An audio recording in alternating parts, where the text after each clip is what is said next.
Hello, hello, friends. Welcome in. How are you today?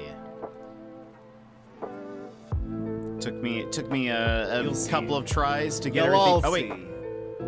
Oh gosh, Lykel, that scared me. I was like, wait, am I getting double mic? Because I've been having that trouble actually. So so I was like, wait, I thought I fixed it. But Lykel, welcome in. That's funny. Hold on.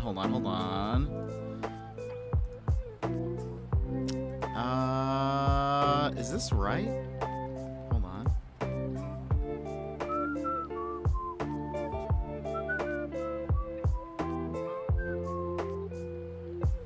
I think that is correct.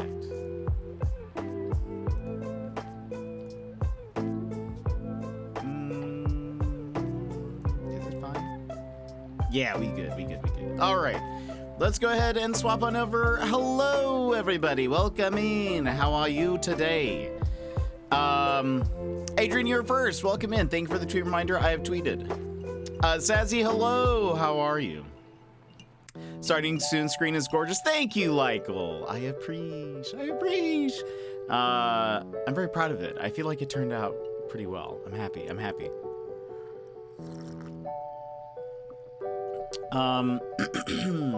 Let's see. I gotta get used to it too, but also intro sound hype. True. You can always remember that it was the first day of our Disco Elysium stream that you had your intro added. But how are you? How's work been? You've been a busy boy. And happy Sunday to you, Adrian.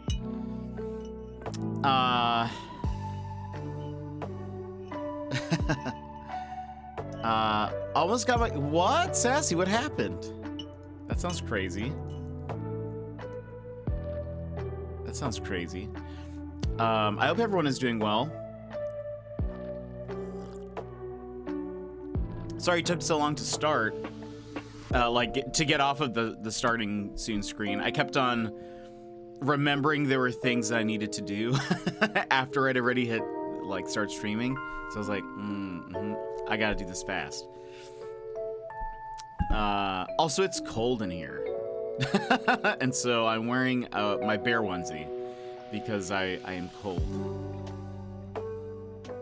I'll slowly learn the music a little bit more. Work has been good. I've been a busy boy, although I think I'm gonna start looking for a new job with more regular hours. Interesting. What, same field, different department, or completely new? What are you thinking? Your sleep schedule is messed up, Adrian? Oh no. Maybe it's because you keep waking up very early for streams. Maybe that's why. Have you considered that?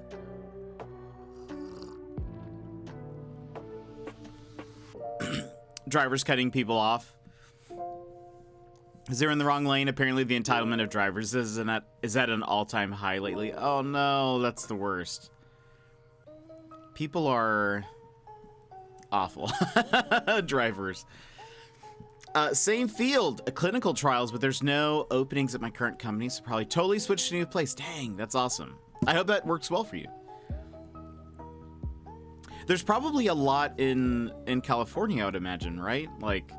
There's probably a lot of different companies that are, hospitals or et cetera, that do clinical trials, right?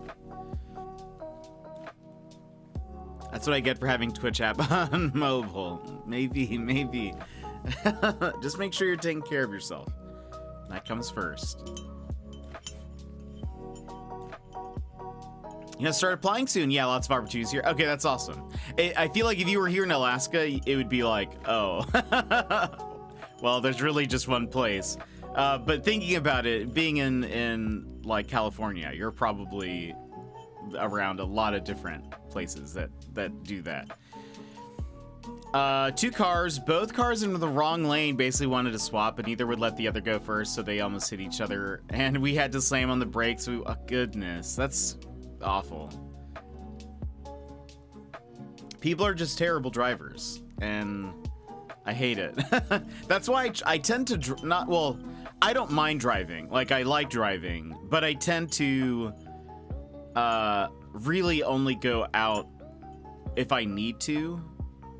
I used to go out, like, for just joyrides, basically. That's not the right word term. That's like if you steal a car. I would, like, just drive for my own amusement. And I would listen to music, and it was super fun. But up here, I usually don't. That is the thing, Lykel. That is exactly the thing. I love driving too, but I also hate driving. If I can drive, like, I actually often go run errands, like, the hour before they're about to close, because I typically figure that, like, most places, or most people are probably back home at this point, and so the roads are usually a little bit more clear, and so I do all of my, like, shopping and stuff typically either super early before everyone has to go to work, or I will go super late, and just, like, I know exactly what I want. I'm not gonna, like, browse around or anything because the store needs to close, but at least it was on our way home. Otherwise, they would have put a damper on the trip. Oh, I bet. And let's see, you're going to Medieval Times tomorrow, right? Or was that today? I don't mind going for drives if I don't have to drive. I'm an excellent passenger. Excellent. Cat! Ow! Time? What is this construct? These months are flying by. I am flabbergasted. Big love, my friend. Appreciate you and everything you do. You're a real one. For shizzle. How are you? Thank you so much for 26 months at tier 3. At tier 3. Oh, goodness. How are you today? Thank you so much for the resub, my friend. How are you? Are you playing Pokemon? What have you been up to? Tomorrow, my brother and his family fly in today. Oh, okay. Oh, tomorrow, my brother and his family fly in today. Nice. That's awesome. You know, I always call him Cat, but L, also lives in New Jersey. No, you are the coolest. I am, and working? Are you working today? No, mostly Pokemon. I don't know. Oh, I was gonna ask, did Jonzo show you that wrestling RPG that's coming out? Because if not, it's like perfect for your comeback. What? Yeah, it's called WrestleQuest. It is a turn-based, like, JRPG, but it's wrestling. And it has, like, I think it's, like, supposed to be, like, your action figures, kind of. And so,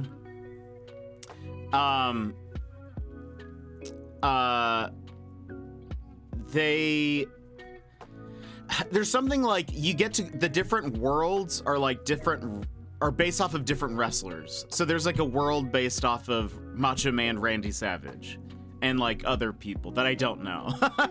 But I saw it was on the Nintendo Indie Direct and I was like, this is punch lasers. This is what they need. Wait, so Elle and Jonzo are related? Practically, but they all stream under the user Punch Lasers.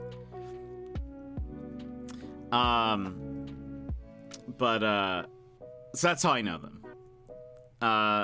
We are brothers in spirit. We bonded at a very young age. Yeah, they've been friends for like forever. But I saw that and I was like, this is a Punch Lasers game, if I've ever saw one. And actually, I will say, it looks very good. Like, I was even like, I would probably even play it at some point, because even though I'm sure it's probably better appreciated by somebody who is a wrestling fan, because there's going to probably be lots of inside jokes or references that I won't get, but it, like, the art style is really fun. Like, it's kind of it's a pixel art, I believe, if I remember correctly. And anyway, it just looked really fun. But anyway, you gotta check that out. So Punch Stagers, El, Jonzo, and Sama. Who also comes in? Sounds amazing, yeah. And Elle has been taking a bit of a break, and is really, I'm convinced, it's just so that the comeback is more profound. That's what it. That's what I'm. That's my assumption of what's happening. The comeback, yes, indeed. It's because the longer the break is, the bigger the comeback, you know. Did Jonzo share with you that clip where I was? I don't even know how it came up, but we were talking about what would happen when you appear on, like, you're just gonna like show up at some point, and I was like, I expect it to be like when somebody walks out in wrestling and there's like the pyrotechnic fire things and like the screen behind the person. It's just the camera's just gonna cut to the side and it's like you walking down a very long like slope for some reason. I don't know where this is. And then I think Jonzo was like, and then he just comes in. Oh, he didn't show it to you? Oh man, he made the clips, so that's funny. He it's in the clip somewhere, but it's like fairly recent. But we were talking when we were like, yeah, he's gonna come out and walk out and there's gonna be pyrotechnics, and then I think Jonzo said something like, and he's just gonna hit Sama and me with the chair, and I made the joke that that's actually all you do. It's actually a fake out. You're not really coming back. You just come in, hit them with the chair, and then you walk out. And that's like all we see of you that stream. But I'm really waiting for an official comeback. Emmers, welcome in. How are you? How's your day? Are you at work still, or are you done? That would be amazing too. Yeah, I want the real comeback, but that also is a hilarious picture in my mind. I'm cackling. I'm here. Perfect. Thank you again for the resub. For how many months? So many months. 26. That's what I thought. But that sounds like too many. But how is everybody? I hope you're all having a great day. We are going to be continuing Disco Elysium, which I'm loving. It is very weird, but it's so good. I don't really know how to describe it. I will say the warnings are real. The warnings are very, very real. But it is such a bizarre game. I can't wait to recap it, to be honest. Because it just feels like, gosh, what we've experienced so far is just weird SCO Elysium. Yeah, it is odd, but yeah, for sure, even from what we experienced yesterday, I mean, I feel like we hit most of the warnings just in our first day. It's definitely an interesting game, yeah. I'm loving it though. The world building is like super cool, because I feel like most of the games we play, like even mystery games, the like world building isn't like a huge part of it. Like when we've played Sherlock Holmes games or Hercule Poirot, or I can't think of whatever else, but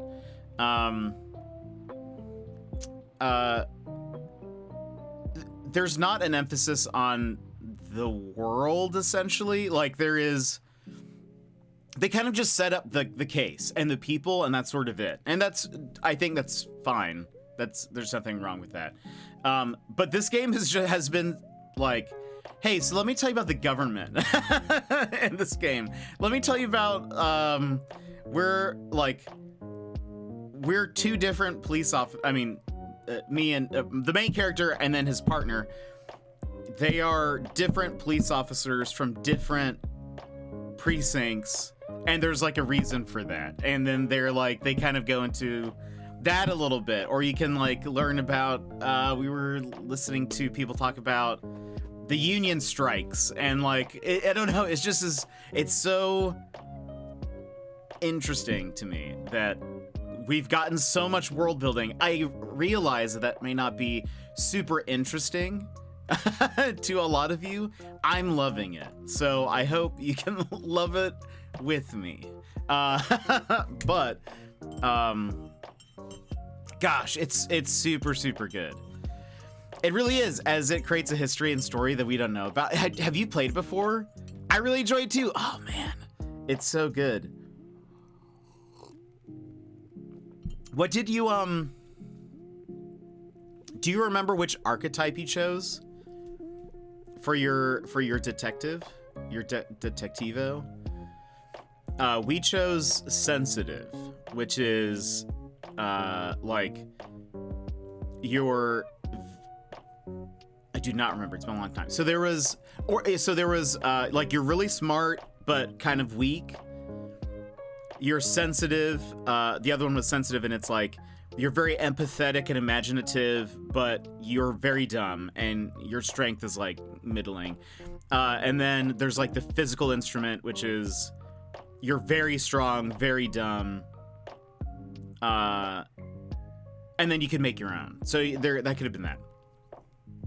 I'm pretty sure Mix played like 6 different save. Wait, really? Oh dang! I don't blame you. I honestly think I would probably. I will probably play this again using different archetypes or different like skills, because it's just I am fairly certain like the experience would be very different if you were seeing it through a different lens. Like we are, as a sensitive detective, we've been picking up on people's like emotions and like getting good insight onto people. I love like when we met Kim, it said something like, I forget, it was like something about him like made us think that we could tell that he was like a good cop, but also the type of cop that if the building were to just crash down upon us right now, he would probably jump on us to like protect us or whatever. So we already immediately like start trusting Kim just kind of based on that. And I don't know, but I feel like if we were not that, we would have had probably a very different interaction with him. Also, we probably would have hit that kid. If we were the strong guy, we probably would have punched that child, which I still kind of wish we'd had. The story is different every time with the voice. Oh gosh, the voiceover is so good. All the characters have been super interesting to listen to, but also just like the general like internalized voice. I love it. I was kind of thinking, it reminds me of so there's an anime called Neon Genesis Evangelion that is, the original show is very divisive, I think. I feel like people either really love the show or don't get it and hate it. And I don't blame them for that. But it is part of it. I think part of the reason is Evangelion on the surface looks like it's a mech anime, like it's going to be an action focused mech anime. But the original series, they've made like movies since then that have like retold the story. And I don't know if this is as like pervasive throughout the movies, but in the original series, the show turns into like a psychological breakdown of all of the characters at the end, and some of the reasoning is Michael, Jet looks a little chilly there. Burn it down. It's actually very cold right now. But the show was running out of funding, and so they didn't know what to do. And they couldn't pay animators and stuff, and so they just started to do these kind of weird abstract episodes where like there are like 2 episodes where it mostly takes place within the mind of each of the characters, I think. And so it goes turn by turn to each of the main cast, and they like break them down psychologically. Like, why is this character the way they are? There's like moments of just like flashing words on the screen, and just like it's very abstract but kind of cool. Like, I like the psychological breakdown of it. I think that, saying all that, the reason why I bring that up is I feel like Disco Elysium is very similar to that, where as you're talking to people and as you're interacting with the world, you are getting a like an insight into the psychology of your character, and how he's currently viewing the world or whatever. It's really neat. Jet Sully reminding me about his pizza blanket. Oh man. You're activating memories. I think I've watched this anime. It's very good. It's again, it like, there's a lot of like quiet moments. Are they fighting big monsters? Sort of, yes. They're called, in the anime, they're called angels. And they are mostly geometric shapes. So like one of the monsters is just a giant, like, kind of diamond shape, I guess, that then has like a giant drill. Their headquarters is underground, and so it's like all of the angels are trying to get to the headquarters, it seems. Is the main character like emotionally tortured? I mean, I would say yes. Maybe not on the show, but like he is for sure emotionally like damaged. I would say there's a whole, like, I think one of the things that gets quoted the most is like, "Get in the Ava, Shinji," because he always is trying to like run away. And that's the thing, is like, I think all of the characters, I read this a long time ago, I don't know how true this is. Supposedly the director, or I assume it was a manga first, so like the writer, based all the characters off of different like mental, behavioral, like, illnesses or trauma or whatever. And so like Shinji is always trying to like run away and escape, and he's very depressed, and it's just very interesting. I thought that is very fascinating to me. But all the while, like, all this crazy stuff is happening. Like, they're getting into mechs and fighting, and anyway, it's very good. I really liked it. I know it's not a lot of people's cup of tea, and in the same way, I could understand why Disco Elysium might not be everyone's cup of tea as well, because it's not very straightforward. In fact, there's a lot of like extra info. It's a little confusing with the different parts of yourself like talking to you and having conversations with each other, and you're getting like, what was kind of interesting to me is yesterday we were getting conflicting information sort of from ourselves, which is very, I think, realistic.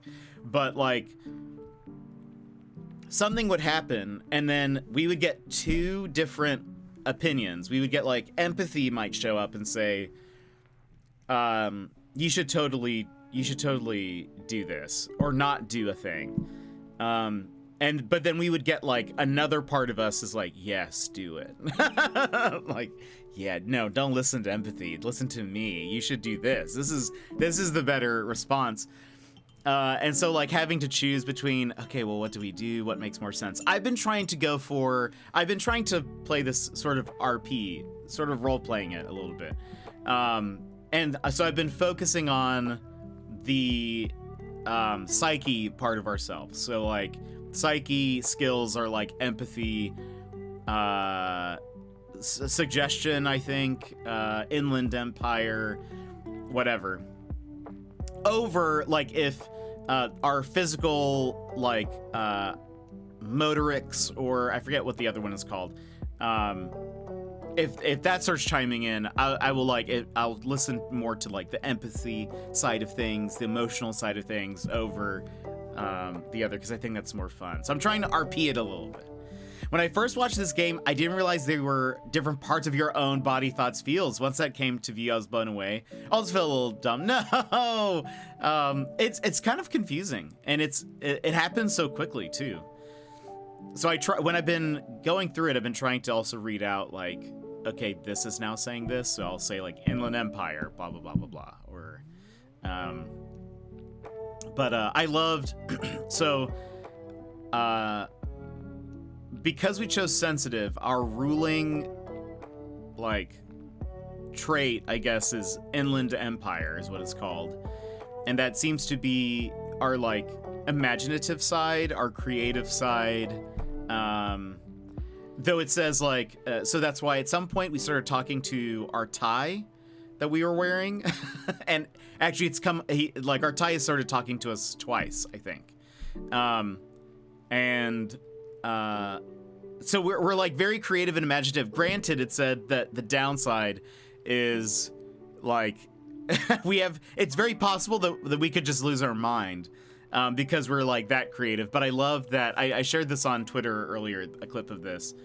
We were talking to Kim, and this was like one of the first times we were talking to him, and we're like, wait, we're here to solve the murder. And he's like, yes. And we're like, okay, cool. I don't need any more info. And then immediately, like, one of the next options was like, maybe we should convince Kim that this whole case is actually, like, kind of supernatural. Like, maybe there's something more happening here. Maybe it's very mysterious. And so I tried the check, and we succeeded. And it turns out that my, like, imaginative self, Inland Empire chimed in, was like, what if we did it? What if we killed the guy? And the reason why we don't like remember is because we felt so guilty that we like drank ourselves so that we would black out, and now we can't remember. What if we're the killer? Oh goodness, I'm the killer. You know, it's just like he started to sort of spiral a little bit. But I just loved one, it gave us the option to either tell Kim that we think we're the killer, or to live with that burden ourselves. And I chose to tell him because our intelligence is also very low, so I figured let's also be kind of dumb. And he was like, I don't think so. I think he said that's very unlikely. But you're probably feeling as a cop that you are somewhat responsible until you solve the case. And I was like, oh, Kim, that's so nice. That is such a kind way to look at it and to comfort this crazy guy. What's funny is there is a whole area of Southern California called the Inland Empire, like between where I live in LA. That's funny. I think Opons was saying that's where he grew up or something, and so or lived at some point. He says that the Inland Empire gets no love, and I was like, to be fair, I didn't know it existed. And I'm actually kind of curious why it's named that, to be honest. Inland Empire. Well, now I actually probably shouldn't search for anything. But yeah, it does say it's a metropolitan area and region in California. But it's such, like, why is that? I'll look at the Wikipedia page. Etymology. Is there anything interesting about it?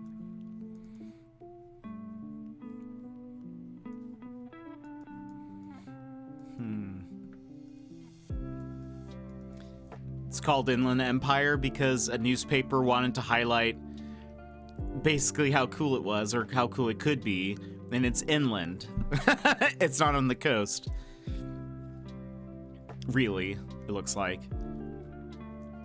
So no.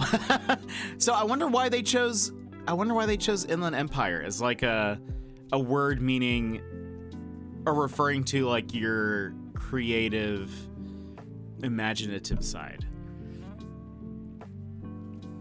It's farther inland than the coastal areas. Chino Hills, where Snoop Dogg is from, is in the IE. Interesting. I know that because my girlfriend's best friend is from there, and Snoop Dogg coached her high school football team for a period of time. That is hilarious. That is incredible.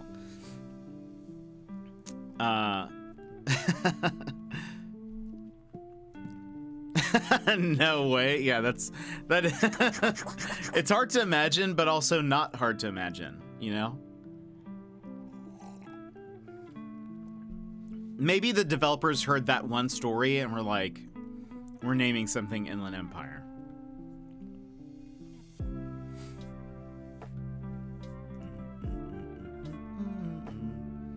Anyway, I won't look up. I was gonna search for like Inland Empire Disco Elysium, and I'm afraid it might get spoiled. True story, he bought them some nice gear and stuff and was super cool apparently. That's awesome. That's super cool. But yeah, I'm loving the game. It's so weird. It's so weird, but so much fun. I'll give a brief, proper recap when we're about to pop in. We're not super far into the game. We've read a lot. There's a lot. Have you played? Oh, Catalyst at all in Apex? A little bit. I tried her out, and I feel like it's not my play style. I just couldn't really like. I don't know. I just always did bad.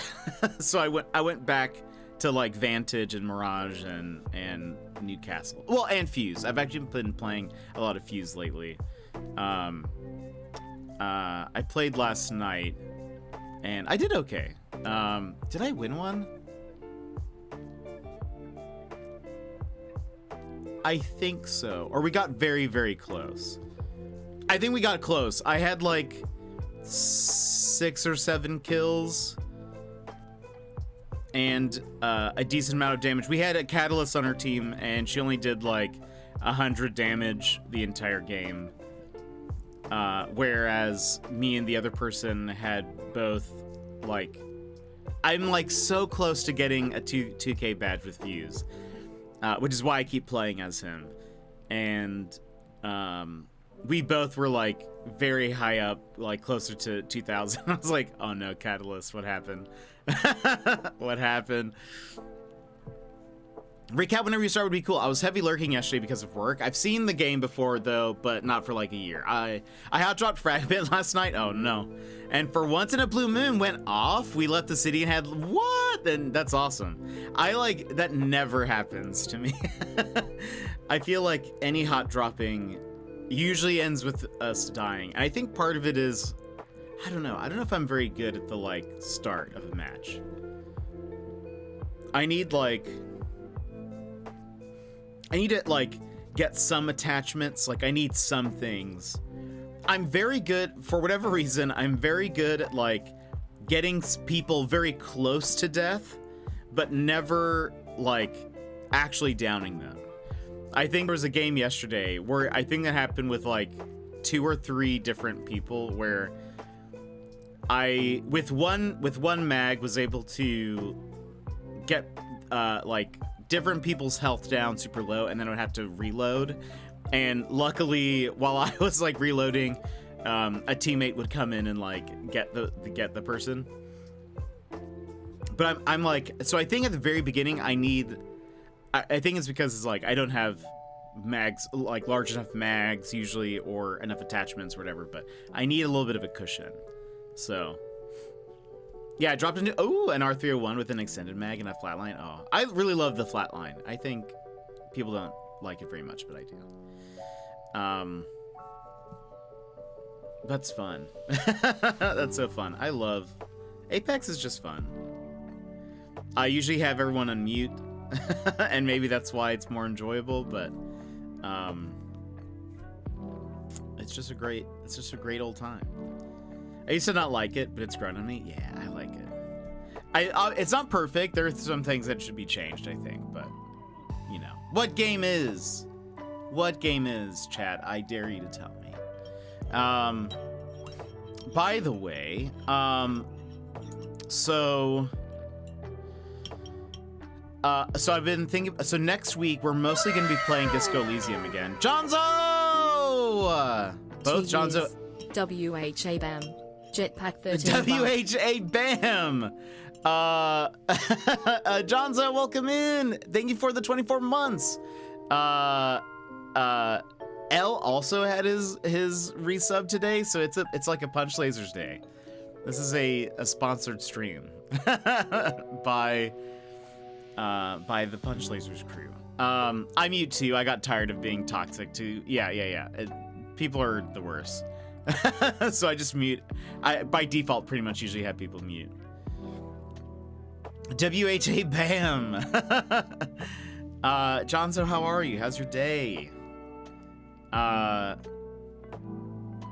was gonna say something. Oh, I was thinking about next week. I think we're gonna mostly be playing Disco Elysium until like Monday through Wednesday. I think it's gonna be Disco Elysium. Friday, we'll probably take Thursday off because Thanksgiving. Friday, Disco Elysium. Saturday, we're gonna be playing an indie game that we got a code for. I have heard it is a horror game. And so honestly, I'm kind of a little scared now. But I got a code for it, which means we're gonna play it.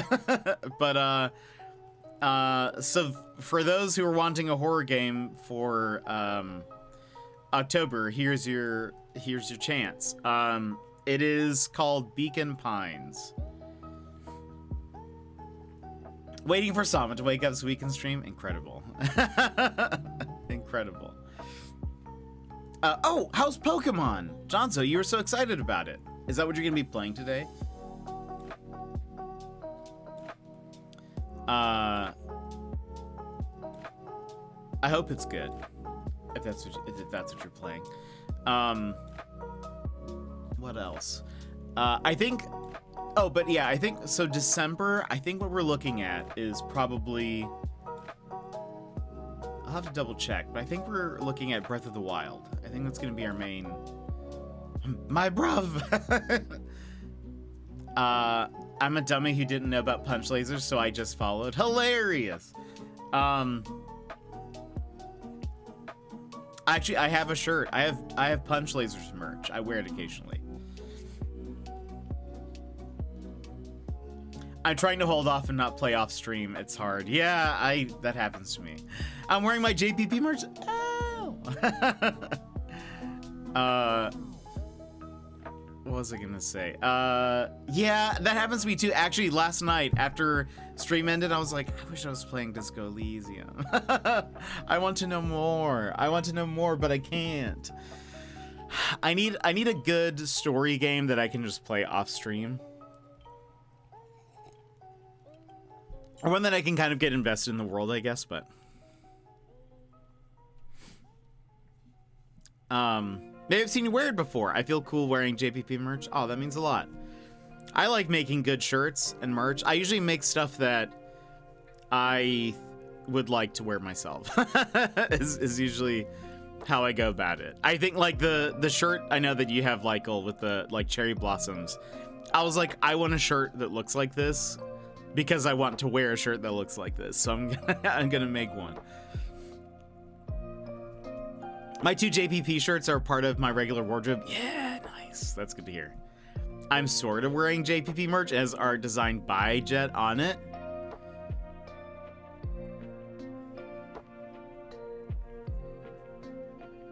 What is it? Which one is it?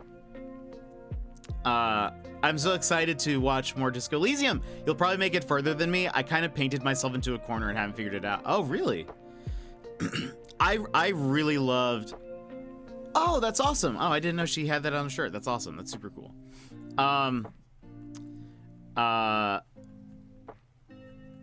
It's... Johnzo, it's so good. That's interesting that you painted yourself into a corner and haven't figured it out. Interesting. We're not super far. Not super far into the game. I can go ahead and start recapping, and then we can hop into the game. We don't have to wait the full hour.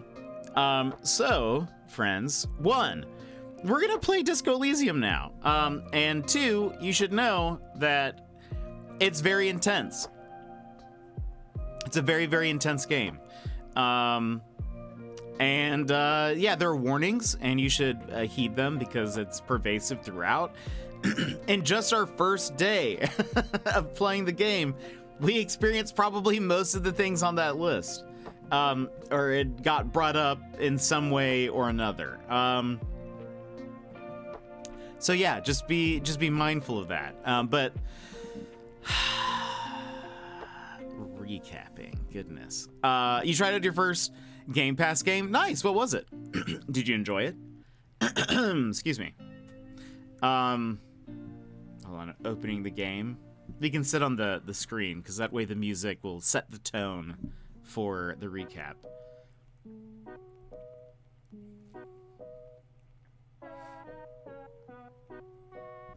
Okay. Oh, unpacking. I wanted to play that at some point. I heard to get it on sale, so that's why we haven't played it yet. But Disco Elysium. Wait. There we go. Disco Elysium. Not a rhythm game. That might shock you. I was certainly surprised.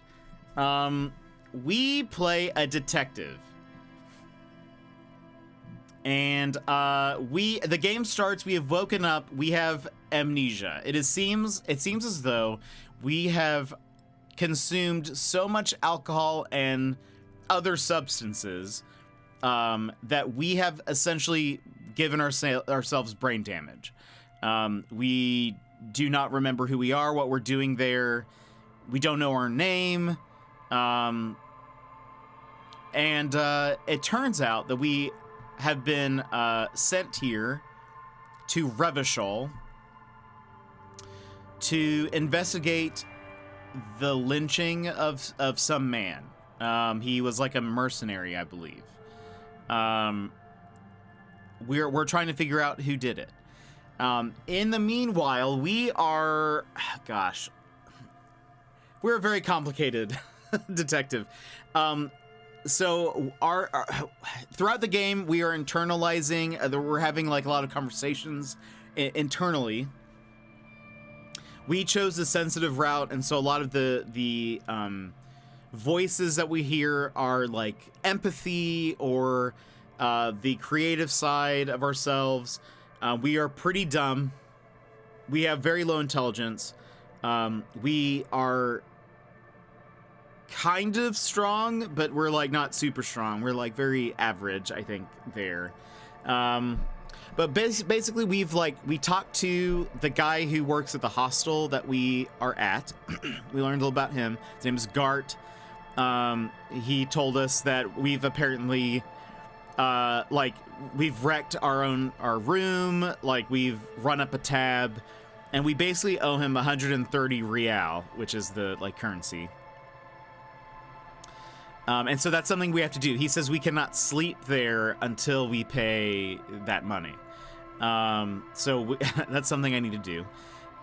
We have talked to a lot of people in town. Currently, there is unrest in the town as people are striking. The lorry drivers are striking.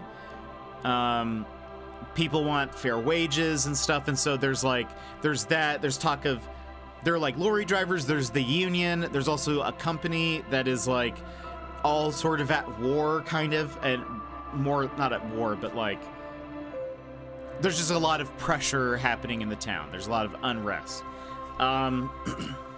We went to go investigate the body. There are these two kids there who are the worst. One is named Kuno. The other one is named Kuno S.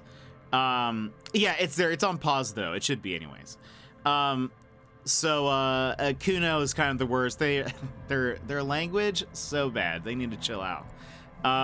But this kid is just like throwing rocks at the body that's still hanging up there. Oh, I should mention, we have been there for 3 days.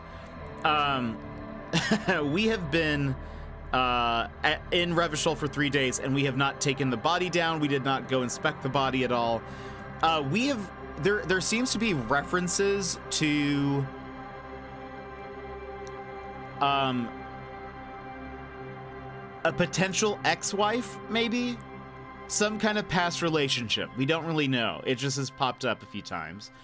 And so maybe that is part of the reason of why we down spiraled the way we did.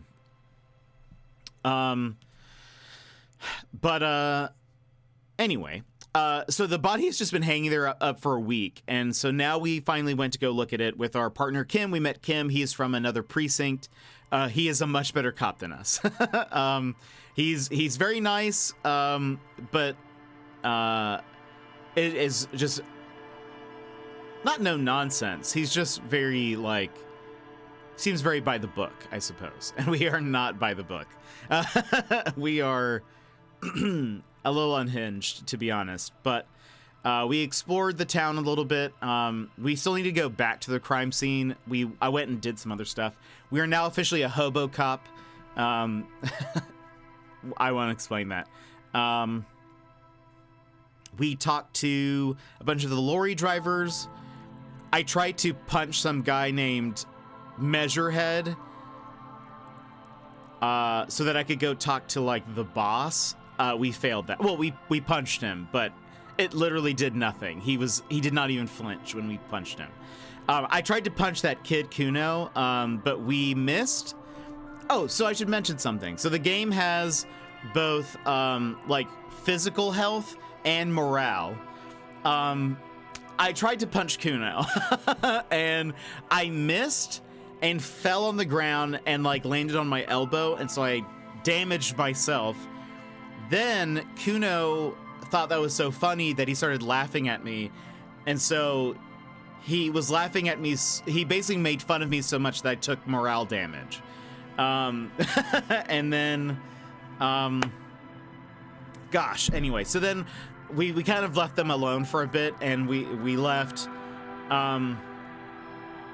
We explored. We went to a shop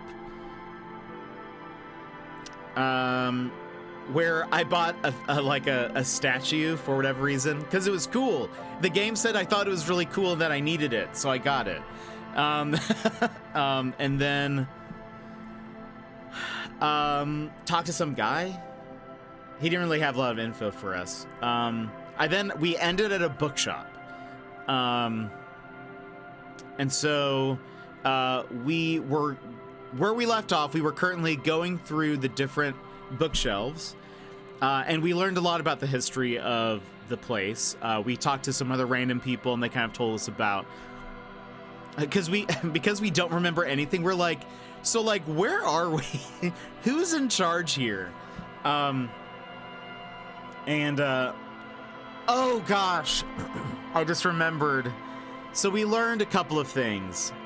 Oh no, the double damage is true. That fall, yeah. I just remembered. So in our stupor, we have lost our badge.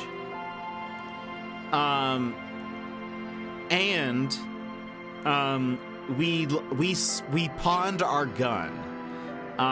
It is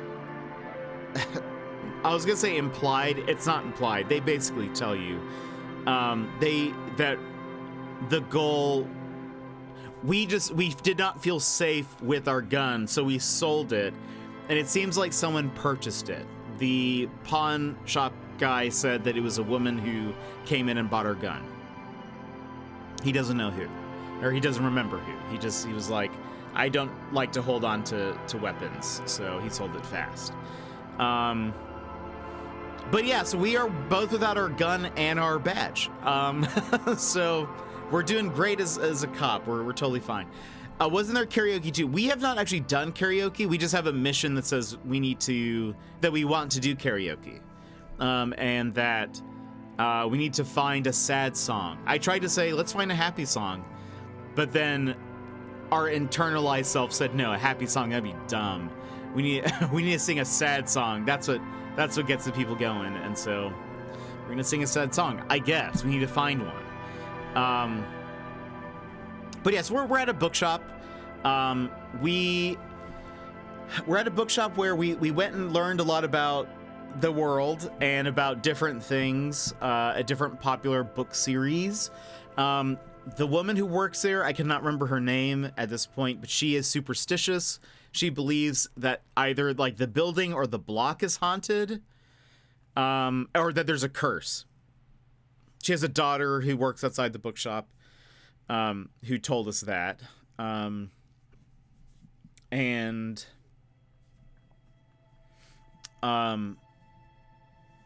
That poor girl also, I can't remember what we told her, but I remember at some point the girl had to comfort us because we were like, we are awful. We're not a good cop. I can't remember. And she was like, you shouldn't say that about yourself.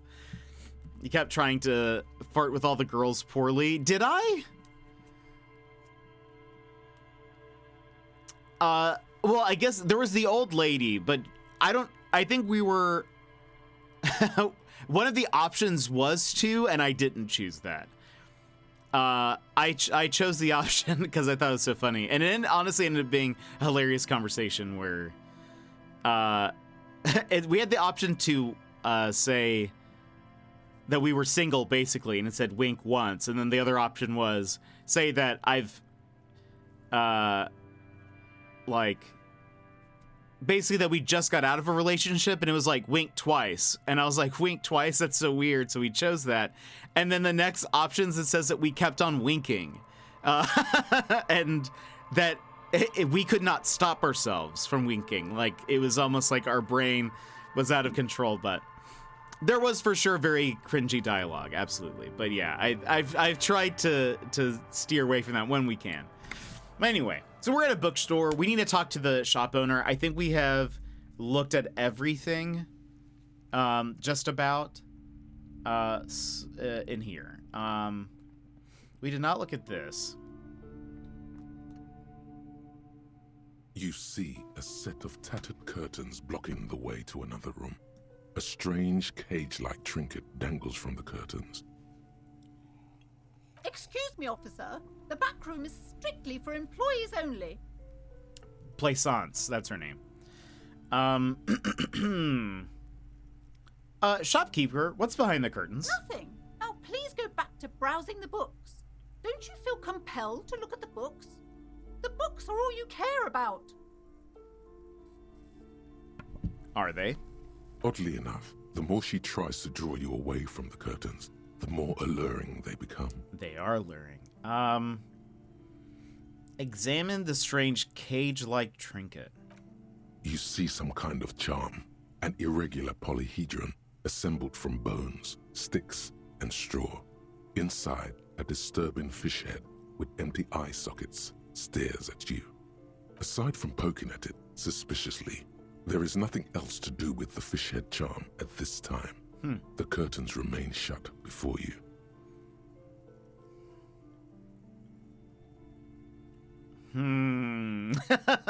We can now either pull open the curtains or just ignore the curtains for now. Let's talk to her directly. Maybe there's something we can learn. Welcome to Crime, Romance, and Biographies of Famous People. My name is Plaisance. The clerk extends a greeting. Be welcome, and please take responsibility for the energy you bring into this space.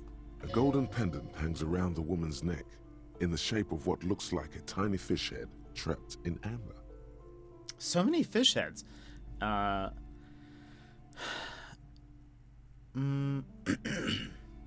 my gosh, wait. So, before we go on, you seem to be well enough. Can you give me some money? I feel like there won't be an opportune moment to ask later. Sure, why not? Sir, don't be ridiculous. I certainly will not give you money. I would be doing you a grave psychic disfavor. One has to earn one's success, even if one is a police officer. Handouts are nothing but manipulation. All they do is make you dependent. I don't know, I really need money. Son, you got destroyed there. What an idiot you are. I am an idiot. Okay. A curious pendant you're wearing. Narrow your eyes mysteriously. Oh yes, helps to have an anchor in these times. She clutches the pendant and narrows her eyes as well. Oh gosh. We're just sussing each other out. That's all she says. And we have nothing to respond to that. So are you the owner of this store? I am. The proudest owner of our little shop of culture. Her voice is high-pitched, as if to give it more penetration. She has fine-tuned her voice to find the most welcoming approach for attracting new customers. It doesn't work.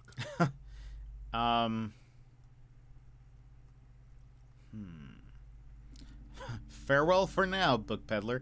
The girl outside mentioned that this place is cursed. Let's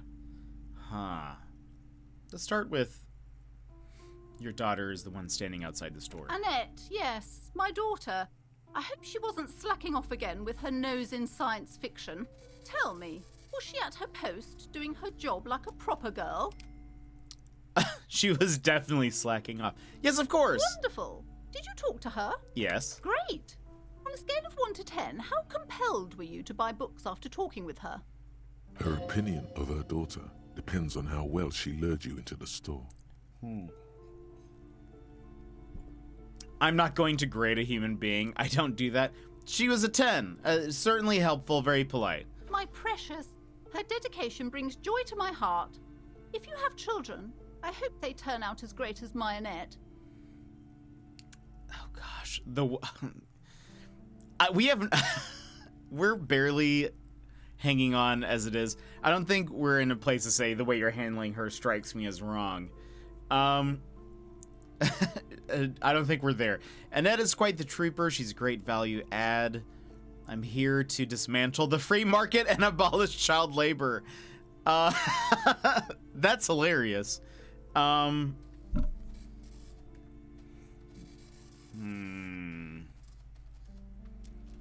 if I say that? Why not? I'm here to dismantle free market and abolish child labor. You must be kidding. There's nothing like that happening. Depends how much you pay the kid. Good sir. What does a young child do with money anyway? No, I save it for her as a fund. She's securing her financial future out there. Oh, I guess I was mistaken. Indeed. Are we done with the jokes now? Yes, we've had quite enough fun here. Right.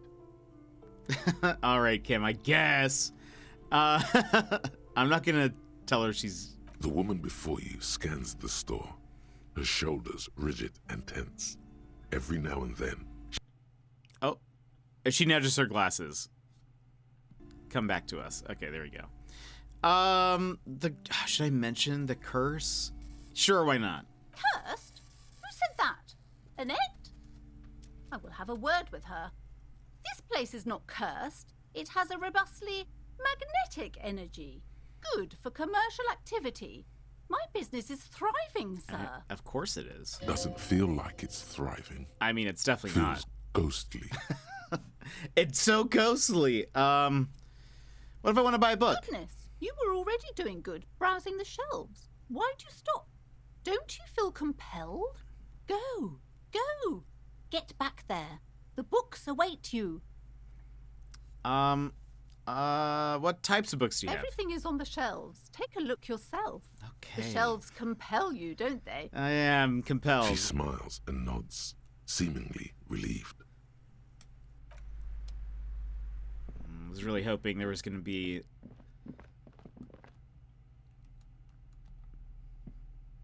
The curtains, tattered with age and covered in dust, hang before you, as if taunting you. Just as you're about to pull apart the curtains, the petrified voice of the shop owner cries out once more. Sir, don't touch that. I told you it's off limits for the customers.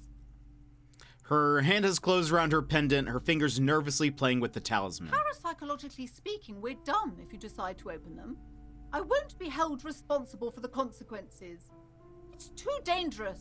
She looks away, mumbling. Why is everyone always messing with the curtains? Why can't they just buy books like normal people?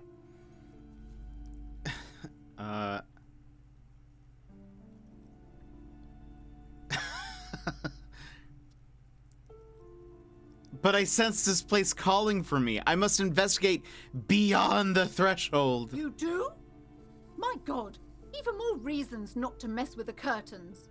Just step away, dear sir. Well, now I must know. I know, exactly. This is about the curse? That's why you're afraid? No, it's just a storeroom for the employees, I told you. Now please step away from the curtains. Ma'am, this is different. I'm a police officer. I need to get in there. Why? It's not like anyone was killed there. She stops abruptly as her hand flies over her mouth, baffled by her own bluntness. I'm sorry, I don't mean to be so impolite. Just please don't go there. I can't allow that. You'll only make things worse and unleash the powers. I don't care. You can't stop me. I'll open them. No! Please just talk to me, officer.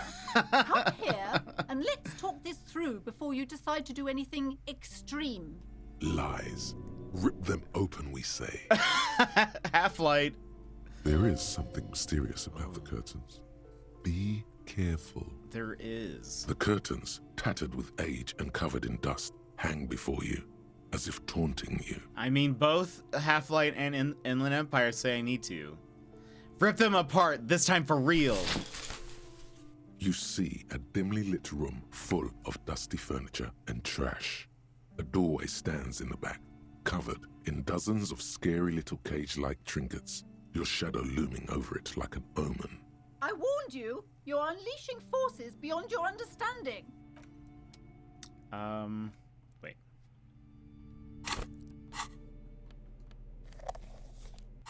There you go.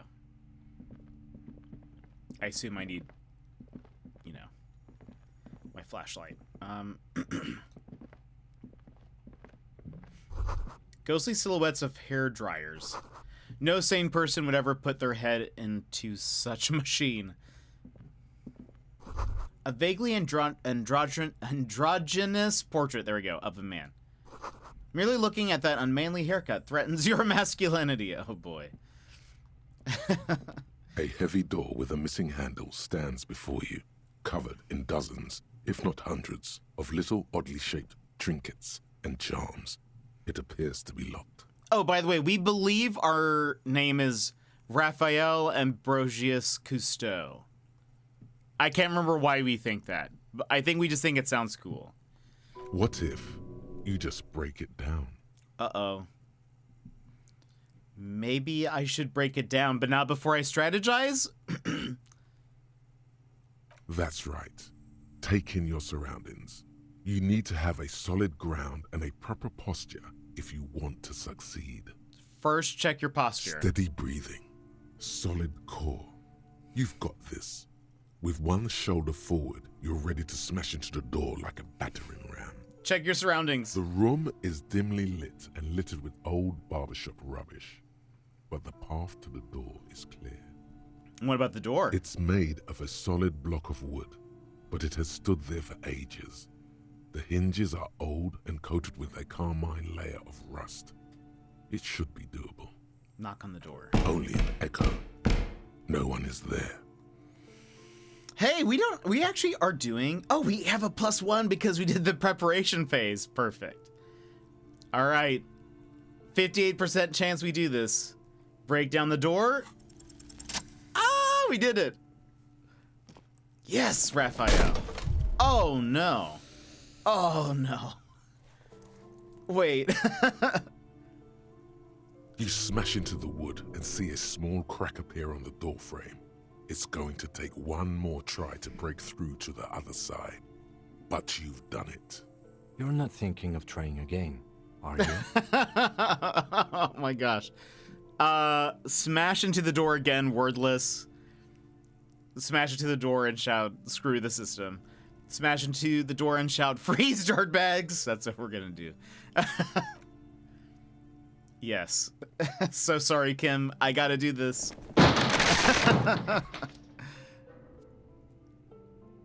Kim has something to say to us. Huh. That box looks very menacing. What is this place? What is the lieutenant stares at the dusty training equipment. It's an adventure. It's the netherworld beyond the veil. Looks like a gym to me. No idea, Kim, but my head hurts. My head hurts bad. You don't have to explore an abandoned gym, you know? Besides, no one's been here in ages. I doubt the electricity still works. Good thing we have a flashlight on us. An eerie feeling rises in your chest. What if there's a reason why no one's been here for ages? Let's keep going. I'm sure it's just... No. Yes, because it's closed. Kim, don't ruin our fun. No need to look for supernatural explanations where a banal one will do. Now let's move on, shall we? Kim, come on. Sand is dripping from a punching bag. Tank said it yesterday perfectly. I really feel like this game is right up your alley. I think it is. It seems like exactly the type of thing I would love. So I died at that part because I didn't prepare. Shady in our chat yesterday said that at the beginning the tie is spinning on the fan. We went and grabbed it and we succeeded, but I think he had created his own archetype, and so he only had 1 health, like physical health. And he said that he died trying to get the tie because he like hurt himself or whatever on it, which is hilarious. What does that say?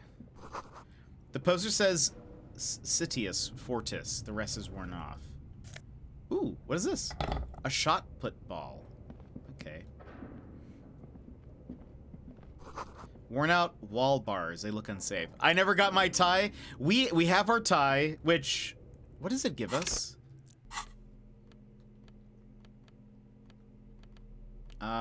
The horrific necktie. Oh, +1 to Inland Empire. So I'm actually really glad we get it. And we talked to it earlier. It has a crazy voice.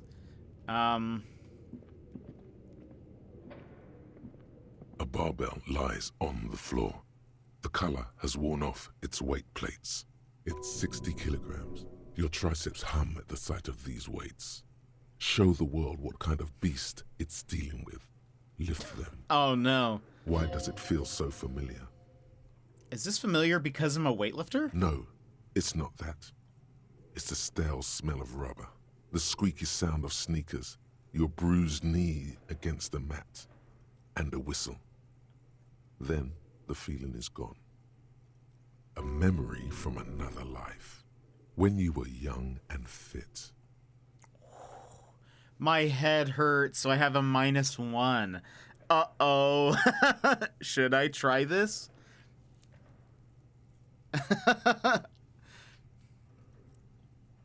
My physical instrument is 4.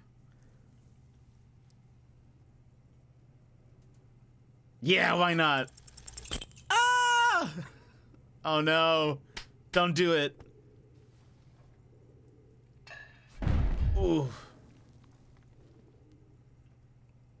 You manage to hoist it off the ground, but the barbell feels wobbly and dangerous. Your hands slick with sweat. Turns out you're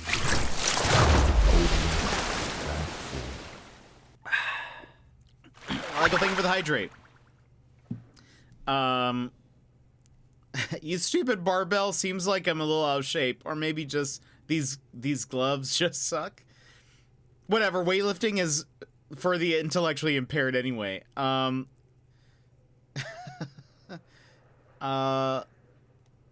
Let's say that. Proper weightlifting gloves would definitely afford a better grip. I need that. Yeah, you're right. Okay, maybe we can come back and do that. In-game health clearly did not benefit from barbell. True, though. The hallway is blocked by old window panes and debris.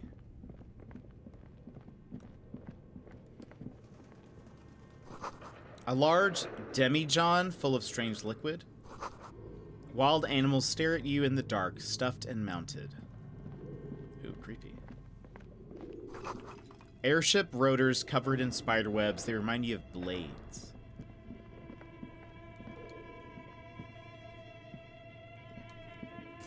Money! I'm so glad we did this. A naked mannequin torso, a strange yellow color. Blue velvet, soft to the touch, moth-bitten. Money! Steel rotor blades bearing a Slipstream logo. We've seen that before. Production schedule filament memory. Skis with Slipstream printed on the laminated top layer.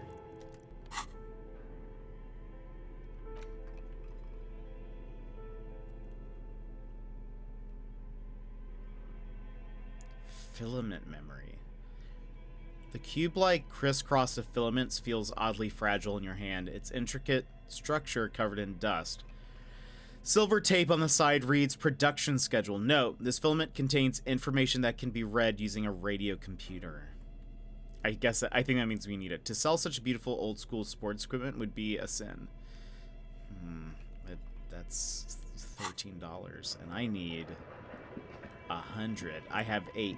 I need 130. I have $8.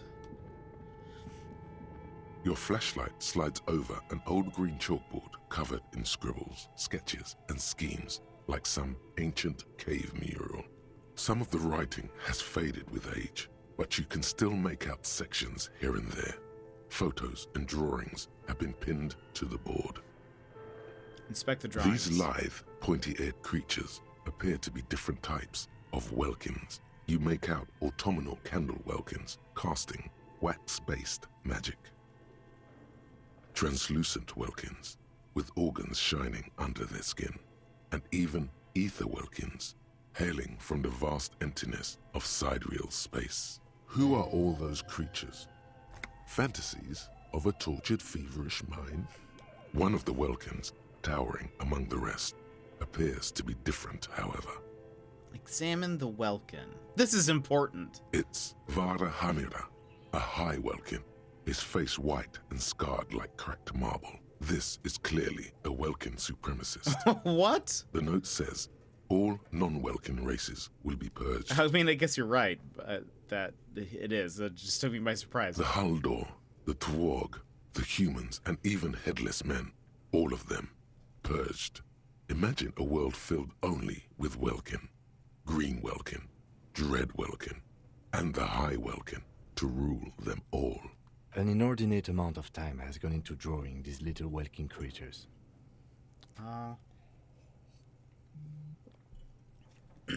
Who are these creatures? Who drew them? Are they real? I have so many questions. This looks like concept art for a project.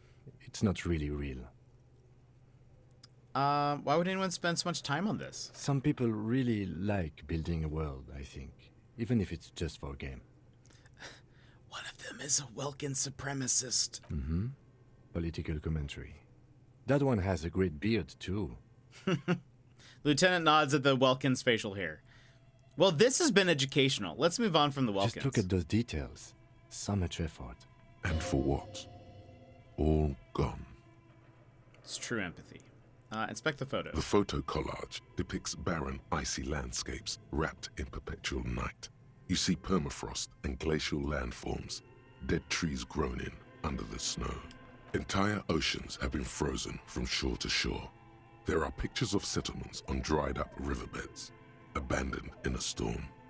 Animal corpses in the dark, carcasses and bones. Albeit dark and cold, this vision also feels cozy in its own way, like eggnog or morphine, a much-needed respite from our own world. I just got some eggnog. A pinned postcard reads, "The heat death scenario. A desperate fight for geothermal energy engulfs the world as Wirral becomes untethered from its sun, drifting through the universe." Inspect the schedule. This is a monthly calendar from the year 50. Cryptic words like sprint, daily minimi, and GPI span the marker-drawn grid, the grand scheme of production and money. What happened? As time goes on, the numbers in the boxes grow rarer and rarer. The board becomes an empty snowfield in the final days. Only failure and regret dwell in this region. Looks like they didn't make it. Lieutenant looks at the frigid ice field of nothingness. A note in the bottom left corner of the chalkboard says, "See the prod schedule filament for details." Oh, that's what we have. Inspect the notes. The handwriting is only partly legible, but you can still make out 3 slogans: Call in, Tune Out, Wirral Untethered, and Heat Death of the Universe. Outside, a cold wind wraps the building in its bosom. Snowflakes in the wind. An old woman passes what the locals call the doomed commercial area. She tries hard not to look at the bookstore windows. It's unwise.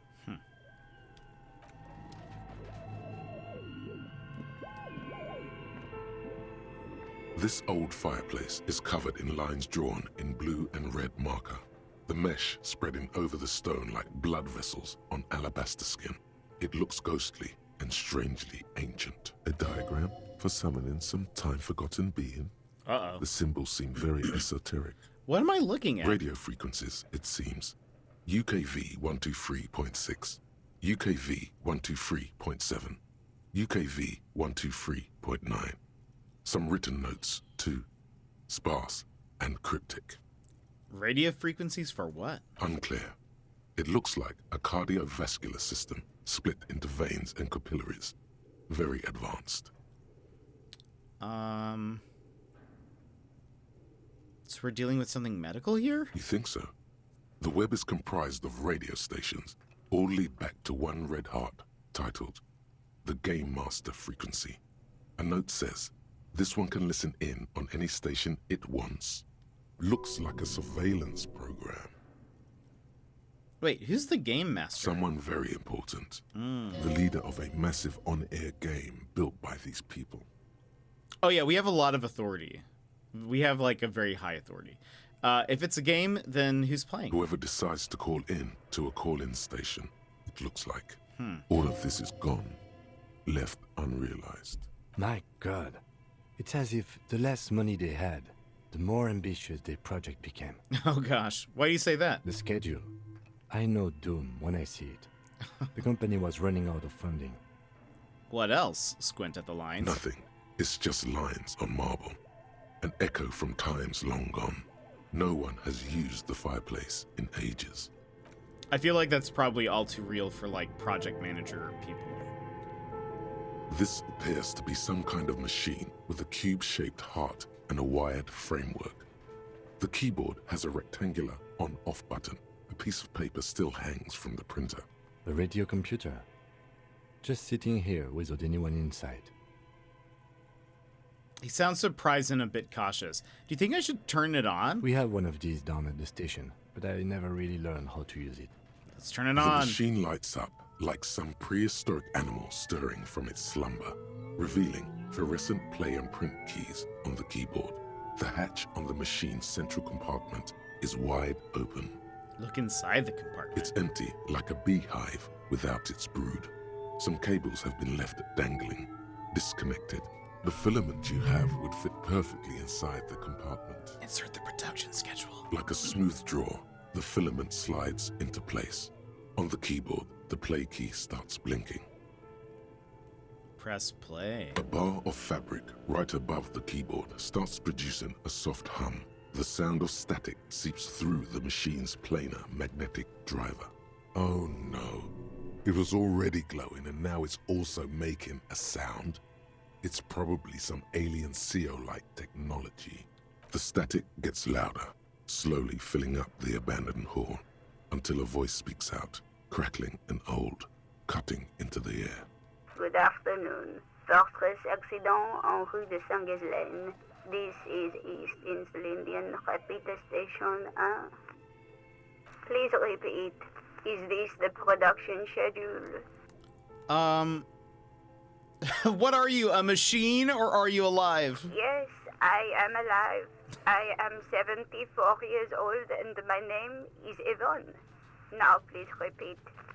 Is this the production schedule? She repeats passwords. Programming people are all paranoid. Yvonne, my partner tells me that you're here because radio computer guys are all paranoid. Okay, but where are you? How did you know where I am? Let's say the first one. They are merely cautious. It's my job to protect their filaments as a password repeater at the East Insulindian Station. But how do you know where I am? I work as a repeater at the East Insulindian Repeater Station. It's my job to know where you are, Fortress Accident. As for me, well, I am sitting in my cubicle, surrounded by a wall of radios. On an island on the river Esperance, a small woman, all skin and bones, sits in a room filled with audio equipment. Thousands of tiny lights are reflected back from her prescription lenses, like stars in the dark. Doesn't it get lonely, sitting there all by herself? Doesn't it get lonely doing this job? Lonely? Why would it get lonely? I get to talk to people all day. That's why she does this. Now please tell me the reason for your call, Fortress Accident. Why did you call me Fortress Accident? Fortress Accident is the company on whose name the terminal you are currently using has been registered to. Do you have any other information about this company? One moment. You hear her flip through a catalog before she reads out with studious care. Fortress Accident SCA produces revolutionary interactive call-in radio games. That's what the catalog says. And what's that? This interactive call-in radio game? Any other questions? She does not have an answer for us. What's the production schedule? The filament you have inserted into the reader. You mean that glowing thing I put inside? Yes. Is that the production schedule? Yeah. Good. Please repeat the password. You should ask her for a hint. A password? I'm really bad at passwords. Can you give me a hint? Is it my birthday? Can you give me a hint? No. Oh. Is it my birthday? Still no. This is the police. Please open this thing. I am contractually obliged to protect the privacy of the filament holder, Fortress Accident. Without filing a warrant with Lintel, I cannot give you access to this filament. I'm afraid we are not doing that, unless we want to wait for a month. Now, can you please repeat the password? I don't know the password. Received. I will register this login attempt. That sounds bad. A login attempt. Something a criminal would do. Don't worry. Passwords have a way of turning up sooner or later. Fortress Accident. Is there anything else I can do for you today? That's all for now. Thank you, and goodbye. Tiles on the cube are still smoldering, casting the framework in a soft glow. Fluorescent play and print keys shine on the keyboard. Nothing happens. Okay, let's remove the The filament thing. slides out of its glowing nest. Kim, you have something? Okay. What do you think is going on with that computer, chalkboard, and fireplace?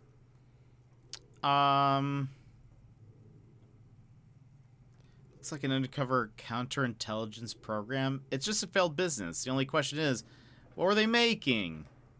Yes, that is the question.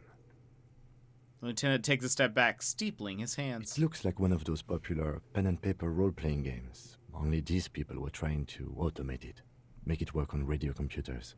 Utter madness, he thinks, as a compliment. How are they planning on doing that? Through call-in stations. None of the players have to be physically present. Anyone in the world can participate in the game, as long as they have a two-way radio. Then there's the game master frequency that listens in on the smaller call-in stations. I think that was supposed to coordinate the stories, functioning as a master of ceremonies of sorts. His fascination has swept aside other concerns for the moment. He's a little hooked. Is he interested in games? Has anyone ever done this before? Not to my knowledge. They make automated games in Graz, Messina, Königstein. You know, places with industry. But I don't think anyone has attempted to create an interinsulary game before.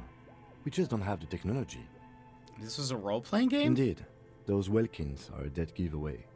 Role-playing people love that stuff. The world looks like a modified version of the WeWorld board game, with hit death thrown in. What do you think happened to the company? No idea. They stopped filling out the schedule on the chalkboard. Wow. Indeed, it's ambitious and untethered from reality, but So am I. The lieutenant tilts his head, thinking they were insane if they thought they could do this. It was just a play to cheat money out of the investors' pockets. The world is cold and lonely. This would keep it company. Let's finish it, Kim. Let's do it. it's too late for that, I'm afraid. A half smile breaks out on his face. He says, looking around the derelict room, the pipes howl and a rat crosses the floor. Okay, let's keep moving. But what if we did, Kim? What if we just gave up on this whole thing? Scribbled across a notebook, developers of the most advanced RPG in the universe.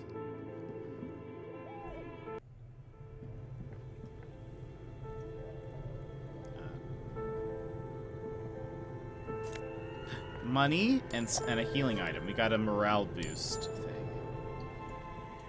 Oh. Hello. You see a terrifying ice bear with a strange compartment in its belly. The door is covered in frost, and the bear's eyes are glowing red. Ice bear fridge. This ice bear is a hyper carnivore. Be careful. What is this thing? It looks like a giant ice bear. The lieutenant doesn't answer. His eyes are glued to the animal. A sharp slice of light shines out from its mysterious belly door. Crack open the door. A gust of freezing cold air rushes to greet you. You hear a low grumble as the bear regulates itself. This is the inside of a refrigerator. The lieutenant takes a peek inside. His hand has found the holster of his gun. Relax, Kim. It's a fridge. Let's look inside the refrigerator. The shelves are empty. All you see are crumpled ice cream wrappers with the brand name, Revachol Ice City. A handwritten note has been attached to the door. The fridge is huge. Take the note from the door. You pocket the note and the little fridge magnets keeping it on the door. Oh, I can't look at it. Examine one of the ice cream wrappers. A friendly cartoon bear smiles back at you from a glossy cellophane wrapper. It looks nothing like the fridge. What is a giant bear-shaped fridge doing in an abandoned cellar in the first place? Good question. It looks like an ice cream fridge. Lieutenant reaches for one of the wrappers. He studies it in the light. So they tried to sell ice cream from this hyper carnivore? I know. What an unfortunate marketing choice. What is even worse, the bear is still costing them money to this day. Lieutenant points at the red snaky cable running from the fridge. The fridge buzzes with energy. The electricity bill on this thing must be catastrophic. Yeah, I bet. Alright, so we've got an empty fridge. What's this? Oh, what's this? The flashlight casts a strange shadow. There's a hidden doorway here. Oh. Two rusty rifles are hidden above the piping. They look inoperable. Someone has snuck some busted guns beneath the ceiling. What? A few bricks have fallen off, revealing a compartment behind the wall. It's too dark to see in. Where are we? Seems like an old bunker from the revolutionary period. Look at all those rifles. Must be an old weapons cache. Look, there's a hole in the wall. Shine light on the hidden compartment. There is, yes. And there also appears to be something inside the hole. Interesting. Do you want to take a look? Yes. Your hand reaches deep into darkness and spiderwebs. Rummaging around, you find rusty rifles hidden away. Rifles, Are Kim! these any good? Inspect the rifle. Most of them are rusty and inoperable, like the rest. But one catches your eye. A bolt-action model with a fine wood stock, in better cosmetic order than the others. Take it. You're a police officer. Police officers carry guns. This one looks nice. That's a rare sight. Seems to no longer be functional, but still a beautiful thing in its own way. I wonder if I can sell it. What does this mean, a rifle here? It means there are firearms, albeit inoperable, still lying around in Martinez. It's an interesting coincidence, I would say. Might come in useful in the future. He likes this find. Martinez. I love how they say that. It just sounds so cool. Was there something else in this room? Just this? That's the hidden compartment, A few right? bricks have fallen. Okay. I thought there was something else. Some switches. There's so much! Money. And I got some Nosafed. Two cables are plugged into the breaker box. The red one leads to the ice bear fridge, and the black one to some kind of a buzzing fridge-like thing nearby. Let's leave it.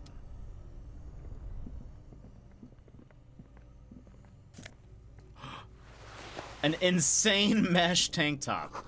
Intercom wires running into the breaker box. Hold on. We should look at some stuff.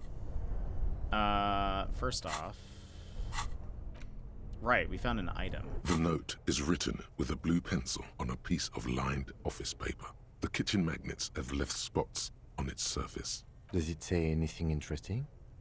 Tenant leans closer to read the crumpled note over your shoulder. This is tangential at best, but the lieutenant's detective instinct is still active. Read the note. Someone has scribbled, S. I can't believe the off-site copy is still here.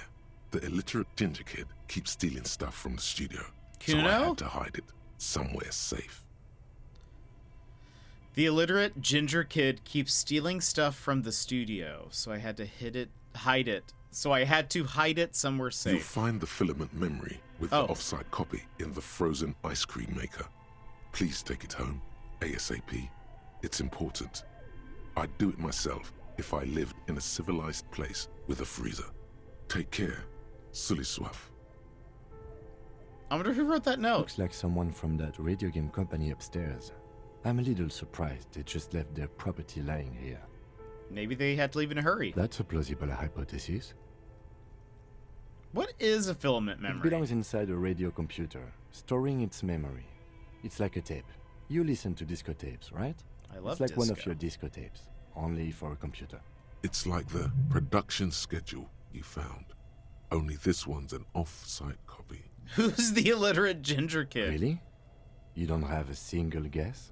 You mean Kuno? Oh, I'm sure that child would love to get his hands on a filament memory. Even if he doesn't know what to do with it, he'd probably try to pawn it for speed, based on our encounter. Do you have any idea where the frozen ice cream maker could be? I don't know. I assume it's somewhere close to the ice bear fridge. Okay, hold on. And... what does this go? Drama! Clinically insane! Where did you even get that one? No, really, who put it in the drawer? No further comments, word at your own risk. Wait, hold on. What does our shirt do? Conceptualization. I love that. Conceptualization. I like that. Drama is play the actor, lie and detect lies. It's actually not bad. Cool for undercover cops, thespians of the stage, psychopaths. Drama urges you to treat the world as a stage and on it to perform. It enables you to lie, to concoct the most elaborate and wonderful stories, to take on ingenious personas and perform acts of stagecraft in an entertaining amalgam of forbery, I don't know what that is, and deceit, as well as it enables you to see through would-be actors and their false antics. If they lie, you'll know immediately. At high levels, drama may render you an insufferable thespian, one prone to hysterics and bouts of paranoia. For to know the world is a stage is to know that truth is a vanity. However, with low drama, you cannot lie, or discern when others lie, and a cop who can't do either is a cop who's soon going to be lying 6 feet under. Dang. Okay. And conceptualization has a special role it wants you to play in this world. Not the role of a cop, but of art cop. Enables you to make fresh associations, to delve into world concepts. Revishals, blah, blah, blah, blah. Importantly, to add your own contribution to these works. At high levels, conceptualization makes you go big, perhaps too big. It is ostentatious, demanding grand displays. Why live life when you can throw yourself into a live volcano? At low levels, however, you will be unable to see the world in a creative light. You'll be unable to contribute to conversations in an art gallery. Only boring people will invite you to their dust parties. I don't know if we're mesh tank top. A frozen ice cream maker that's still running. That's an ice cream maker defrosted and unplugged. The wall collapsed. It's inaccessible now. What dis? A thick layer of coal dust covers the furnace, coloring it pitch black. Looks like this furnace has a face, and it's a face of agony. Kim, what is this thing? Looks like it. Looks like an old central furnace used to heat the building. It's connected to the chimney. He opens the door and gingerly peeks inside. No one has used it in ages. No signs of any recent fire. Only dead rats. Look inside the furnace. It's dark and grimy here. In the darkness you can hear chatter. It's coming from above. A voice or several voices talking to each other. Near the smoke chamber, upstairs. What are you doing? I'm hallucinating. I hear the murderer of the hanged man talking. I'm not sure, Kim, but I think I can hear someone. Let's just say I'm hallucinating. Wait, really? Take your head out of the chimney, please. It's not safe. It feels safe to know that the lieutenant's got your back, now and always. I feel like I need to tell him that I heard voices, but it's okay. Smear your hands with coal. A lush layer of coal now covers your skin, sinking into the wrinkles. Your hands look ancient. You feel the spirit of Ramut Karzai, ancient hero of Grad, pulsing through you. All that's left is to cover your face in war paint. No, let's not express ourselves. In the mysterious land of Toronto, Canada. Thank you for the lurk. I hope you're having a good day. No, let's not express ourselves. Let's just wipe our hands clean. No. Hadramut Karzai, smear your cheeks black with coal. 3 dangerous stripes appear onto your cheeks, telling stories of your wild soul. What are you doing? Nothing. Sorry, that was stupid. I'm the reincarnation of an ancient Ilmaran warrior. Please wipe your face clean, officer. Oh gosh, wait. Oh no, and I can't try this again. Please wipe your face, officer. I have okay authority. Kim doesn't trust you? That hurts, Kim. These Yes! 3 stripes give you strength in this dangerous realm. It would be foolish to remove them. We're exploring this dark place. I need the protection my war paint affords. And this protects you. This is traditional war paint. It will grant me safe passage with the spirits that guard this place. Okay, sure. Go ahead. Yeah, Kim. A hollow ring echoes Oh, through gosh. the furnace. Your toe hurts. Maybe I shouldn't have kicked the furnace. Looks like it. Looks like an old central furnace used to heat the building. It's connected to the chimney. He opens the door and gingerly peeks No inside. one has used it in ages. No signs of any recent fire. Only dead rats. I'm gonna autosave. Just in case. Just in case I kick something else and... you know. We die? So, okay, hold on.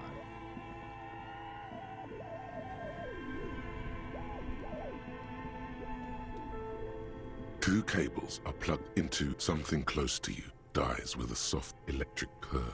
Why did you do that? It's black. It's not like it's not like it's the red one. Because it's black, the color of an immeasurable cosmos. I don't know why I unplugged it. I do things without any The reason. lieutenant raises his brows, but doesn't say anything. Can I open this? Is this... This orange machine is dead still. It has a hand-cranked ice cream churner and an electric freezer. The Try ice to- around it slowly melting. Crack open the lid. You slip your fingers under the frozen lid, but the ice is too cold for you to get a good grip.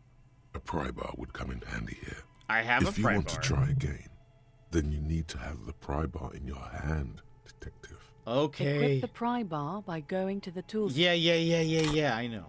I don't need your help.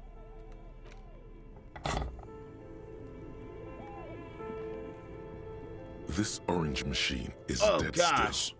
It has a hand. Turning the crank feels oddly satisfying, like stirring your childhood dreams. In the distance, you hear water dripping. It's all gone now. You'll never become a poet or an entrepreneur. Entreprenant. What better to assuage the creeping sense of failure than some frozen fat and sugar? I like it. Physical instrument. Oof. My pry bar not strong enough. Is there a better pry bar? Oh no. I could retry it later. Let's I'm not gonna try it. Let's turn this back on. Only the red cable is plugged somewhere. A machine hums along. Okay. Right, I assume that goes to that box. Because we can't... None of the other ones we can interact with. Okay, there was a stairwell over here.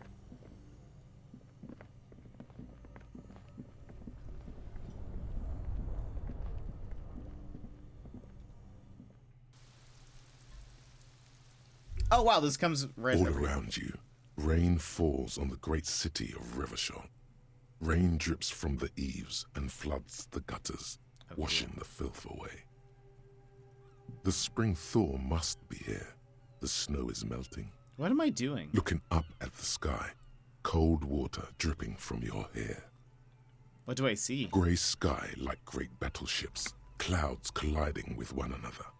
Rain falls down on the world. How does it feel? Your shirt sticks to your chest. The shoulders of your disco blazer grow heavy. The cold finds its way in under your skin. You shiver, and the city shivers with you. You're not dressed for this weather. You should get an overcoat or a patrol cloak. What is in the west? Sheets of rain over the water. A flight of stairs leading into the ocean.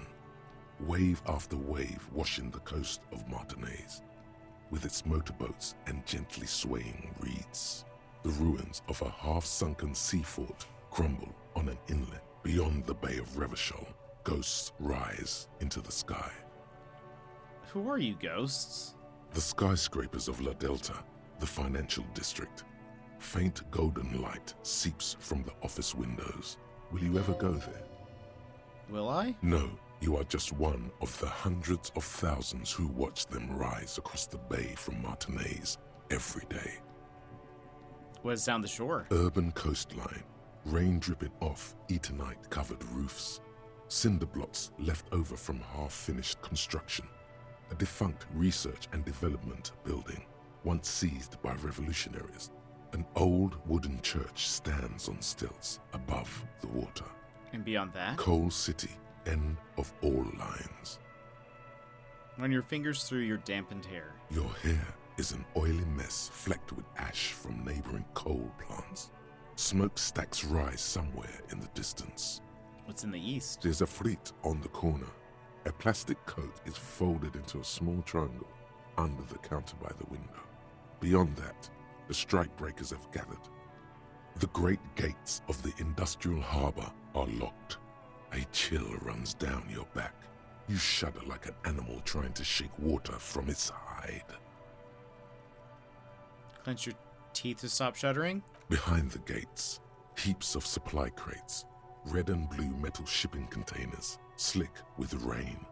The Greater Revachol Industrial Harbor is an artificial mountain range. Immense wealth resides within, and immeasurable poverty in its shadow. And beyond that? La Drusienne, King Dries passenger harbor. Cruise ships flanked by dock arms. Cranes watching over the mouth of the river distributary. What is across the distributary? Couronne, the lower middle class. Distributary after distributary cuts the city blocks in half. 7-story buildings trail off into the rain. What is beyond Couronne? A silvery curtain of rain over the houses. The class divide. What's in the north? Capeside apartments. Tower blocks crowd one another.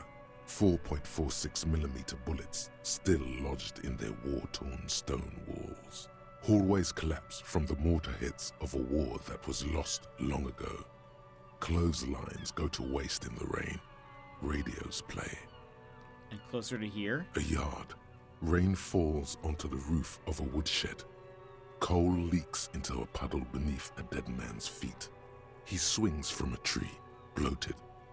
Droplets of rain slip from his cold cheeks. The writing and descriptions of everything in this game is just, it's so good. So vivid. I feel like I can kind of imagine most of this. A traffic jam. Rain thrumming on the roofs of motor vehicles. Inside, drivers watch water streaming down their windshields. The statue of a king shudders, He too is cold. The canal bridge has been raised. What's on the other side? The road ascends. A raised motorway loops above the ghetto. Beneath its concrete columns, a sea of rooftops, woodwork, and tar stretches northward. 4-story buildings as far as the rain can fall. The snows melt in Jamrock. What is Jamrock? Revachol is the capital of the world. Jamrock is the capital of Revachol. Droplets form on your eyelashes. It's home. Jamrock. Okay, that's what, I think we've said that before, that Jamrock is where we're from. Where the hood at? Why am I not there? To be in Martinaise, where no one goes, at the runoff point of a long-forgotten canal, in the whitest part of town, in the shadow of the day the revolution failed. What am I doing here? Standing in the rain, looking north, where Jamrock Rock City stretches inland. Have a brother in the cut. Where the hood at? Shivers?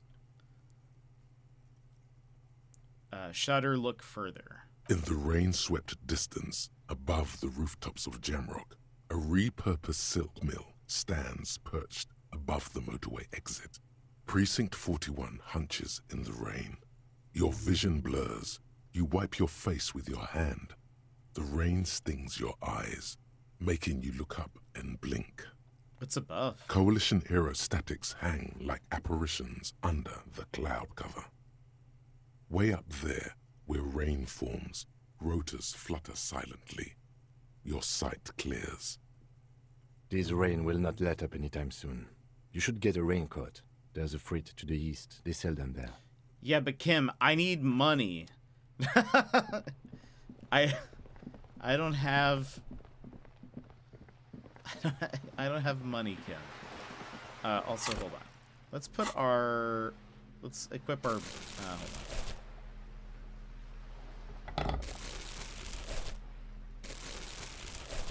on. Actually, wait, maybe we should put that away. People don't like it when you shine flashlights in their face, I've learned.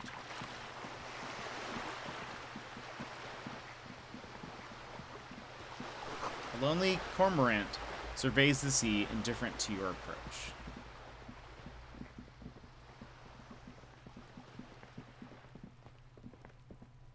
This is a wall on the side of an apartment building. Impossible. Okay. Need better conceptualization.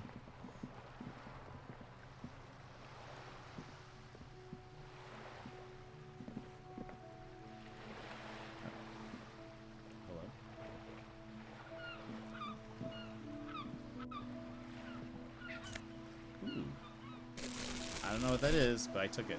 Hey, up here, Piggo.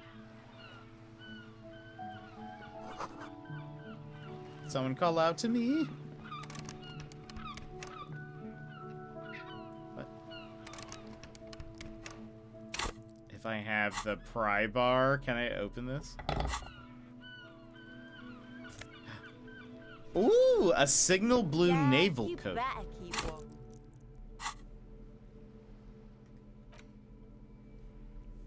+1 to suggestion, -1 half-light. What does half-light do? Half-light. Let the body take control. Threaten people. Oh boy. Look at me when I'm talking to you. Cool for high-strung investigators. Shoot now, ask questions later, cops. Surprise haters. Half-light is your fight or flight. It enables you to sense the way situations are about to turn. It injects palpable fear into your heart. Hey, up here, Piggo. Piggo. Fear that urges you to act before it's too late to act ever again. Fear that makes you frighten others. This is the aggression that lets you squeeze every last drop of information out of a witness. At high levels, Half-Light makes you ultra attuned to the world. It is perpetual fear of your own shadow or of someone else's name or scent. You'll be ready always to pounce and physically interrogate passerbys. At low levels, however, you'll find your survival instinct is lacking. and your methods limp-wristed. Those who respect violence will not respect you. Interesting. And suggestion? Look at me when I'm talking to you. Oh my gosh, I don't know who this is. For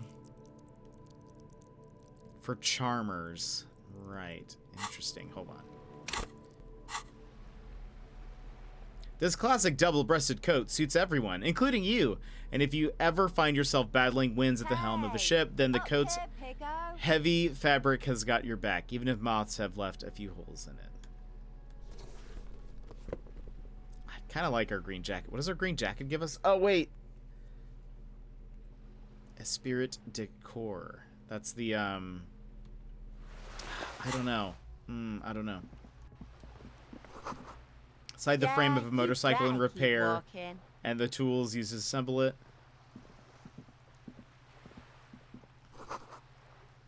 Wait. There's a girl up there. She spilled the paint.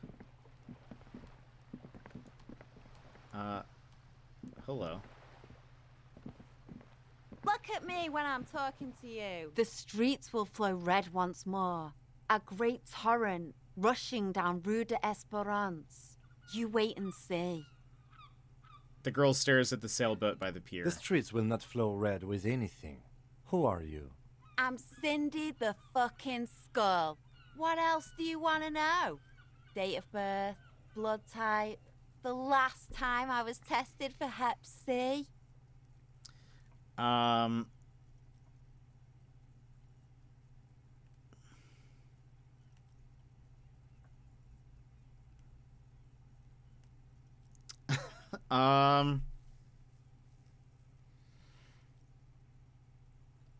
Let's start with your blood type. Go where? Accosting a minor? Listen to your partner, pig man. Keep your grubby hooves off little old ladies. Despite the attitude, she puts the brush aside.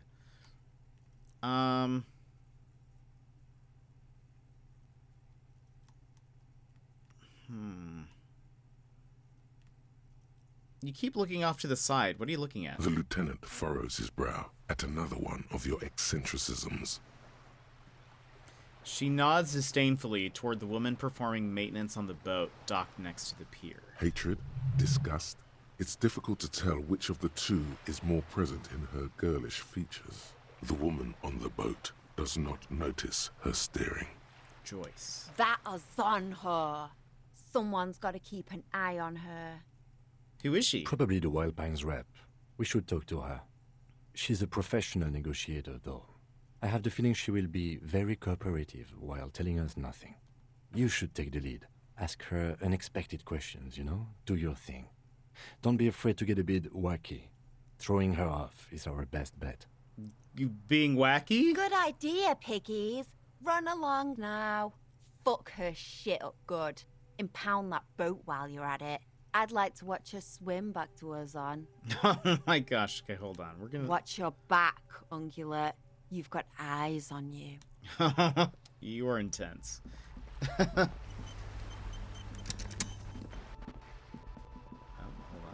What's this?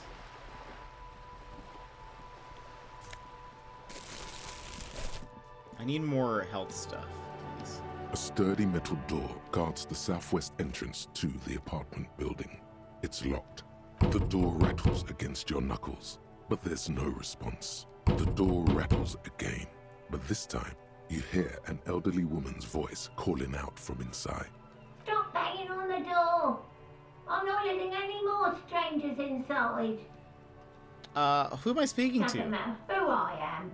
Now go on, get out of here. This is the police. The police? Everyone knows the police don't come round here. But I'm not joking. No, I already told you. I won't be responsible for any more strangers getting into the building. Go check the backyard door. Maybe someone there will. Kim, tell her we're real. Madame, I assure you, we are real police officers. There is no reply. Just faint, sweeping sounds inside.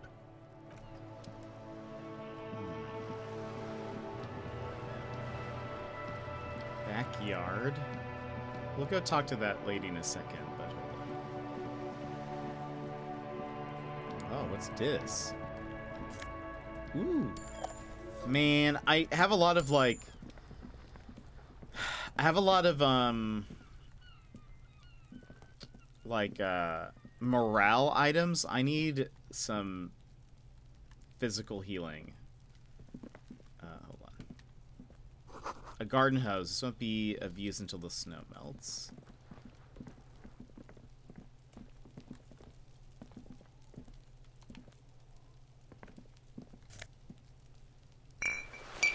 Yes. An orange bum hat? Reaction speed +1, rhetoric -1. Bum brain. Feeling twitchy. An orange beanie with a couple of holes on the side. It looks like it might have been used as a mask during an armed robbery. We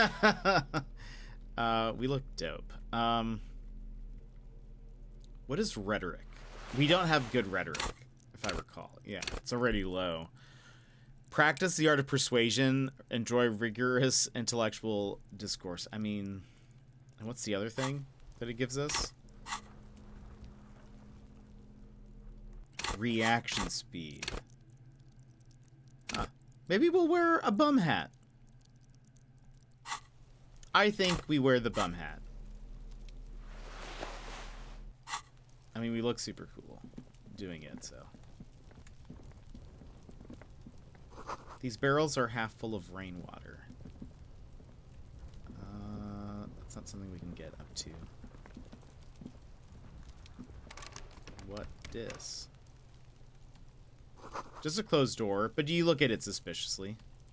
I do look at it suspiciously.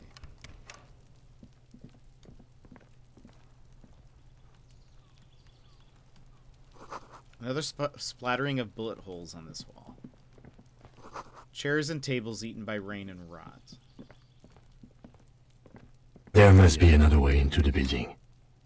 Oh, what was that sound? Why did it make that noise? Goodness. Is this a walkway? No. This is the backyard, right? Why did he... That scared me. Yeah, I know.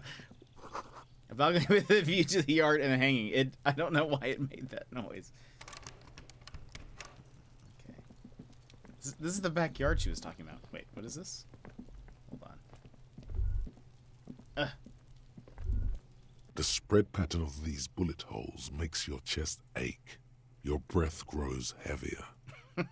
All of a sudden, Kim was just like, maybe there's another way. He turned into Batman.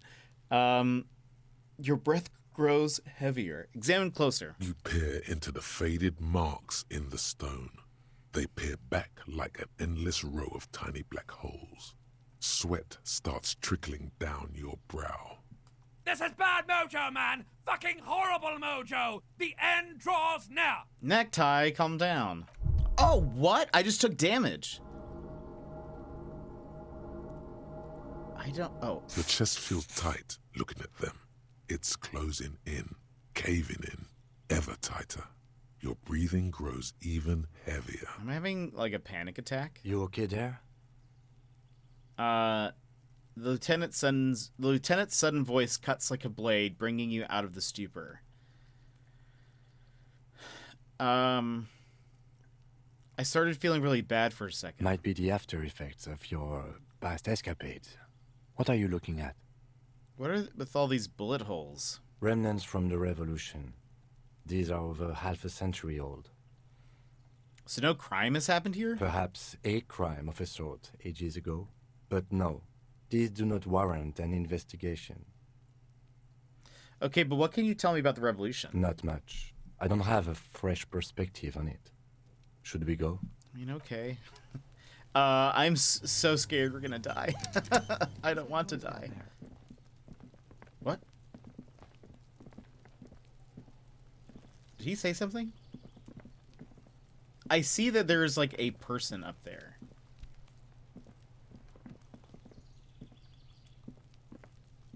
It's been a week and now they show up? Hello? Oh. Oh! You see a young man on a balcony nursing a cigarette. His eyes have been following you for a while. Not looking for any trouble, officer. He says in a quiet voice, despite the cold, his shirt hangs unbuttoned on his frame. Why are you whispering? It sounds like you're already in trouble. There's no trouble. I'm just speaking in a lowered voice. He says, Sato Vose. I don't want to be seen talking to the gendarmerie, if that's okay. I just want to finish my cigarette. It's the god of cigarettes and youth. Ask him if he's got anything to spare.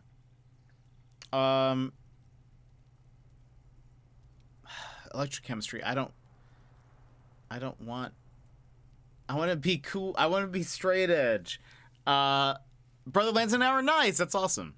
Well, we need to talk to you. Is it really that important? Like a nervous cat, he keeps stealing looks at the neighboring windows. All right, but make it quick. Once I finish this cigarette, I have to run. What's your name? My name? My name is Martin Martinez. Martin Martinez? Good local name. Let's go with that. That's a good local name. Looks like you've got a good view of the Whirling's backyard. Can you tell me anything about the hanging? I'd even go so far as to say that the view is a little too good, my dear gendarme. Do you have an estimate of when the body will be taken away? We will remove the body as soon as possible.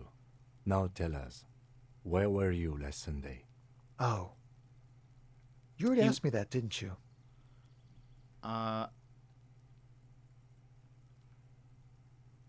Did I? No, not you. Some more muscular type. And when did you speak to this more muscular gentleman? Another cop? Last week? I don't know. Look. He looks around the courtyard again. Old patio chairs and dead houseplants litter the scene. You didn't answer the question. What were you doing last Sunday? I had a friend over. What kind of friend? It was my Sunday friend. A Sunday friend? How intriguing. Makes sense. Friends are nice on Sunday. Friends you are don't nice. have to work. You can just spend time with pals, watching rugby and drinking beer. What's your friend's real name? Did he see something? He doesn't reply, gesturing no with his cigarette. In the neighboring windows, you can see faint reflections of his silhouette, all from different angles. Someone hides behind a curtain. Those windows have eyes, and those eyes are watching, spying on you three. All right, we'll talk later. No. We won't. He takes one last drag of his cigarette before stubbing it out on the balcony. Now, if you'll excuse me, I really need to get going. Ooh, convince him to stay. This isn't the place or time for questions. Who knows who might be watching from the distance, hidden behind the curtains? Hey, listen, lower your voice. I'm just trying to make things okay again. Can we meet again somewhere else? For a moment, the man on the balcony seems almost vulnerable. Something moves in the depths of his feline eyes. Compassion and a hint of understanding. I am sorry, but I really don't have the information you're looking for. His voice is soft and deliberate. With a flick of his wrist, he sends a cigarette butt sailing over the rail. But, hold on. What's that? For a split second, his hand lingers, as though gesturing towards a stone placed right next to the front door. It's a sign. Good luck with the investigation.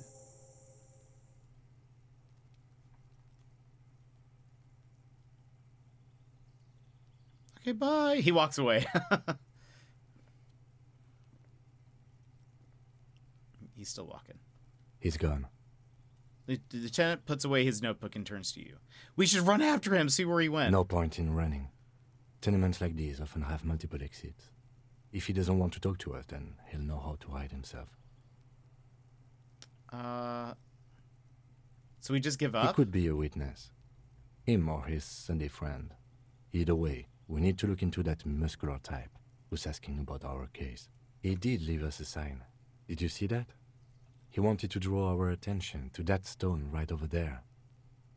Lieutenant nods toward a small rock and a soggy patch of grass. If we find a way inside the building, we can ask around for his apartment. Great, let's do that. Also, I realize now we can zoom out. Hold on. How do I... Can I get those that are up there? There was some stuff up here. Yeah. Oh, there's a coat. Oh, I guess we have to be up on that balcony. A stone, like any other, lying in a whirl of sleet and mud. Maybe there's something under it. There's a key beneath it, rusty from the dirt. This must be for the front door. Pity doesn't have the apartment number on it. This building has many apartments, and the man can be in any of them. How are we gonna find the right one? We'll just have to go in and see. Is this the door? It is. Okay. There you go. Oh, we can... Okay. Eviction notices and missing pets are plastered on top of each other. This box is filled with cleaning chemicals, smells of laundry detergent. Flip up glasses? Yes. What is this? +1 logic, minus authority. Balancing the books. Filthy boho, probably a narcomaniac. These flip-up sunglasses were fashionable in the old, but have since lost their popularity. Their thin gold alloy wire frames are a reminder of a drug-addled bohemian artist. These days, the glasses are only favored by organized crime accountants who desire to look cool. I mean, we do look cool, though. But our authority is now at 3... And our logic went up? Is that what that was?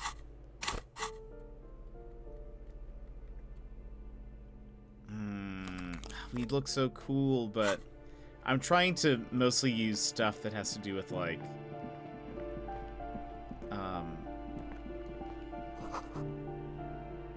our, like,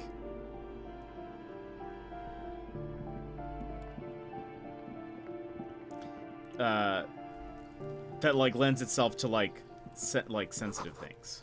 Breaker box. I don't want to go talk to him yet. I want to look around. Let's go back inside. What's this? Money!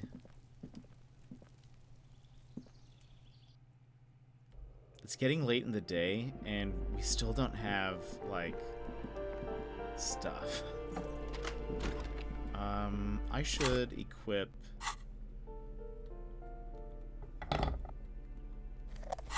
Yeah. These shower curtains are covered in some sort of slime. Lovely. Money! Apartment 12, a loud rumbling snore comes from within. Snoring is scary somehow. You should leave. Okay, yeah, let's leave.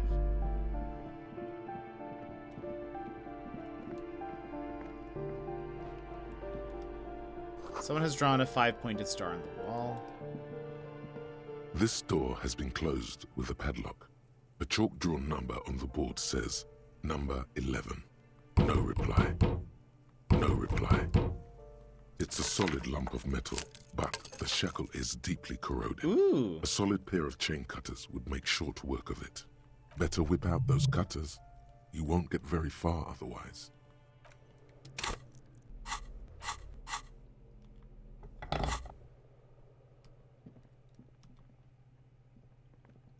This door has been closed with a padlock. A chalk-drawn number on the board says, number 11. What are you doing? You're trying to cut the body of the lock with the chain cutters, and it's really not working. Yeah, it's really not working. I believe it's the shackle you mean to cut, Detective. Oof. He's just trying to help. Don't take it back. Don't you think that's what I'm trying to do? These chain cutters are broken, Kim. Perhaps you should give it another go. Oh. We can try again right now? What are you doing? You're trying to cut the body of the lock with the chain cutters. Even with and his it's help. really not working. I believe it's the shackle you mean to cut, Detective. He's just trying to help. Don't take it bad. Relax. They're broken! Perhaps you should give it another go. They're locked. Okay. Alright. Bad. You hear someone walking around inside, rearranging the furniture. The number on the panel says 10. The walking stops abruptly, but no one comes to the door. You can feel tension on the other side. A poor communard from the looks of it. The room is barely bigger than a closet. This time, the steps come closer. Who is this? Demands a female voice, wary and tense. Do I have to open the door?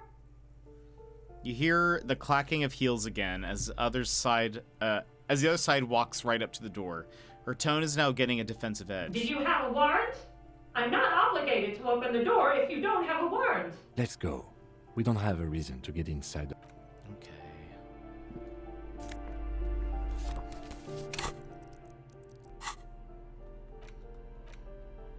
Oh, we have a rifle. Oh, that we can... A broken... That's right, I didn't even look at this. Yeah, our health and stuff is not doing great. Broken Bell McGrave from ages past. It's a 4-shot bolt-action military rifle with a wooden frame. It sells only for $11. It was like vintage.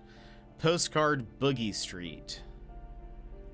Crumpled up postcard depicts an open-air market in Boogie Street about 5 years ago.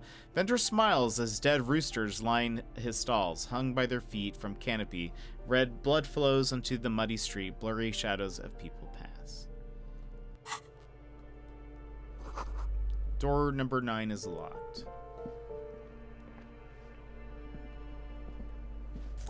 Money. Apartment 8. Okay, before we talk to her, I feel like that'll be important. Foreclosed by Martinez Realty.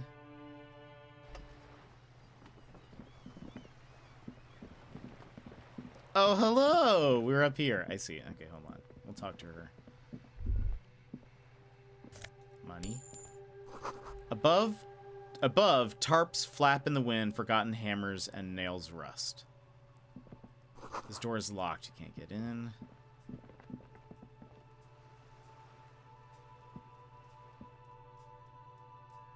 Let's talk to her maybe first. There isn't a lot of money in this place. You found like what, $6 total? We're at $14.49. I have spent like $3, I think. Oh, from the start stream, yeah. Yeah, we have not found very much. Ooh, the piggies have learned how to saunter up staircases. I didn't think you could do that with hooves. But here you are. That's right, we've evolved. We cops don't like closed doors. No, we're not going to say that.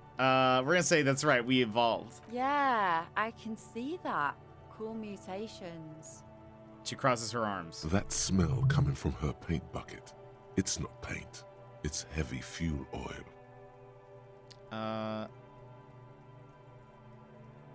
What are you doing to the wall? Can't you tell?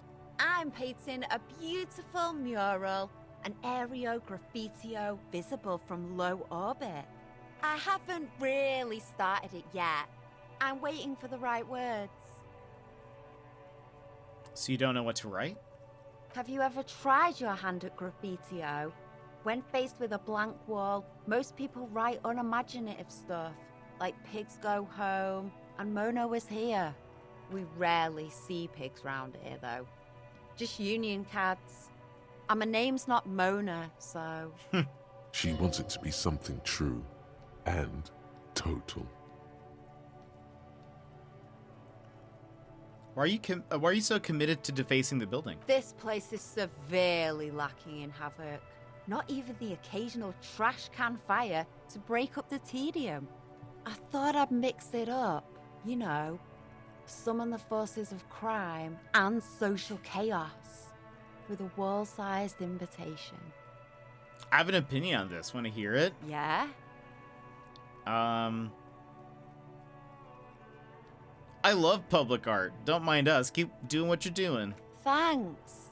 I'm sure the inspiration will come to me now that I have an official RCM stamp of approval. Yeah, I guess that's probably not super cool. You've lessened her desire to deface Oh, the no. Do you know anything about the recent murder? I ain't no snitch, pigstein. Go forth and forage in someone else's shit. No shortage of squealers in these parts. Actually, there is a shortage of people who talk to us in a normal, calm, informative manner. We weren't put on this earth to make your life pleasant, fucko. Is that heavy fuel oil? Red-dyed heavy fuel oil, intended for exclusive use in government vehicles, to be precise. He says, studying the contents of the bucket. What did you think I was using? Aquarels? Sucked it out of a cop's fuel tank myself. Back in Jamrock. She really did it. She's proud of it too. That's some clever cultural commentary. You ain't seen nothing yet, piggy boo. Alright, catch you later, Cindy. That's all we got. Alright, now let's in here. She's a card. Someone's been sleeping here. Cindy.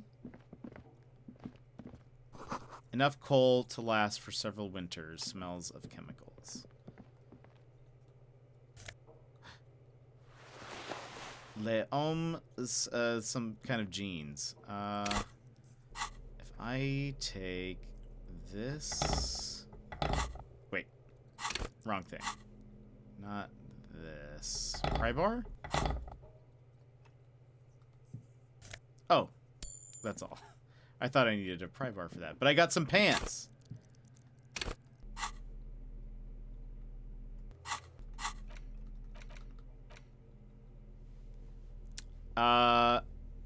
Electrochemistry and reaction speed. Oh gosh, not electrochemistry.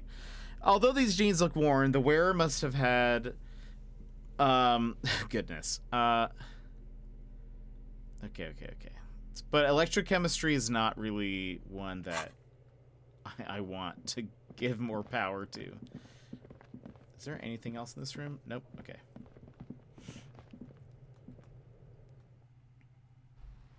Electrochemistry just wants us to be on drugs. Hello again, officers.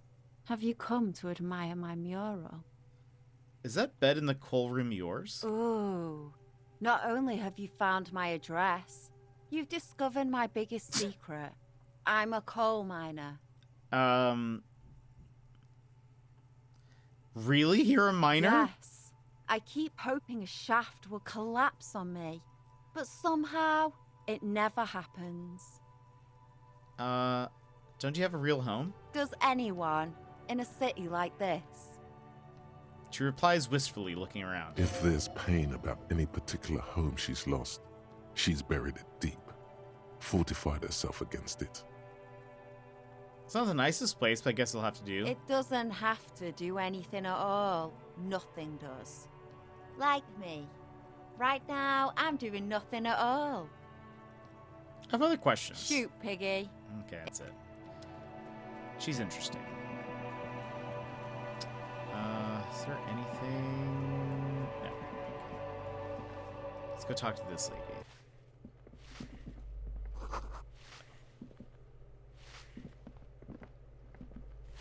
Give me a moment. An elderly woman is leaning on her broom, her knuckles white as bone. She seems to have difficulty breathing. The cold never does any good for my bronchitis. I feel bad. I'm shining a flashlight in her face. Are you all right? I'm fine. Fine. Don't you worry about me. She starts coughing, red spots appearing on her cheek. You're still worried. It's very worrying. Now, what do you want from me, policeman? Who are you? I'm no one. Just an old woman who cleans these hallways. Do you live here? If you can call it living. I have a little room upstairs right next to the coal room. It's barely bigger than a closet. But I don't complain, no. I have my bed and my aching bones to keep me company. And that's all I need from this world. And all she gets, too. The coastal wind beats down hard on the cold room door outside. Splashes of waves make the balcony slippery. I'm looking for Martin Martinez. Oh, you'll find plenty of Martins here. Don't you worry. She smiles a gap-toothed smile when she hears you mention the name. No, you don't understand. I'm looking for a real person named Martin Martinez. He told me he's Martin Martinez. Pea-brain. Someone played a trick on you. Martin Martinez is a name for anyone who comes from Martinez, like Jim Jamrock or Raoul Ravachol. Oops. You really didn't get the joke there. Oh, no. I thought it was obvious. Anyway, officer, we Kim. don't have the witness's name. Don't think I'm dumb. How about a young male in his 20s? Yes, yes. I know who you mean. The scrawny boy who's always smoking like the devil, right? Yeah. She looks at the other end of the hallway. Somewhere in the building, a child starts crying. You hear a radio tuned to a talk show and someone taking a shower. What's he in trouble for? He's wanted for murder. He's going for life. I just want to talk to him. Talk? The cleaning lady starts laughing, but it turns into a violent coughing spasm. She squeezes her broom, trying to catch her breath. He lives upstairs in room 28. Go to the balcony. It's one of those doors there. He's usually home in the evening. Thank you. We should go check out his apartment on the balcony. See if he's home. I have a few questions about those apartments. Ask away, policeman. Do you know who lived in the foreclosed apartment? The hell am I supposed to know? Sorry. Another nut job, I assume. She really doesn't like those nut jobs. Bad blood there. Is one of the residents on a vacation? Their mailbox is overflowing. People come and go. I don't keep an eye on everyone. Who lives in apartment 10? No one lives there. It's been empty for months. But I talked to someone through the door. Impossible. I would know if someone had moved in there. Ghosts. She pauses, eyeing the hallway. Maybe it's those countercultural people again. Breaking into a house like it's a public space. You're a policeman. Be good and take a look, will you? Sure. Great. Young people. They're worse than rats. You know, always littering the hallways with trinkets and empty beer cans. Who lives behind the padlocked door? Oh, that one is a scientist. A future scholar. Suddenly the old lady's face is beaming. I think he studies astrology at the community college. Astrology? Something to do with all those stars around his door. He asked me to leave his drawings up on the wall. Are you sure you don't mean astronomy? That's what I said. Astrology. The lieutenant shakes his head, as though to say, let it go. I wonder if, well, if it's astronomy, I wonder if they can tell us anything about those tattoos, because they have, like, stars on them. Come on, people. Try to keep up any standards here. It's not about stars. It's... forget it. What can you tell me about Cindy? The artiste? Nothing I can do about her, I'm afraid. She ruins the walls faster than I can clean them. Still... She leans on her broom. She leaves an old lady to her business. More than I can say for others. Well, that's all. She mumbles some kind of a response, then hacks something into her handkerchief. What's over here? Before we go up to Martin. Oh, it takes us here. Can I... Okay. Whew. I was a little afraid that it was going to be locked.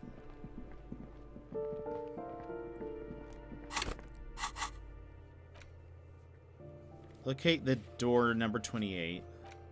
Investigate apartment 10 for the cleaning lady. Which one was 10? This door has been closed with a padlock. A chalk-drawn number. You hear someone walking around inside, rearranging the furniture. The number on the panel says 10. This apartment is supposed to be empty. Did you break in here? Excuse me? Of course not. Scare them. suspected of some big crime. There's no sweet talking your way in there. Be official. Are you cooking morphine in there?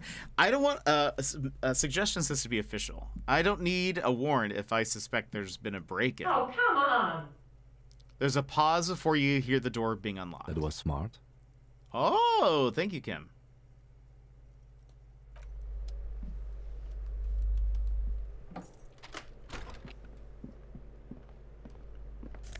Shoes. +1 to indirect modes of taxation. Affluent moneymaker man. Wait, what? What does that mean? These Per and Ingersoll shoes have no lacing, but a strap and a buckle. Due to their elegant and affluent design, they have been described as the most advanced dress shoe. So advanced that walking through slush and mud does not leave a single trace on them. Indirect modes of taxation. What does that mean? That's not an...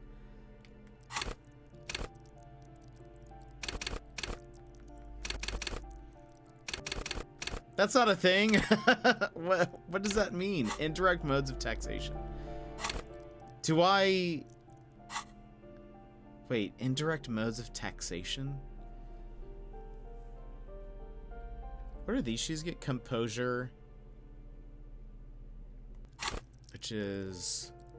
Motorix. Does that mean... Can I get more money or something this way?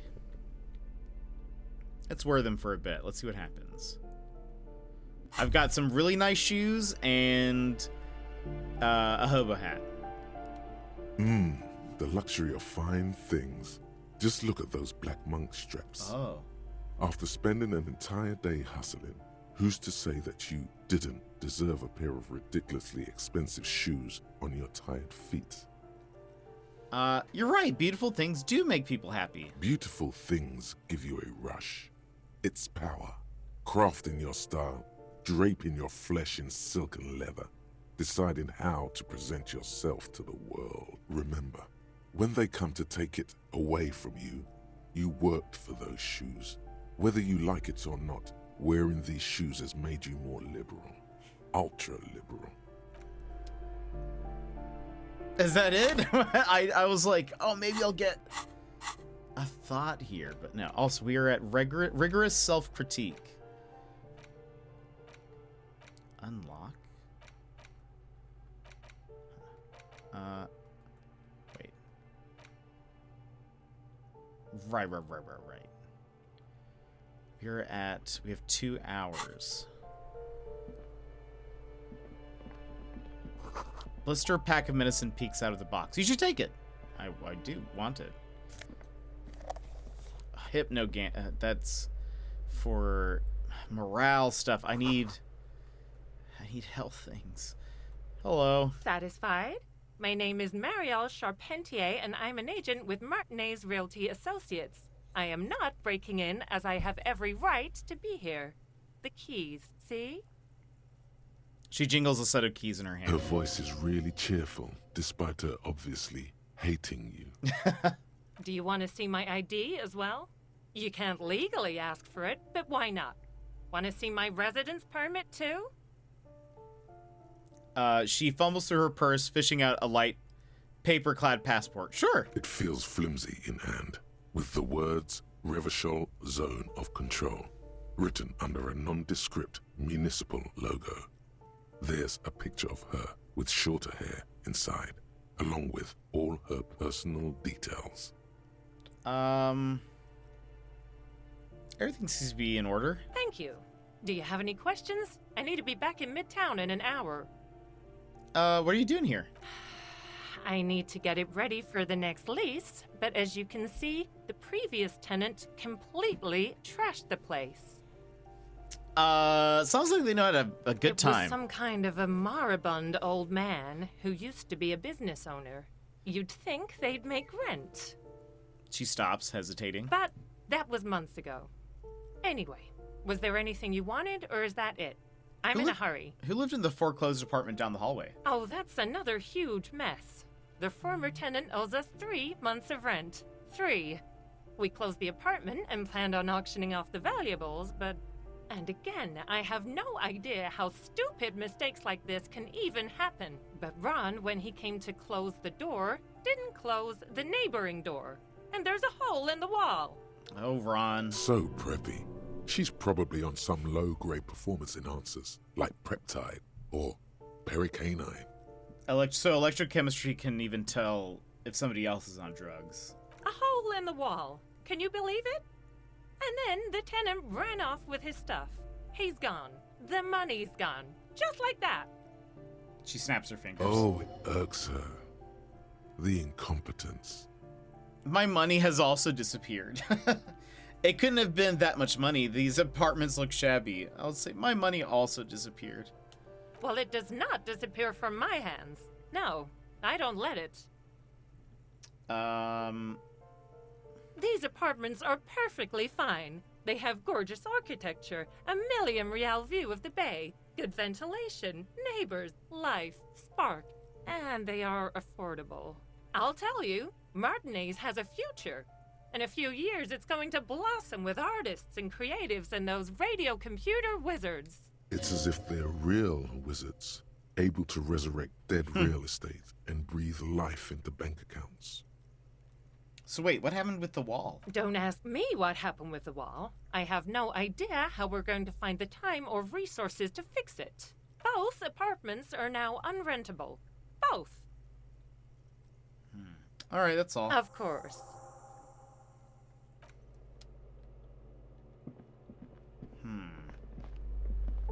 So one of the apartments, maybe the one with the lock, it looks like has a hole in the wall, so maybe we can look into one of the other apartments, maybe? Give me a moment. I didn't find any counterculture people in apartment 10. It was just a real estate agent. I see. I hope some good people are finally going to move in. This place needs them.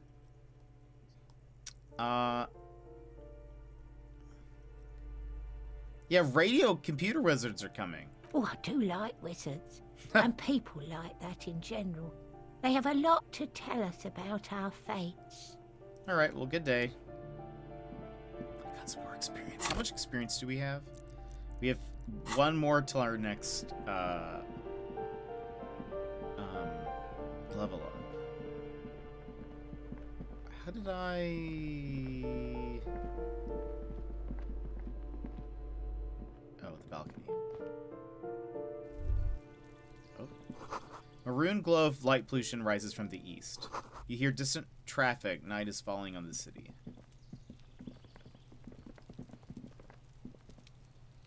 Money. Oh, that was just an empty door. Oh, we can't... How do we get up there?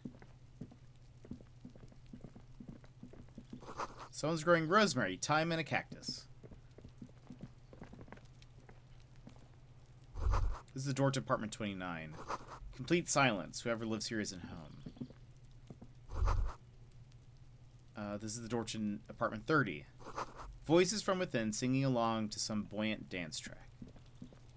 Can't go there. There are bottles I could sell.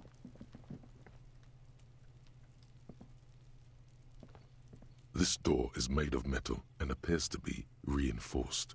Someone here really values their security. Number 28. This is where the cleaning lady said the smoker on the balcony lives. Let's see if anyone's home. Knock on the door. No one answers. Looks like the young man we are looking for isn't home. I think our best chance to catch him is in the evening. He looks around, taking in the cold spring air. We should return tomorrow after we have finished with our day's work. How about 9 p.m.? Sound good? What do you mean? The smoker on the balcony. This is why we're here, right? He might know something about the murder. So tomorrow 9 p.m.? Suddenly, he's a little worried about your memory. Sounds good. Tomorrow. Tomorrow, 9 p.m., right here. Apartment number 28. Good, let's go. Damn. Turns out it's quite tricky finding someone in a big apartment building.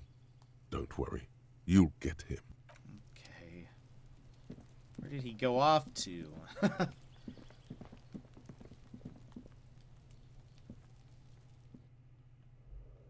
Let's go talk to, Joyce. boat. Balcony? No, this way. Right? Yeah. Yeah. Looks like there was more construction here once, decades ago.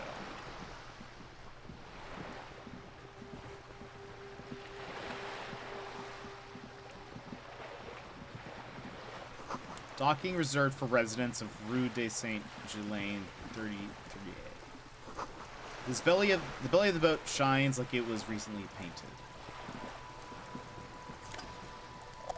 Dang it, magnesium! I have so much morale stuff. Your room in the whirling isn't much bigger than this sloop. Also, hold on. Quick save. Just in case, I don't know, she shoots us. Shadows in the water, green plants under the calm surface. A striking woman leans against the cabin top of her sailing boat, smiling as you approach. Her green raincoat glistens with droplets. A silk scarf is tied around her throat. Good evening, officers. I'm Joyce. She extends her hand in greeting. Joyce L. Messier. I represent the board of Wild Pines, the owners of the harbor. You gentlemen must be from the RCM. She steps closer and holds out her hand over the railing.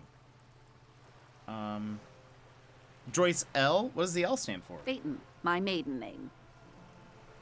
Related to Professor? Her bony hand dangles from the sleeve of her oversized raincoat. What exactly is the RCM? I remember hearing it from somewhere. I meant you, the Revachol Citizens Militia, the police. Oh, right. What gave us away? Nothing, honestly. I've said it to every drunk in town, and you're the first one who's responded. Me also with the flashlight still shining in her face. What is implied here? That you're a drunk? I'm not a drunk. I'm a police officer. Of course you're not. It was only a joke. Uh-oh. Shake her hand. I'm glad to see you here.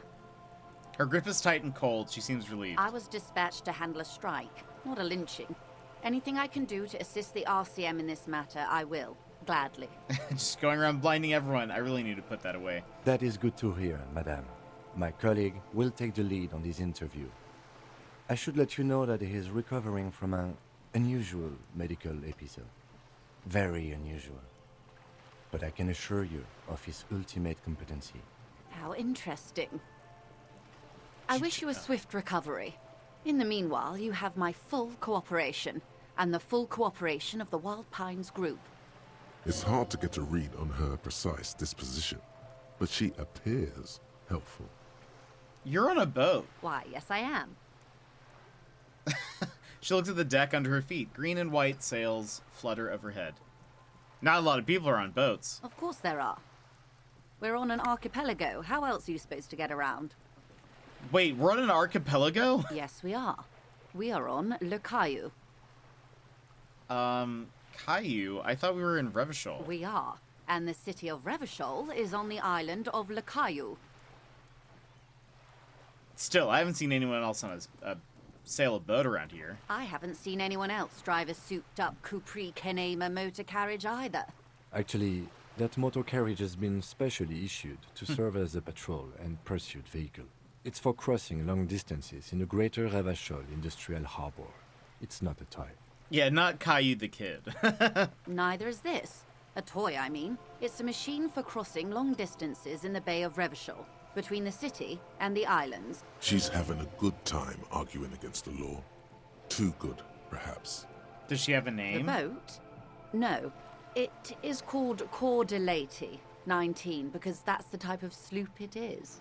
The word "it" feels strange. Such a beautiful boat deserves a proper name. A breeze ripples through the sails and tugs at your hair. Below, the sleek, fish-like shape of the hull parts the water.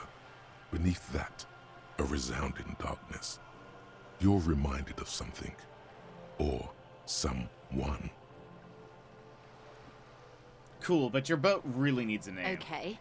How about Coeur de Leyte 19? Why?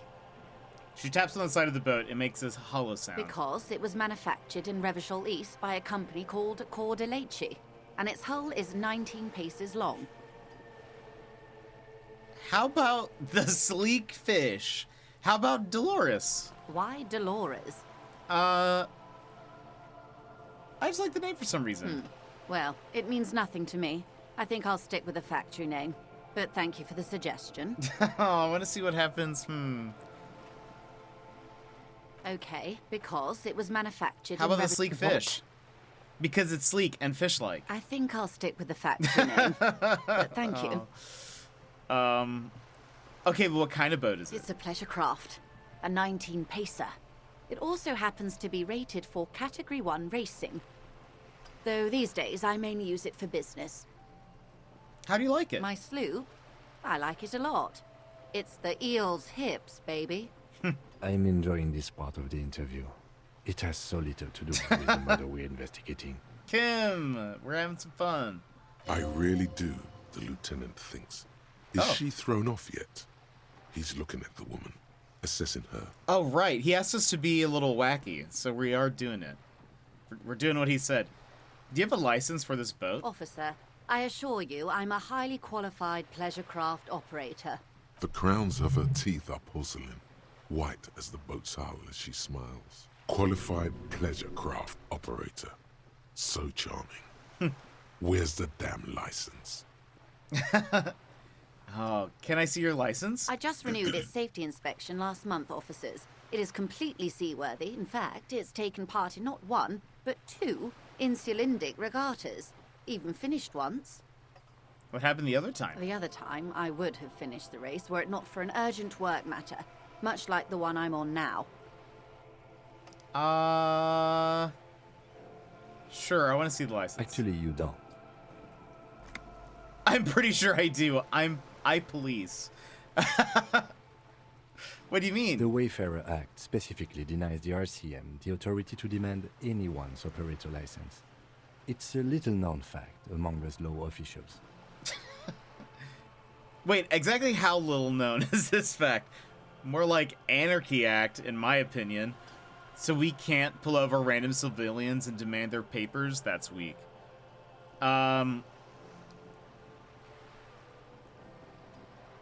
How little known is this fact? I was just being polite. Even school children know the Wayfarer Act. Wow, more like Anarchy Act. No need to politicize this. You may still ask for the lady's passport. You need to save face if you want her respect. Oh, no. Demand that passport. Yeah, I need to see your passport. Authority says I do. Of course. She searches the pockets of her raincoat, producing a bundle of documents in a sealed plastic bag.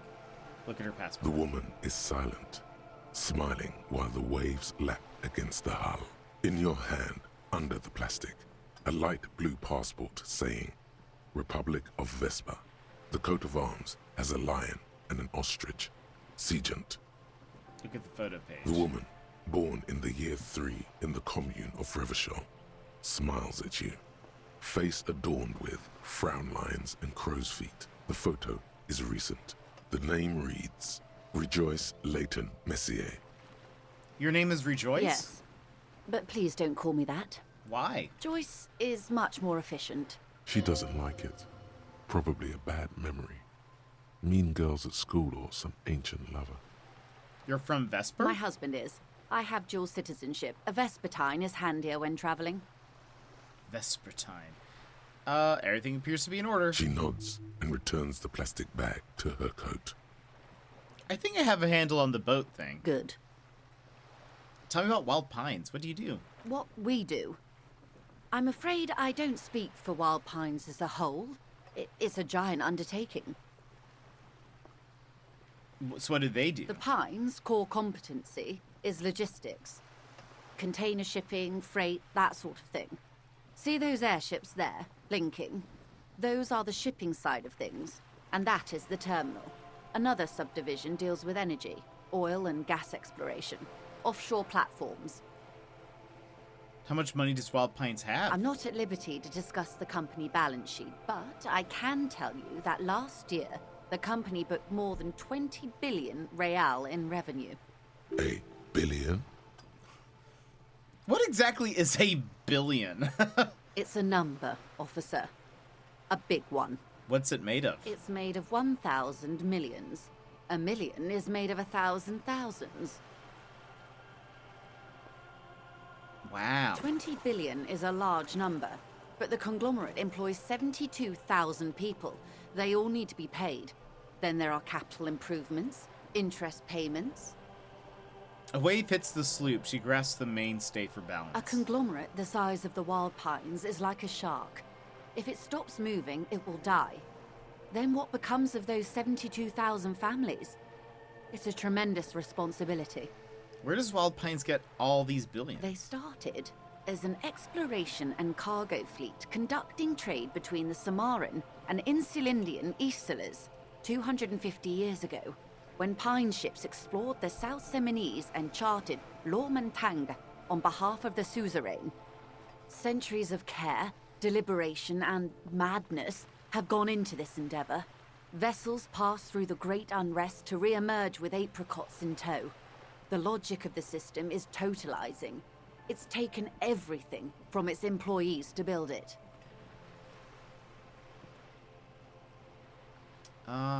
What does such a huge system want with a place like this? You mean aside from being the terminal's legal owners, who are responsible for moving 8% of the world's cargo? 8% of all cargo? That's quite the endeavor. There are no minor cogs in the system. Each terminal must be accounted for, lest the entire system break. Every hiccup in such a system means thousands lose their jobs, the world over. I'm here to assure that doesn't happen. The 15th Indo tribe.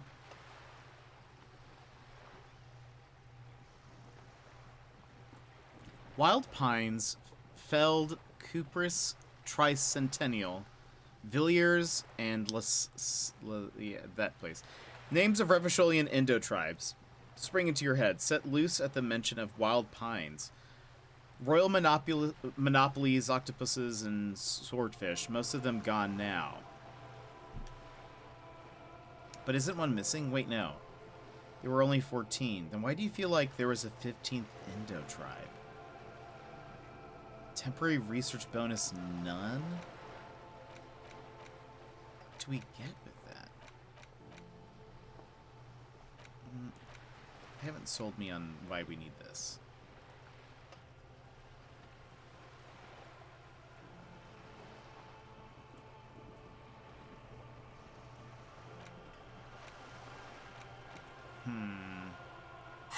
Let's keep going. With your help, hopefully, says her warm tone. What can you tell me about the strike? Everything. Right up to, but not including, trade secrets. Wait, what if I want to hear about trade secrets? First, you'd have to repeal the Emergencies Act of Trade in Aliments. That gives me the right to silence. It's quite the octopus. An octopus? I'll slay it. Good luck is only kept in place by the vested interests of half the civilized world, including your own.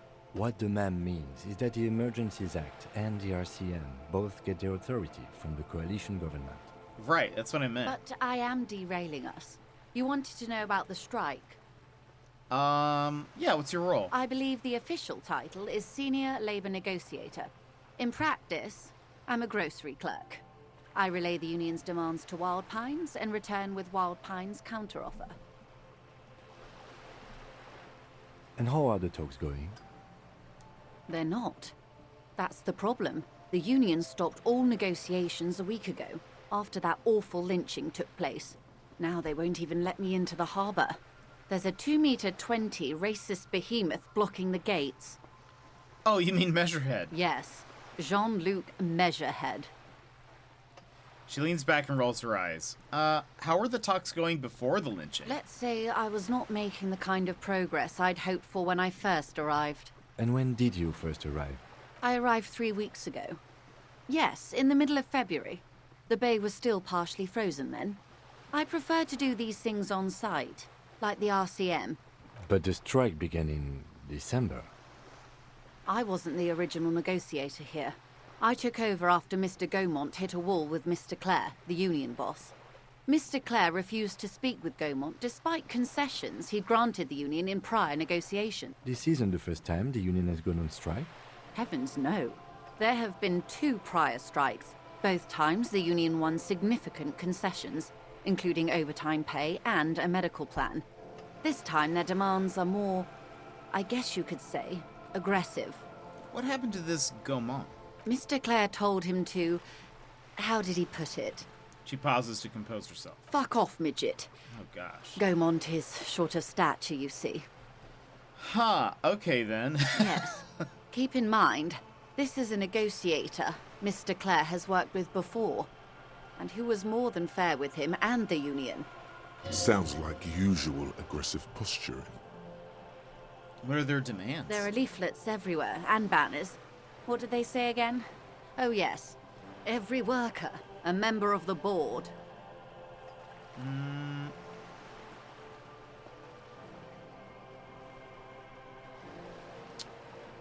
I don't know what to think about that.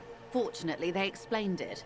Every time the Wild Pines group makes a decision about anything, it needs the signature of each of the 2,200 workers in its Martinez terminal. Just so you understand, this is but one of 22 terminals owned by Wild Pines. Essentially, not only are they kings of the company, they are also kings of the 72,000 employees of Wild Pines Group. The king is dead. Long live the workers. That's pretty funny. They're having a blast. But how can they afford it?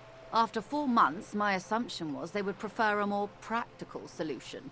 What are you gonna do? I'm not sure. Naturally, I assume that was just their opening position. A hard-nosed tactic with a side of mockery. But there's been no follow-up, just the same nonsensical slogan repeated over and over again. And now, people are getting lynched, I hear. Behind the whirling in rags. A disastrous situation if there ever was one.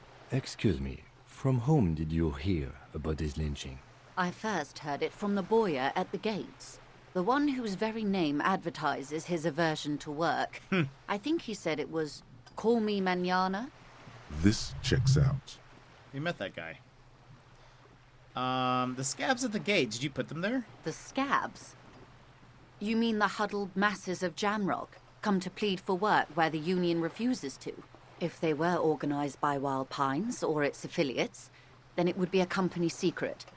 I could not share it with you. Not right now, at least.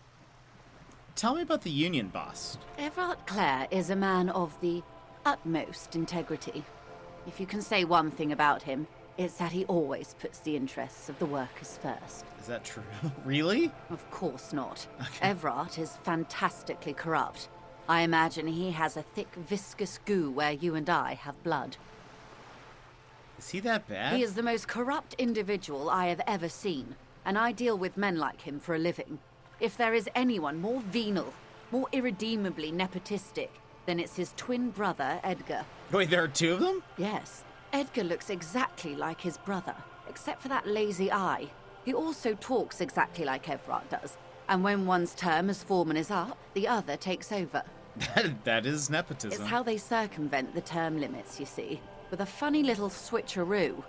While in office, they've embezzled God knows how much of their workers' dues. What about the Union itself, outside the brothers? The Débardeurs Union was once a perfectly normal institution. 20 years ago, anyway. It must not have been easy to establish under the Emergency Act, but they did it. I can respect that. Organized labor at its best, as they say. Then something happened in the local chapter elections. The brothers Clare came and transformed it into a... how do you say? She hesitates, looking for the right expression. A mob. The Débardeurs are a crime syndicate. Sad as it may be, I suspect we'll be forced to cooperate with them. Refreshingly honest, officer. The company has tried appeasing in the past, but I'm afraid our concessions have only emboldened Everard and his brother. She turns to you. And your opinion, detective, if I may ask. I'm a curious and talkative person, you see. Would you say the Débardeurs Union is... an effective advocate for the rights of local working men, a giant leech sucking the life out of Revachol, basically a socialist mob. I prefer not to have opinions. Do we say something that she would probably like? Or do we not have an opinion?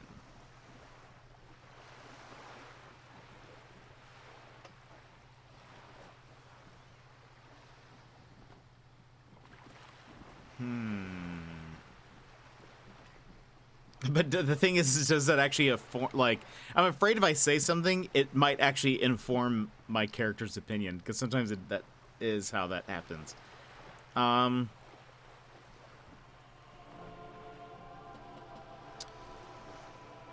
We'll try to, like, side with her, see what happens. Indeed. And a hungry one. Sadly, Wild Pines have cooperated with what amounts to a crime syndicate for 2 decades. However much you feed the leech always hungers. You said something happened in the elections? I'm glad you asked. There was a woman, the previous forewoman of the Union. She disappeared. Disappeared? Yes. On the last day of the local chapter elections, her daughter phoned in and said she wasn't running anymore. Or coming to work. Ever. Wow. End of story. That's eerie. Downright haunting, if you ask me. The Wild Pines suspected foul play, but what could they do? It was a union matter. The point of the presentation is, these kinds of things happen around the Clares. Watch out when you're dealing with him. Thank you for your concern, ma'am. We'll be just fine. There's a lot happening in this game that I'm not sure if I'm following it all. What do you have any questions about something? Of course. How else can I help? What can you tell me about this lynching? Quite a few things, I'm afraid. She falls silent for a moment, contemplating something. The information I'm to share with you includes sensitive trade secrets. For the sake of my employer, I have to ask for your names and badge numbers. Of course, ma'am. We should have introduced ourselves. Right. I am Lieutenant Kitsuragi from Badge. Precinct 57. And this is my colleague from Precinct 41. I'm afraid he doesn't have his badge at the moment. I hope mine will suffice. How curious. Why is that, Detective? I don't even know. Basically, there's currently some kind of labor dispute. So she works for a company that is a logistics company. So they do like shipping and trucking and that kind of stuff. And it seems as though there's like the union for the lorry drivers is on strike. And because they want better payment and more rights and that kind of stuff. They want like a bigger stake in the company. There are the people who are outside who are like chanting. They are other drivers who seem to not be a part of the union, and they are mad at the union for not letting them work. And that's why when we went over there, they kept on shouting right to work. And so they have like locked the gates to the harbor. And so she is here to try to facilitate negotiations with the union. But she's saying that they're asking for too much. They're saying that they want, with any business decision, they have to get the signatures of every employee, basically, to agree to make a decision. Which seems, that's why they've been at a standstill for like months, essentially, I guess. And so, anyway, that's kind of what's happening here anyway. And so we're just learning a little bit about what her role is and all that sort of stuff. Okay, so why, she returns to the lieutenant badge and turns to you. That seems excessive, right, exactly. Why is that? Awkwardness washes over the conversation. The woman doesn't like this turn of events. Remember when my partner told you I'd recently suffered from an unusual medical episode? My lost badge is related to it. I see. So, are you saying you lost your badge during the course of this episode? I could have eaten it for all I know. I don't remember anything. This world, the city, nothing. Oh dear. I suppose this does explain some of the more curious turns in our conversation. As I said, ma'am, his technique may be very unconventional, but he is an officer of the RCM. Of course, I sympathize, but I'm afraid I simply can't share anything more until I've seen that badge. There's something she wants to tell you. You just have to present her with your badge to hear it. Hang on. She's a professional negotiator. She should be open to some sort of mutually beneficial arrangement. What kind of arrangement would it be? I mean, favors for favors. A dirty alliance of some sort. Oh. We have +1 for a dirty alliance, +1 for sympathy for your amnesia. This is a red check. It cannot be retried. Let's try it. Feelings will guide the way. Oh no. But, madam, I need to know about this lynching. It's very important to me. It's the case I'm solving. I assure you, it is no small matter for me either. We all share the responsibility for disarming this situation. I hope you have a badge for me as soon as possible. You have so much else. I only have this. Spread your hands. This is the entirety of my existence. She's silent. The wind flaps the sail above her. This boat, for example, and a home somewhere. I only have this case. Officer. I took morale damage. The carbon fiber hull creaks. I don't remember anything except this lynching. There is only this coast and this lynching. You know, I don't mean to sound cold, but if you want something, you have to give something back. More than just guilt. Oh, yeah, I have a ton of morale boosting things. That's at least You're good. doing it. Despite your own best efforts, you're still getting in. The reason why I haven't used it is because we're towards the end of the day. I'm curious if we sleep, if I heal all the way, or how that works. We'll see. I'll be frank with you. If I'm going to break protocol, I need to be able to justify it to my superiors. They're going to want to see something tangible. Like what? The Union is conducting drug trade out of the harbor. It's an open secret in Martinez. Surely it must not come as a complete surprise to the RCM either. Perhaps it's time to look into it. Or you can find your badge, which honestly seems like a lost cause. Detective, a word in private before we continue. True, we don't have anywhere to sleep. That's a good point. Excuse us for a moment. Wow, you work hard. I do? Oh, yes. You hustle. You're a provider. It's tough out there, but you keep it real and provide. What kind of hard work do I do? Look at yourself. You're a human pedometer. You must have walked 200,000 steps down cracked asphalt, mosaic, sand, and linoleum after you re-emerged. That is the sign of a hustler who never gives up. The world is harsh and people are evil. You didn't make it that way, and you won't let it break you. You ride. Yeah, I ride. A little. You make money. You got gills, baby. Got those black papers with the faces of the innocents on them. You bring in the Franco Negros and the Solas. It ain't easy, but you do it. Day in and day out. You didn't make the rules, but you won't lose. You're a cop, and a sprinter, and a money printer. You could say I took some money from that Manana guy, too. You didn't log that in as a donation either. You don't log any of that shit in. You're a straight rider. I guess I've made some gills, sure. Sure. And has it been easy? Is life easy? Have you not gone into cardiac arrest? Are you not about to have an anxiety attack or shoot yourself in the mouth? But you still hustle 24/7, ride or die. Now, ask yourself, are you rich? No. What do I say? Yes. Maybe I am rich, you know? What is savoir-faire? Savoir-faire is... Where's savoir-faire? What's the thing on here? Oh, there it is.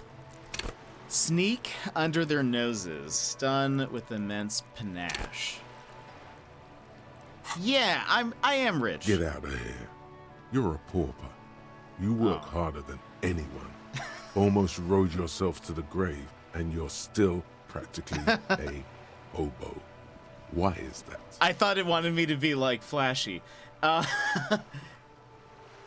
system is broken. There's a market for corrupt cops out there, but the immigrant cops have price dumped it. Why am I so poor? Because of the taxes.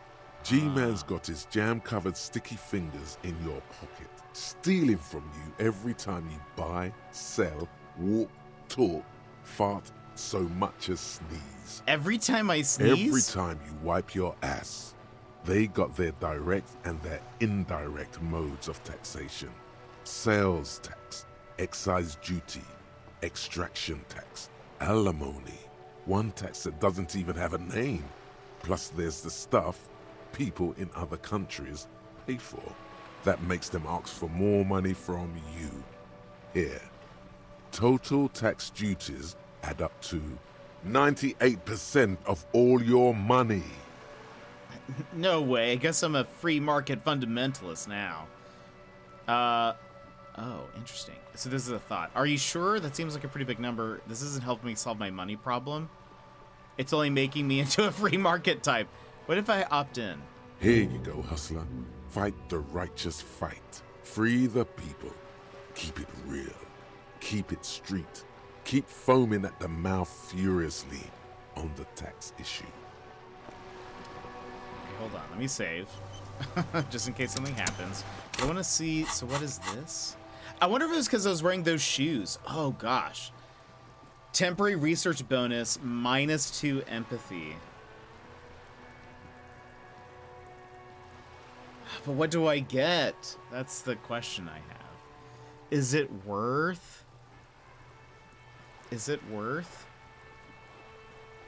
Fight and indirect taxation for the Gossamer state is compatible with all creeds. It's cool like that. You're a cool anarchist now. Unless you don't want to be an anarchist, whatever. Stuff this meal ticket in your eye socket and let's see if we can steal some love back from the robber barons at the customs agency and the banditos at the Insulindian Financial Oversight and Competition Committee. We also have this one. Gosh, I hate that this gives me -2 empathy, though. That's, I mean, our empathy's really high.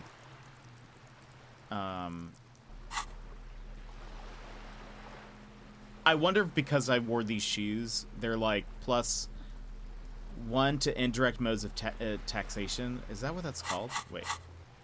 Yeah, okay, so it's because of these shoes that I got that.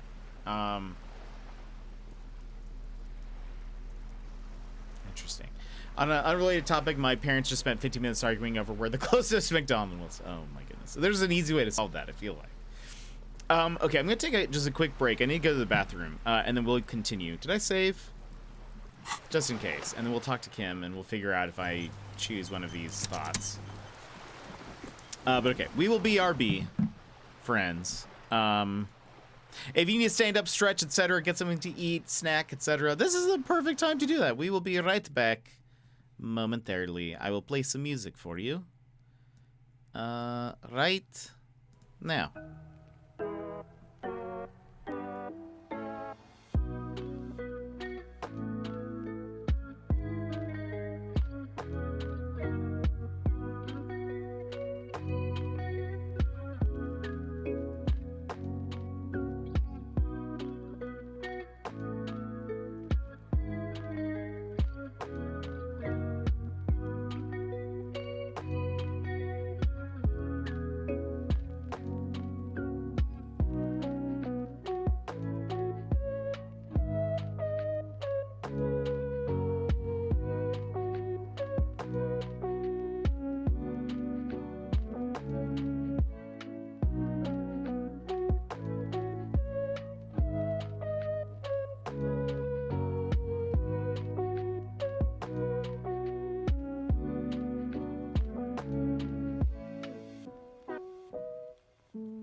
All right, we are back.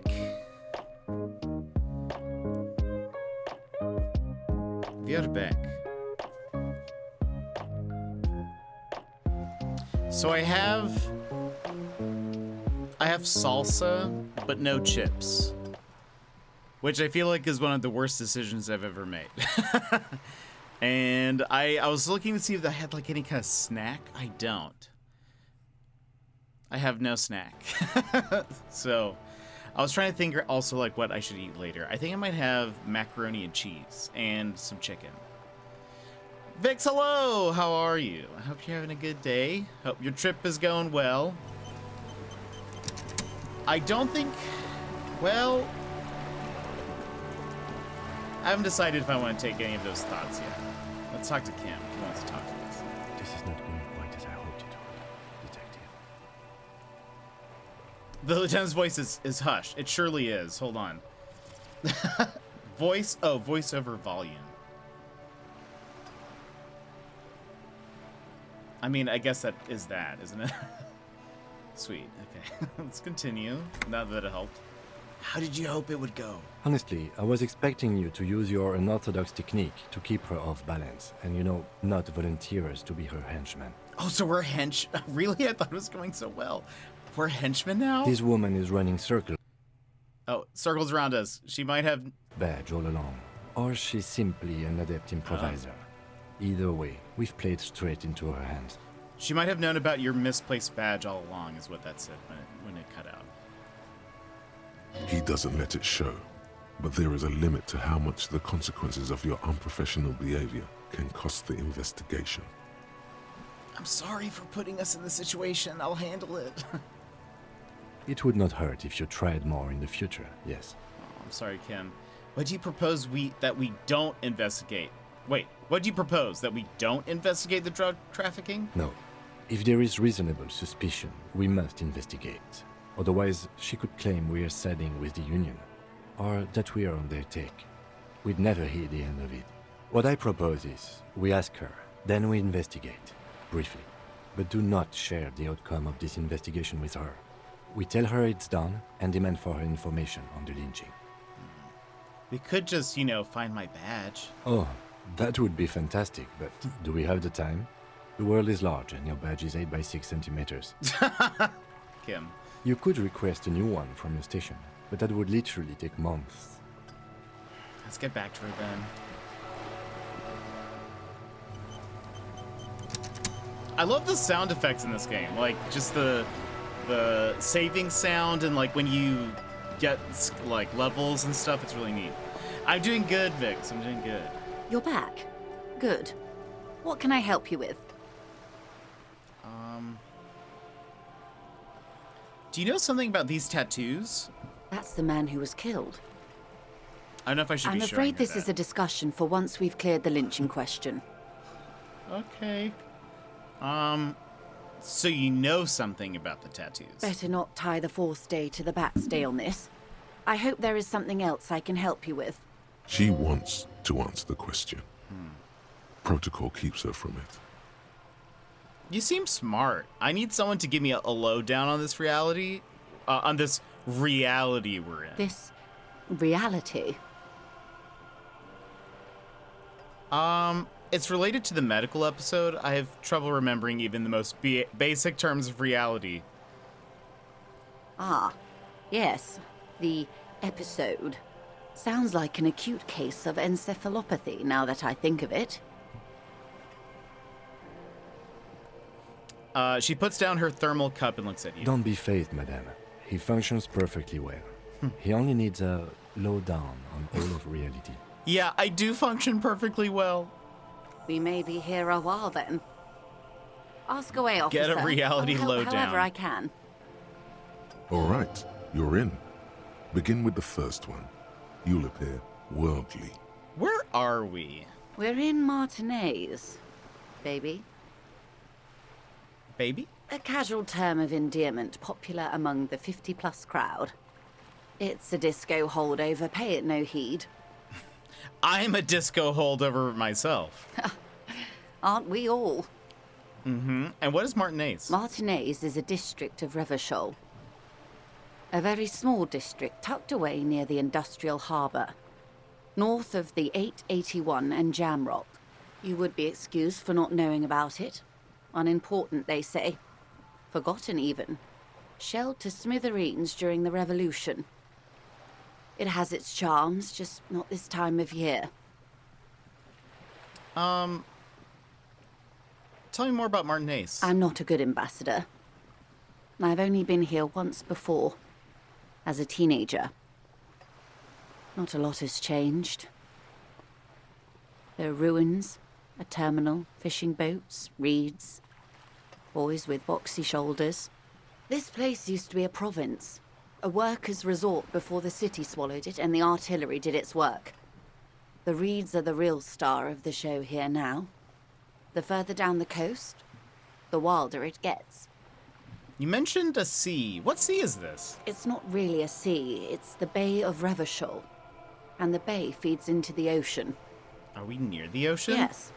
We're on an island in an ocean, the world's largest body of water, the Insulindic. Vast, lukewarm and unknowable, flowing in and out of sight. What's the name of this island? Caillou, as you already know.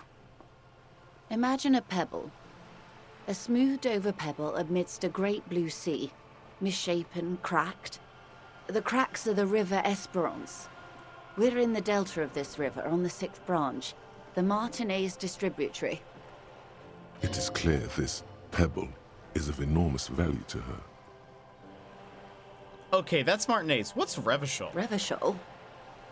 Revachol is what you call a city. What kind of city? The great kind. Ooh. As if it's self-explanatory, beyond patriotism, a fact. What makes Revachol great? History, detective.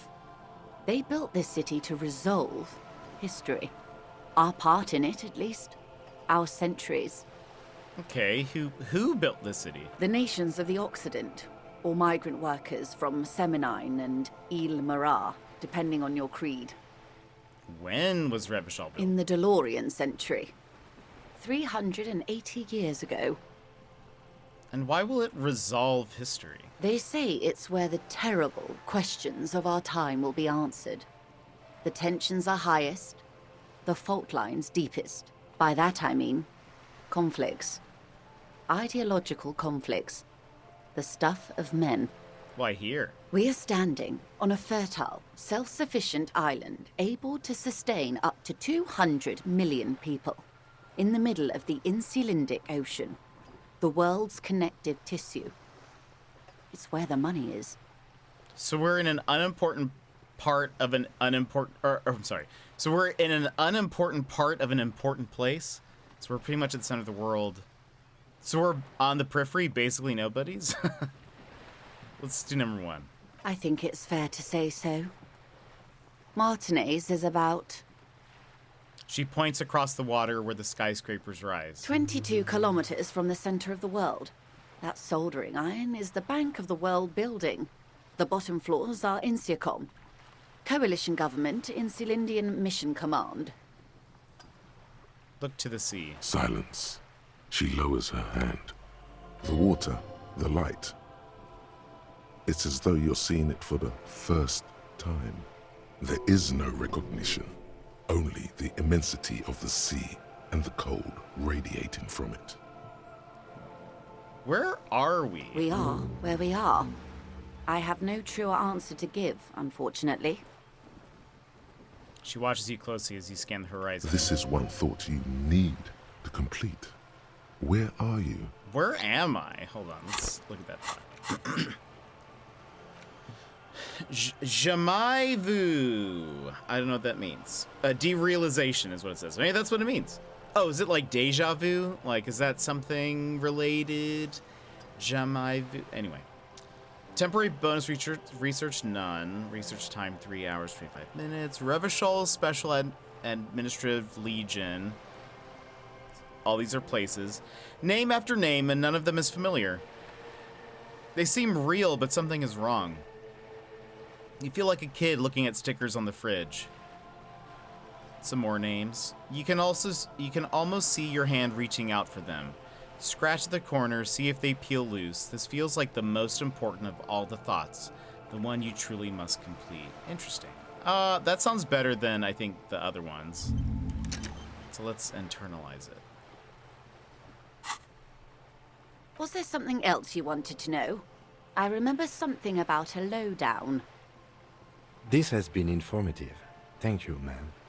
I'm sure my memory-impaired partner has many more questions to ask, about even more fundamental aspects of reality. Might I suggest not asking them all right now? Ma'am, Messier will be here later too, and tomorrow. Isn't that true, ma'am? Absolutely. My commitment here is long-term. But won't I be lazy if I don't do it all now? Of course not. You are already diligent for getting this far, and diligent boys remember where they left off. I'm a diligent boy. Indeed. I'm always at your service. What is... Think of something close to you. What is this? Spread your hands. Interesting. Let's try this while we're here. It remains a mystery what you mean by this something close.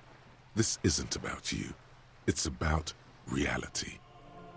We're in Martinez, baby. Martinez, I'm not a good em. This place used to be a province. A worker's I would be happy to. What is a preposterously expensive education for? We'll... Glad to have been of assistance. The little that I know. Anything else? You seem rich. Can I have some money? Is what you want to say, but it isn't that easy, is it? What? Why not? Look at that lady. Take a gander. Squint your eyes, bub. What lustrous hair. A well-kempt, yet tastefully short bob of dark hair. Despite the first hints of grey, she's elected to keep it au naturel, shaped into a permanent wave, late 40s style, while dull orange pearls hang from her earlobes, red from the cold. Her light green eyes scan you, full of knowledge and worry, wealth and all its possibilities. Yeah, so? Now look at you, you misery-clad simian, barely able to tie your own laces. Your armpits are lakes. A scythe of booze precedes you. Your hair sticks to your forehead and your underwear feels uncomfortable. You're poor as balls. You can't ask this person for money. You're too... Ashamed? I'm not ashamed. What is this feeling? I've never felt it before. I'm a working man. I'm not ashamed to shake this leech for some dough. As I should be. I'll just say ashamed? Yes. You're too ashamed to ask this person for money. Too scared to belittle yourself in her eyes. Those half-precious stones of Odinel. Oh God, the lieutenant is here too. Do not dishonor the force. Aw, I'm embarrassed. As I was saying, if there's any way I may be of assistance, please don't hesitate to ask. Oh. I have a low chance of success to try to ask for money. Oh, wait. Hold on. Of course, detective. If I take off these shoes, since I'm not doing... I'm not gonna do that taxation thing. Good. I am back. What can I help you with? Oh, no. And I guess because I have that thought, I have a -1... Oh gosh, but I heard $1 billion, so that's a +1. So now I just have... Oh, the only way I could win is if I get icy. So the check is for 11. The max we can roll is a 12. So I have to either hit an 11 or 12. Do I have any clothes that give me something in volition? I think I'm wearing something. Already. No, maybe not. Oh, I guess not. Oh, no. I want to ask for... I need money, though. It's quite straightforward. Someone is using Terminal B to smuggle raw ingredients from the Samaran Isla into Revachol with the Union's blessing. Wild Pines has suspected it for years. Ingredients for what, ma'am? Meth and dextroamphetamine, GBL, and various synthetic psychedelics. Honestly, it might be quicker to say what you can't make from the stuff. Nick, welcome in! This game seems cool. I've heard amazing things. It's been super dope, Nick. It's been super, super dope. Right now we're getting like the lowdown on a lot of like lore, but the like how you interact with the world is super cool. We're like we chose the sensitive boy archetype, and so we are very imaginative.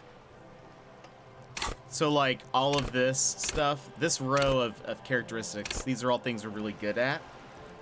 Volition, Inland Empire, which is like your imagination, empathy, authority, this is like our cop sense, and suggestion. We're all really good at this, but we're dumb as rocks. We have an intellect score of 1, so it caps out like how high these things can get. And so we're really dumb. Our physique is fine, but our like dexterity is low. Essentially. So like we're really imaginative, we can connect to people emotionally, but it warns us that like what we're really good at, how does it say? It's like at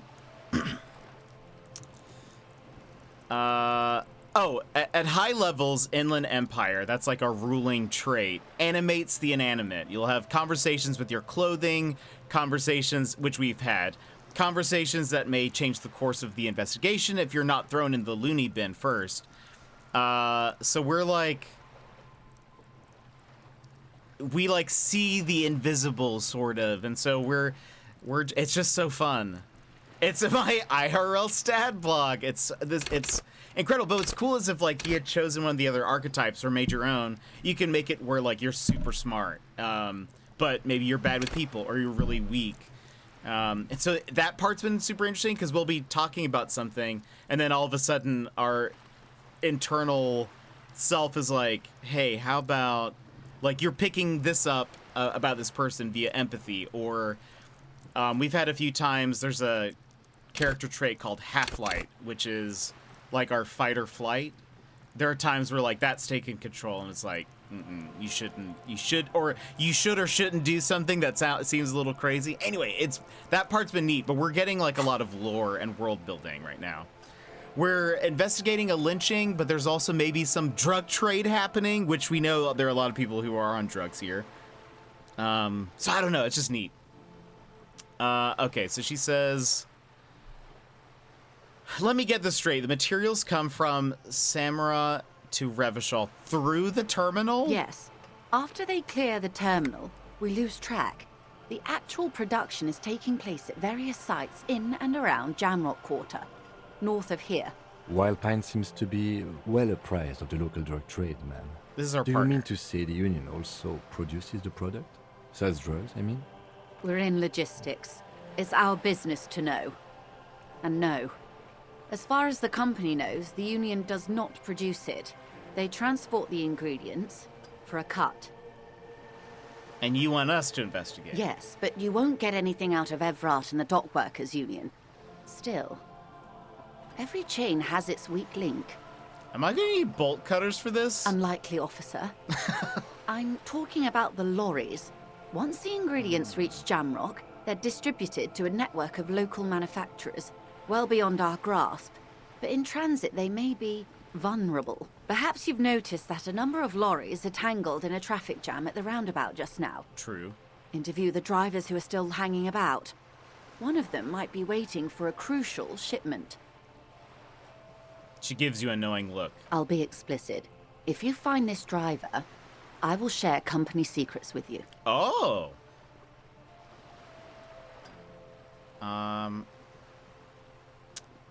Also, thank you. I appreciate the compliment about the art. There we go.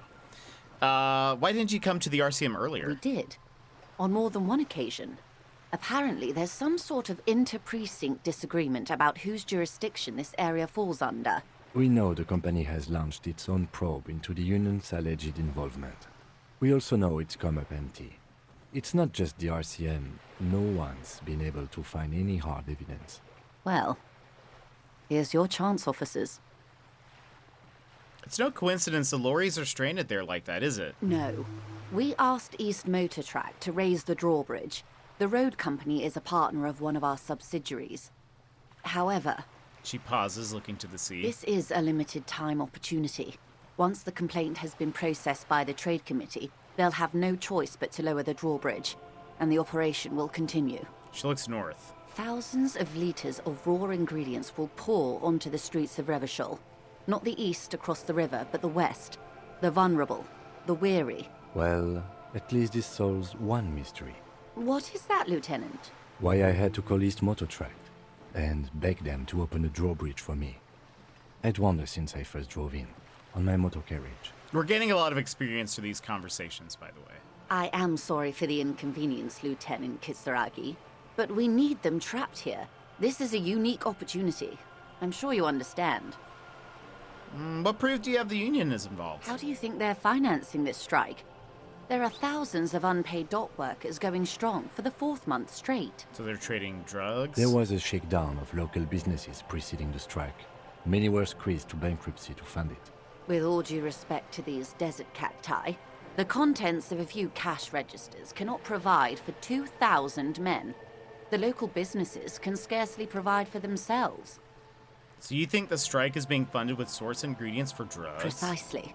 Smuggled out of that very gate at night, most likely, then loaded onto lorries and driven to Jamrock. You simply need to find one driver who will open up to you. It sounds like she tried looking into it herself, though she's clearly not the type your typical lorryman would confide in. Good job, suggestion. We already have suspicions that one of the drivers was present at the lynching. That's actually true. The two might even be connected. Or not. Though, if you have evidence to the contrary, I'm eager to hear it. As eager as I am to share it, Lieutenant, once the job is done. Okay, I've made up my mind about the smuggling investigation. Yes? Yeah, let's do it. Why not? Excellent. She takes a According long to my sip of tea. reports, there are at least 3 lorry drivers lingering near the roundabout. Hopefully one of them will know something. It may come to nothing, or it may just blow the case wide open. I can keep the drawbridge up for a few more days at least. You should have the time you need. In the meantime, let me know if there's any other way I may be of assistance. Oh, I can try this again.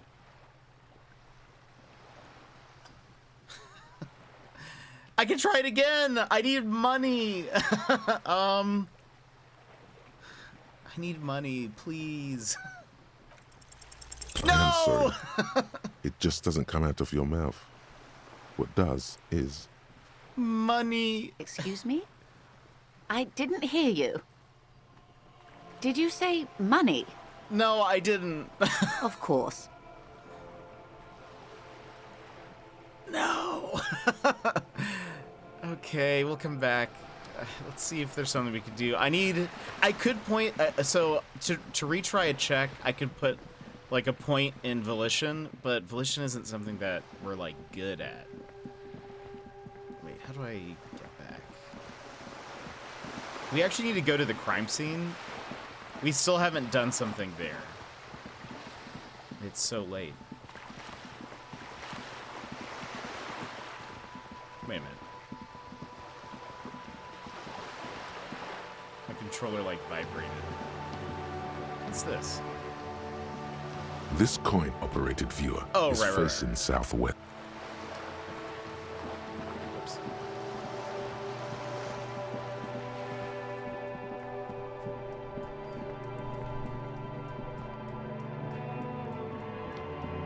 Oh, there's a thing. Oh, it vibrates when I zoom out. Okay.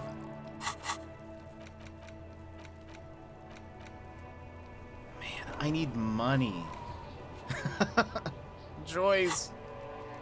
I don't think Kuno has money.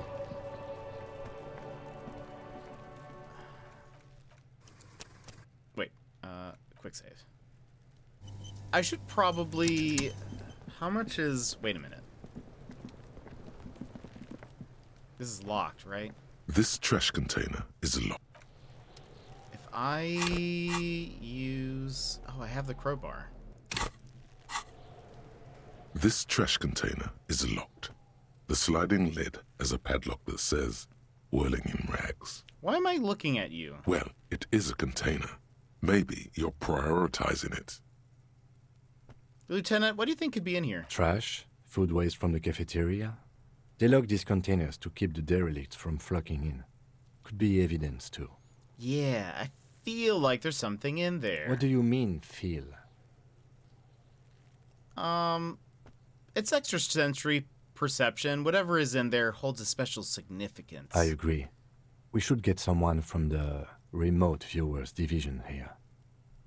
Remote viewers All division? the detectives from all the precincts who experience extrasensory perception go to the remote viewers division. Their work is invaluable to the force. What kind of extra natural abilities do they possess? None, because they don't exist. I'm so disappointed right now. I thought there was a remote viewers division. There isn't, but we should still access this container. Kim. Why am I looking at you? Oh, wait. How do we get the lock open? We could try using a pry bar, the one you took from my motor carriage, or... No, or pry bar. We might want to ask for a key from the manager of the Whirling in Rags. He probably has one. And he also has information. Physical instrument. Force time. Jam the tool under the lid and pull. It's a... Oh, it's a 14. Okay. Do you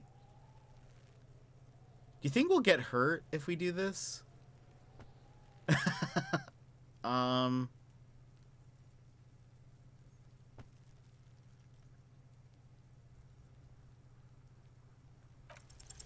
Force time isn't happening.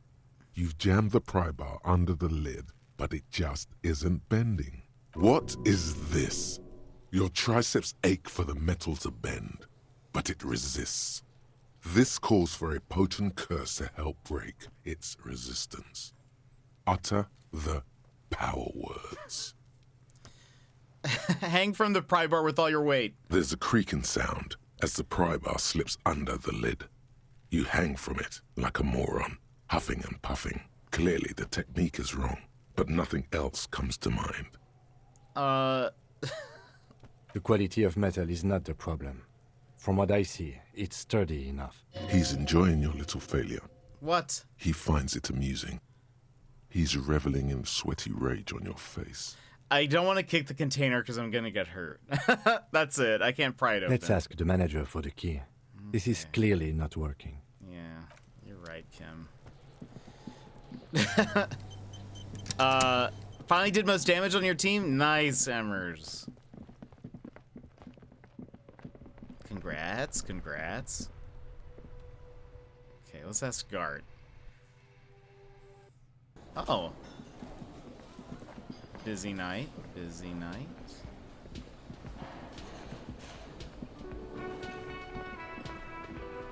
Who are you? We can talk to you. You were in Italy? Nice. It's all about money, you know. You're right. It is all about money. Can I help you? Is that trash container out back yours? Mine? No, it belongs to the Whirling in Rags. Thank you for clearing that up. Why do you keep the container locked? Why? To keep the hobos and drunks out. That's why. And the neighbors too. They put their trash there and they don't pay for the garbage company. I thought as much. And are you the only party with access to the trash container? Well, yes. Us and the garbage disposal company. What if I told you I am a hobo, or soon to be one, rummaging through that trash? Will you keep me out too? Yes. But I need those leftovers to survive. Wait, good call, so would I. Teach a man to fish? No.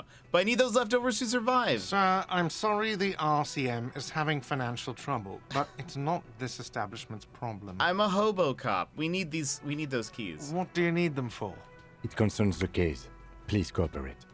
Just bring them back once you're done, please. Wait, I saw another thing at the whirling? Another thing. Great. I love those. Oh, no. Yes. Also, the kitchen's open.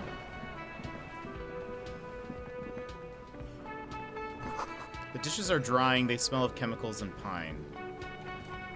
Yes? Oh, that's Kim. I just saw the X. I thought there was something else. An aroma of spices, alcohol, and tomato hangs in the air. You see a heavy steel door with a prominent dimpled lock. It's painted blue. You immediately feel drawn to the color. Blue is for mystery. Touch the door. The cobalt blue surface feels rough to touch. The stainless steel door is flush with its frame on every side. Try to push on the door? The door does not budge. I wonder where this door leads. You do? It's a door in the back of the kitchen. Why do you care where it leads? I'm drawn to its cobalt blue. It is quite pretty. I suppose we could look into it as a side investigation. No, the door is a mega investigation. Hardly. Anyway, Gart is the person to ask about this. The cafeteria manager. Okay. Kim. Oh, wait. Oh, there's a... What's that? $1. We just need like 100 more, and we can stay the night. Can I help you? About a thing I saw. Another thing.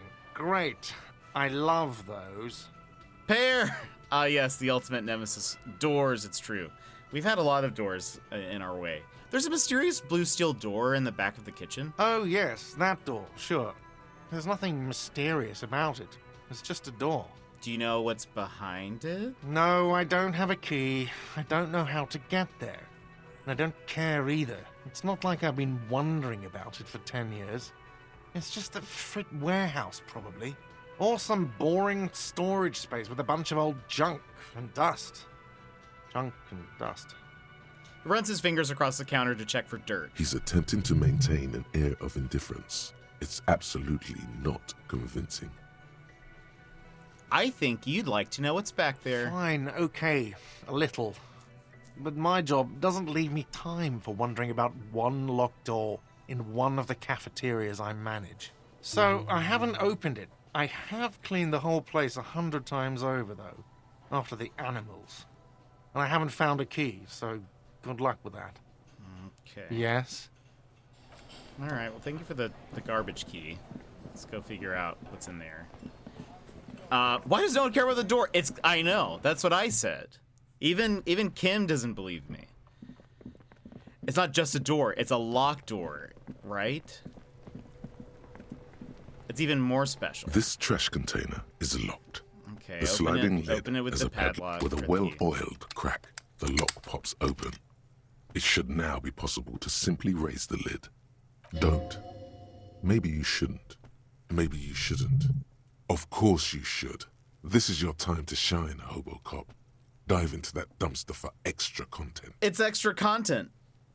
Didn't I just have a premonition that there's something in there? There is, but you won't like it. Sweat forms on your brow. Your hand is still on the lid. Let's open the lid. The smell of rotten food rises to greet you. You see soggy cartons, dirty rags, and organic waste. We're just in time. This hasn't been emptied for over a week. Look under the boxes of carton. You see milk and egg rest with one broken egg in it. Some pasta wrapper. Picking up the soggy packages somehow feels familiar. A box falls into pieces in your hands. Batiste Soleil cereal. There are plastic pasta packages below. And turbo noodles. Nothing of note, however. Pick at the rags. Among the threadbare kitchen towels, something catches your eye.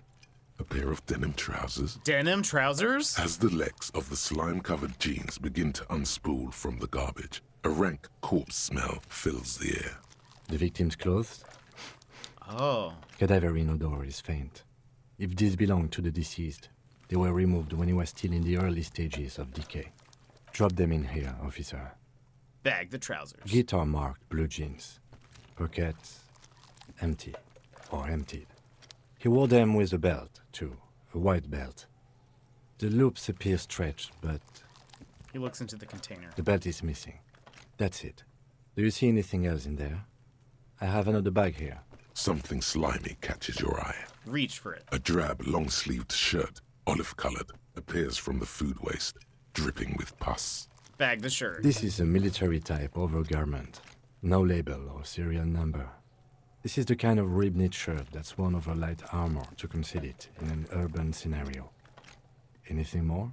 The rest of the rags are just kitchen variety waste. Just garbage. That's all I think. All right. We should go to Gart again and ask if he knows who put the clothes in the trash. It could be as simple as someone from the hostel cleaning the yard. Or that one. I'd advise against confronting that force. Yeah, we need to ask the kids who put them here. You think someone from the Whirling might have been involved? Maybe let's see what happens when we do number one. The fuck's he on about? Kids? You hear that, Kuno? He thinks you're an infant or something. See? You think someone from the Whirling might be involved? Not really. All we know is the victim's clothes are in the trash. The lid was locked, and his establishment had the key. It's just a small loose thread. That's a good point. Okay. The lieutenant nods, then looks back into the trash container. Search the food waste. It's just organic waste, cold and slimy on your hands. Apple and potato peels, mostly. Unidentified sludge, and the occasional chicken bone thrown in for good measure. But hey, nothing. It's nothing. Nothing more to see here. What's this? What? A blue piece of plastic sticks out from the apple peels. It's shiny. Looks like the corner of something. Pick it out. Something larger. A clipboard. A blue plastic clipboard with moist papers hanging from it. They look badly damaged, but you can still make out forms and notes, written in a man's handwriting. Officer, is that your paperwork? Is it? No, it can't be. Yes, it is. Look. This plastic has the RCM street grid on it. You've even got an autopsy form. A miserable-looking slip of paper sticks to the board. If you don't mind me asking, how did this get in the trash? It must have been cramping my style. It has a foreboding quality to it. Maybe I needed to lose it for the great bloodletting to begin. I think I didn't want to be a cop anymore, so I threw it away. Some from the Whirling threw it in the trash. I don't know. I'm boring.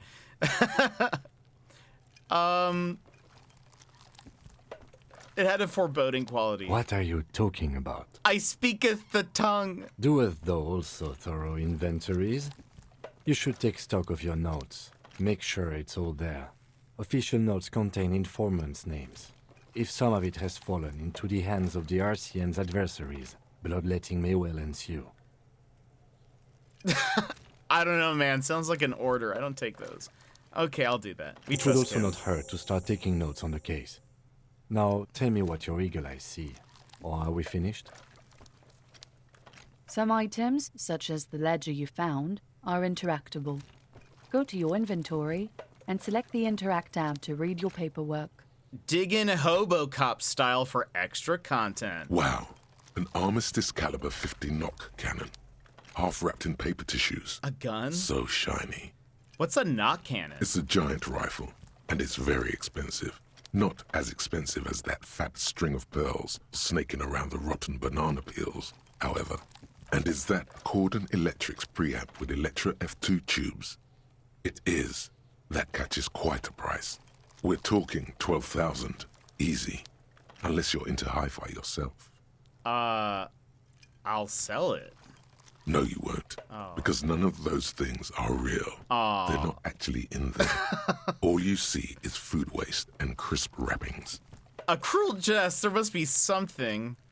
All you see is a broken mug with a racist depiction of the Yellow Man frolicking in saffron.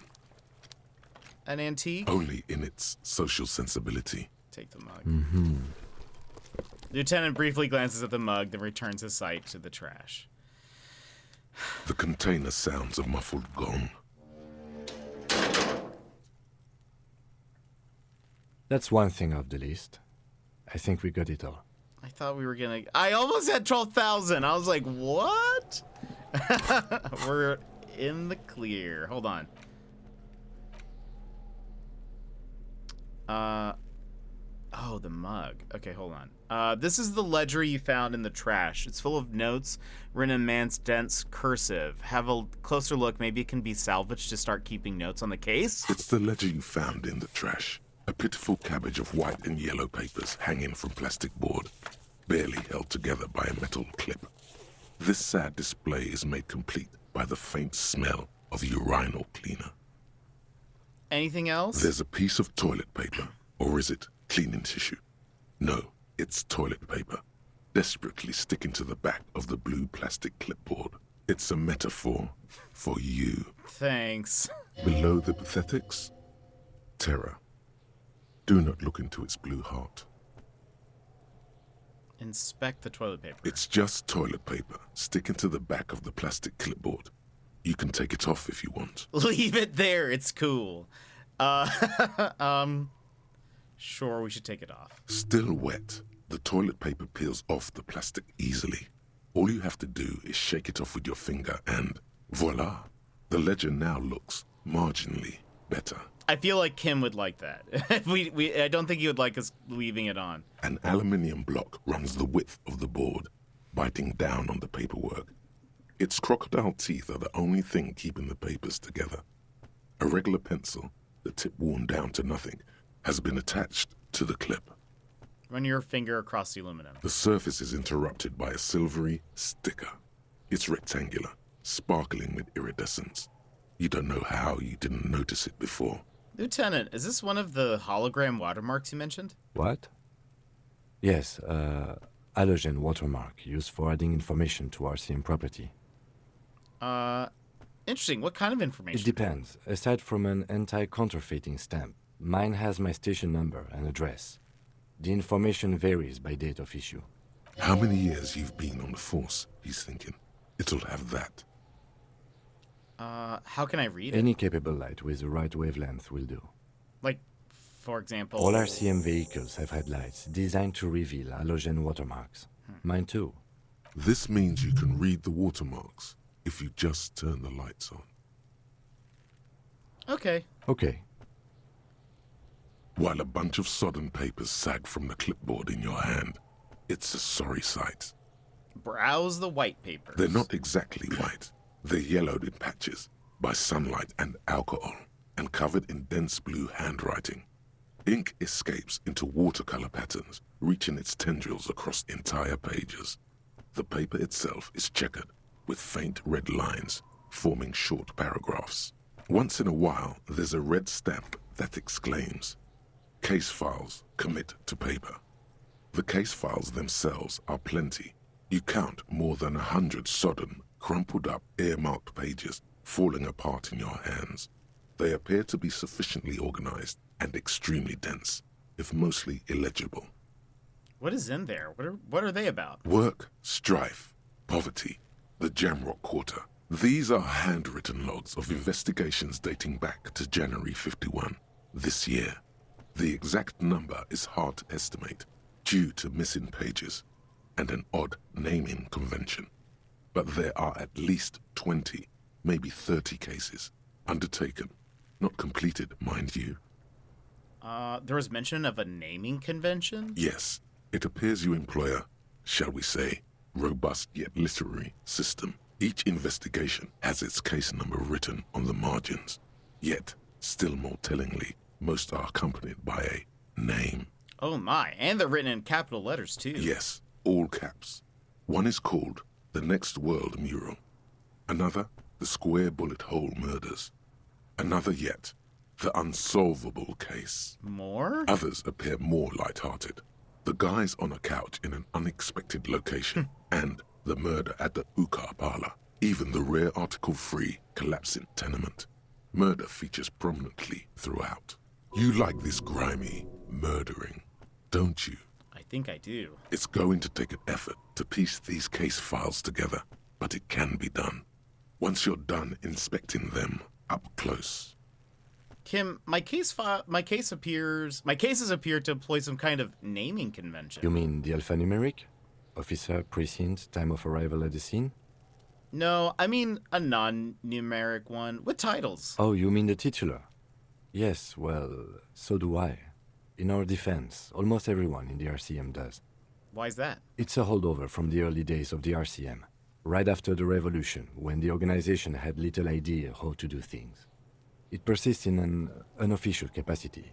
Officers use these titles to refer to their work among themselves. I seem to have one named a case, the Square Bullet Hole Murders. Again, in your defense, I seem to have named one the man with the hole in his head. That was a real person. His death was real. Still, I named it that, to amuse myself. I pray his loved ones never find out. What happened to him? Rail spiked through the head. He died. It was a workplace accident. Dang. I have to open an official case. Is there room? There is, for precisely one more. 15 pages near the end remain untouched by the damage. The checkered grid forms a structure of passages, breaking the case into subtasks to accomplish. Commit to paper. The tasks you've completed flow out of the pen in a brash freehand similar to the rest of the letters. The wording comes easily. It's almost robotically simple. A language developed for mental rigor and simplicity. Inspect the victim's body. We completed a thought. Continue. Interview the cafeteria manager. Cross out the ones you've already finished. A satisfying slash sounds across the paper.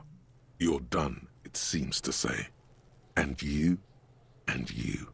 Things to be done and things already done. The composition of reality.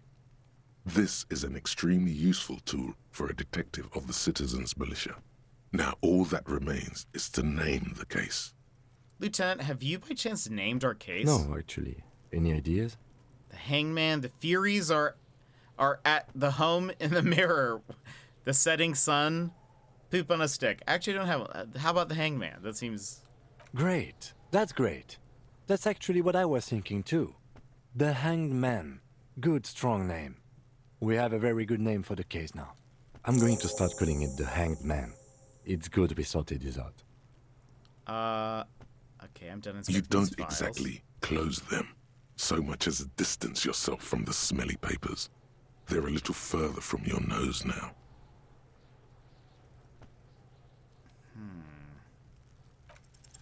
It's proving to be harder than expected. You just don't have the intellectual rigor to patch the quilt back together. Try again later. I'm a dummy. Browse the yellow papers. In the back, you see thin, translucent copy of paper. Some neon yellow, some bright red, all covered in boxes, like marching armies. These look like official forms, waiting to be filled out. What types of forms are there? 3. The topmost are misconduct fines. The middle ones are station calls. And the bottommost are field autopsy forms. Each is easy enough to make sense of.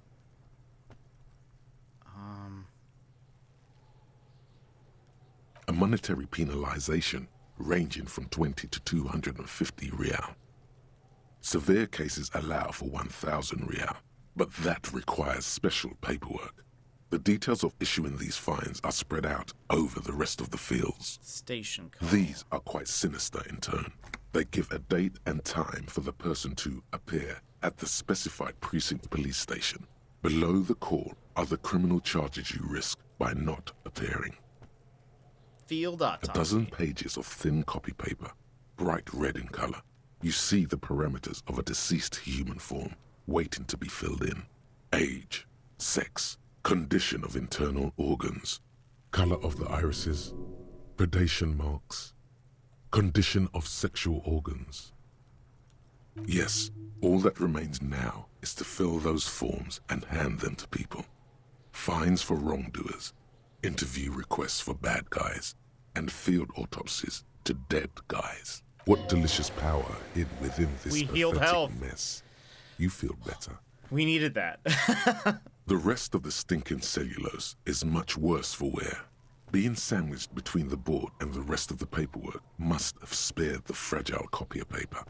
I was actually afraid that we took damage for a second. But okay, good. That's good. We needed that. Very much needed that. Look at the clipboard. It's made of dark blue plastic, hard enough to beat someone to submission with. The edges are rounded, however. The U4 size board feels thick and heavy in your hand. Light shimmers on its wet surface. On the back, you see the embossed letters, RCM. Would you say the color was? Blue. The blue heart. Don't look into it. Shake the ledger. Something rattles inside, ever so lightly. Is there a hidden compartment? Peek inside. The plastic shimmers like lapis lazuli, but it is not see-through. You cannot see to its center. How would I open it? With your hands, U4-sized pages hang from the clip, screwed to the top of the board. Open the hidden compartment. It's an even. We can maybe do it. Is not what you end up doing.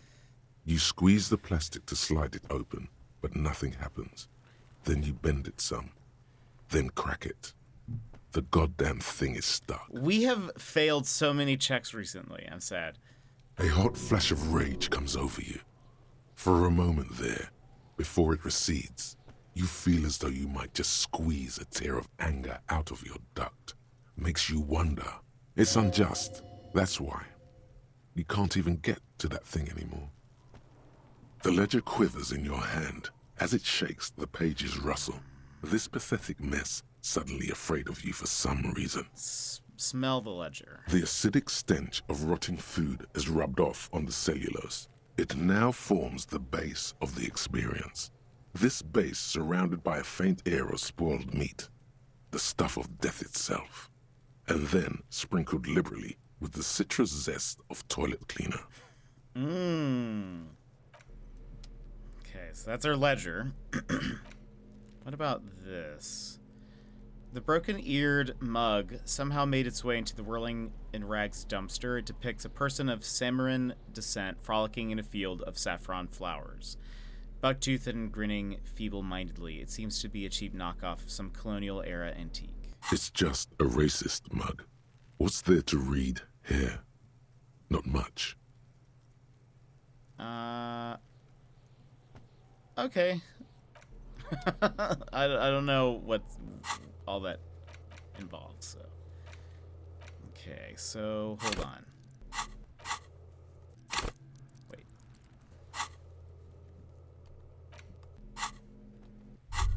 Ah. Rigorous self-critique. Here it is.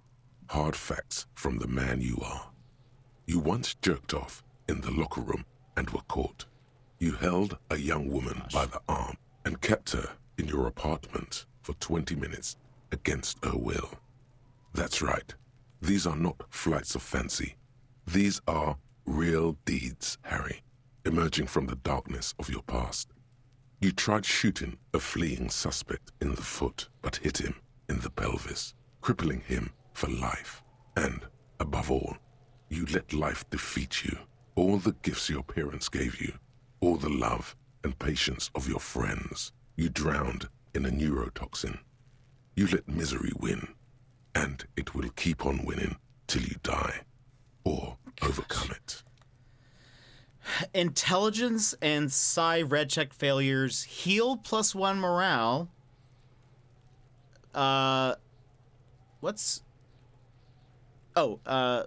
Physicality and motorics red checks failures heal +1 health.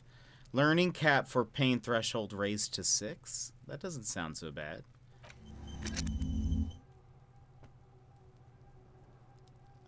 Okay, so at least when we fail checks now we heal. We have been forgetting them, so I'm okay with that. Oh, we only have 5 more experience till we level up again. Okay. Oh, Kim has something to say. Kim? We should think about calling it a day, maybe. The nights are still miserably cold this time of year. I haven't paid the cafeteria manager for damages yet. You should take care of that, then. But I don't have the money. Let's talk to him anyway. An officer of the RCM shouldn't be sleeping in the streets. We'll figure something out. Though he finds this situation frustrating, he is doing his best to not make you feel any worse than you already do. Thanks, Kim. But hold on. I still need to look at this body. The man before you is naked, but for a pair of underpants and white boots. His skin is marbled with decaying veins and blotched by lividity. On his chest, a fading web of tattoos. The cargo belt used to hang him from the tree looks reinforced. Okay, hold on. We need to put a point in Inland Empire. We have 3 points right now.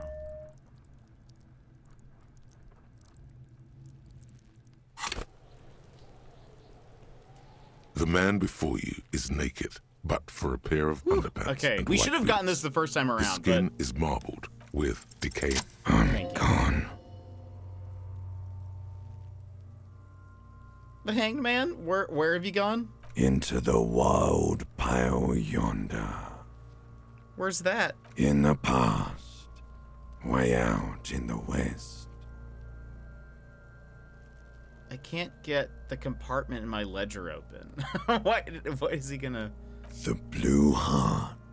Oh, that's good shit.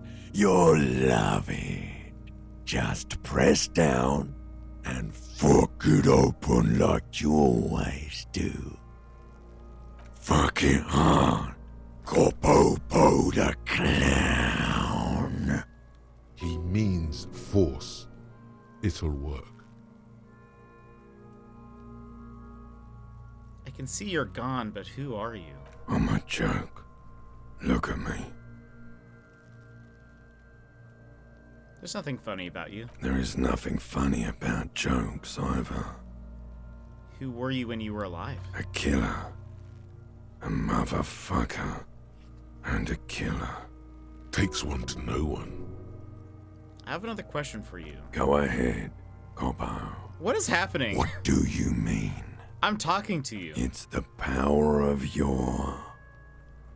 Black frothy liquid starts bubbling on his lips. Imagination.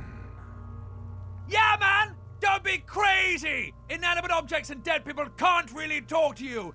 Your wild imagination is doing this. Ask some more of those questions you love so much. Thanks, horrific necktie. He loves those.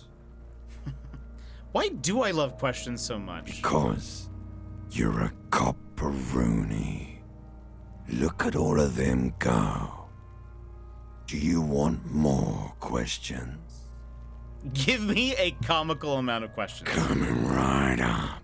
Copperoonie, Rooney. Oh, they gave us so many questions. Upbeat now. They gave me so many questions. Is my name Rooney? Fuck no. You're no Rooney. Of course not. The name is Raphael Ambrosius Cousteau. Listen to yourself. You're not a Raphael anything. You're probably just Harry or something. That's right. Harry. Could I really be Harry? You can be anything you want, brother Corpo. Why do I feel like I've forgotten something terrible? Because you have. Who killed you? Love did me in, brother Corpo. It was love all along. Can you ask me a question? Sure, Lobo. I can ask you a question. Why are you doing this? What? Looking at my face, motionless. Looking into my eyes. Standing here. Why are you investigating my murder? I don't have anything else to do. This case is all I have. Because he told me to, not towards Kim. Maybe this will lead to something.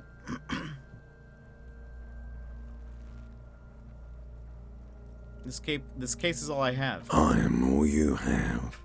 Then you truly lost it all, brother. Let the world drag it all away from you. And what it left, you pissed away. And here we are. I hate you. You stink and you're boring. Do I remind you of someone? A deep sea creature. No, not quite. Be fair now. A baby affected with harlequinism? I don't think I know what that is. You sure I got out of that one? Coppellini. Wait a minute. Do I remind? Sure I do.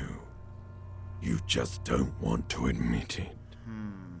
Why were you feeling pleasure when you died? Maybe I was getting my rocks off. First, do you have to speak like that? What dialect is that anyway? It's a mishmash, Coppabolo. You think I'm Messinian, don't you? For you, this is how people from Messina speak like. I'm not even sure what Messina is. Well, I'm not from Messina, am I? My hair is too light a shade of brown. Trust your inner racist. What are you, racist now too? You think I am. You think I was a racist because this lump looks military and has tattoos. That's called profiling. So you were feeling arousal when they were hanging you? Do I look like an erotic auto-asphyxiation type to you? No? Captain Coppodromo, I fear we are drifting away, fixating on sexuality again. Let's go with a simpler question. Enough. Come back later, Coppo. Amuse yourself with my frank manners and my memento mori features. If possible, also, see me in your dreams. I have something I need to know? Of course. Is there something... You have questions. Okay. Come back later, Coppo. Well, that was terrifying. Do you have anything? No. Hold on. Okay, so our inland empire is up now.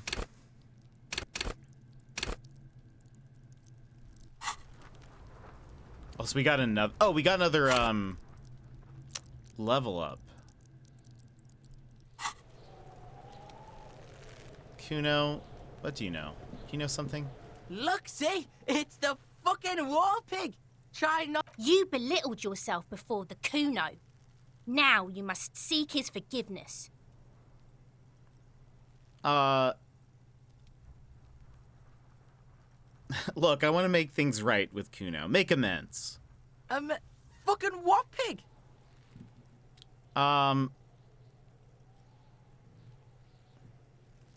You're a cool dude. Let's just try to bury the hatchet, okay? Cool what?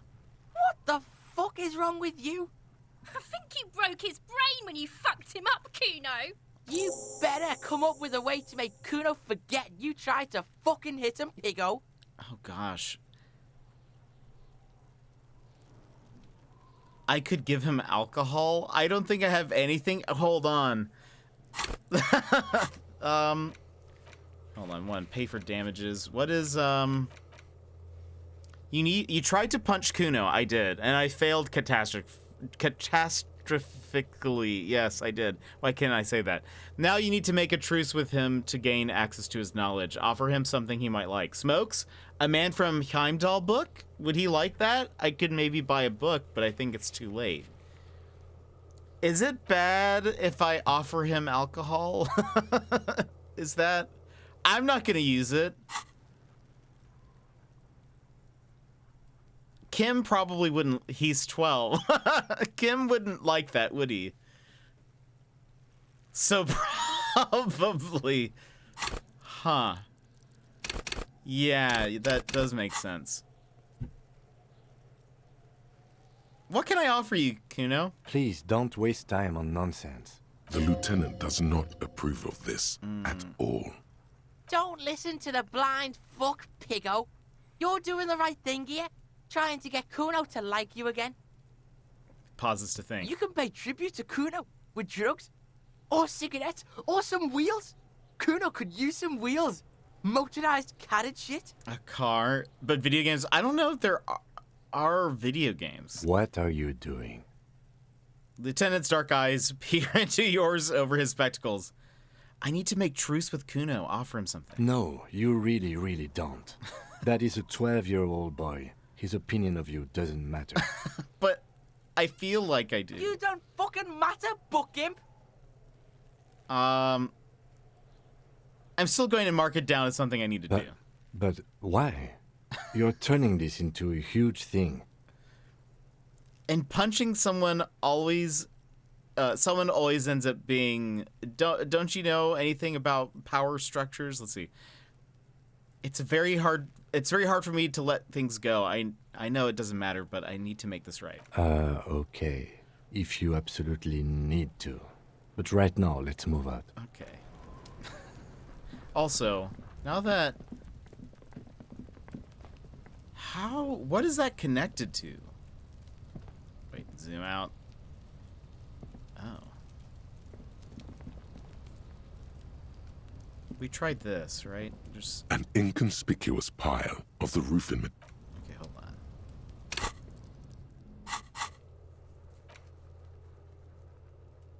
Oh, we have no map. Is there anything I can... Those are on white are available to try now. Oh, I can go... Huh. Conceptualization. Oh! I can try opening the ledger again? It's the ledger you found in the trash. A cabbage of papers hanging from the board. With the permeable, just relax. The two sides of the board are slightly misaligned, like a drawer that's come off the slides. All you need to do is bend the plastic on your knee, slowly. The slides snap back into place. It should be possible to just,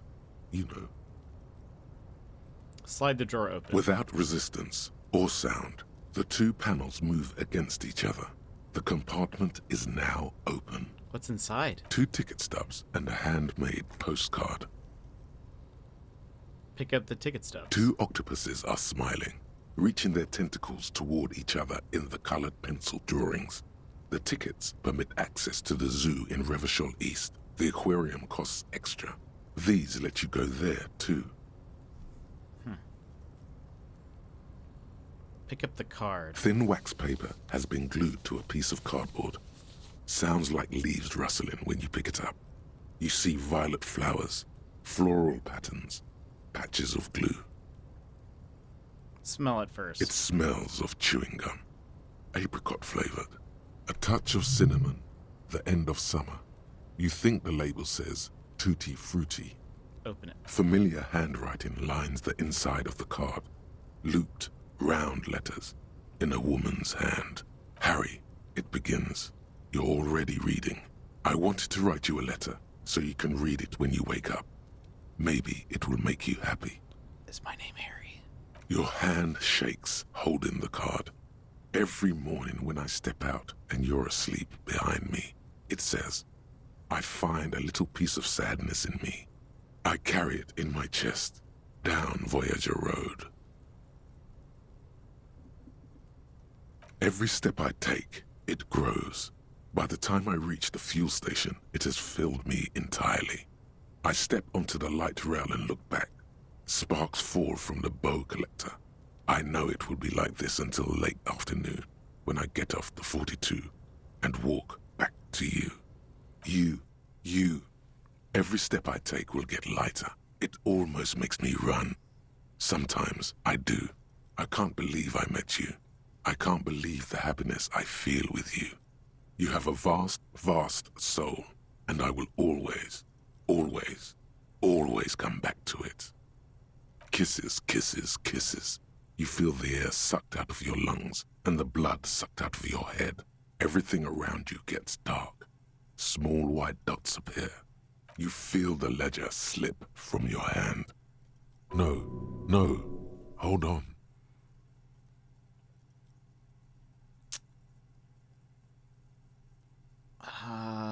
Do I fall sideways? I'll try to hold on, I guess. To what? There's nothing. Detective, is everything all right? Fall sideways.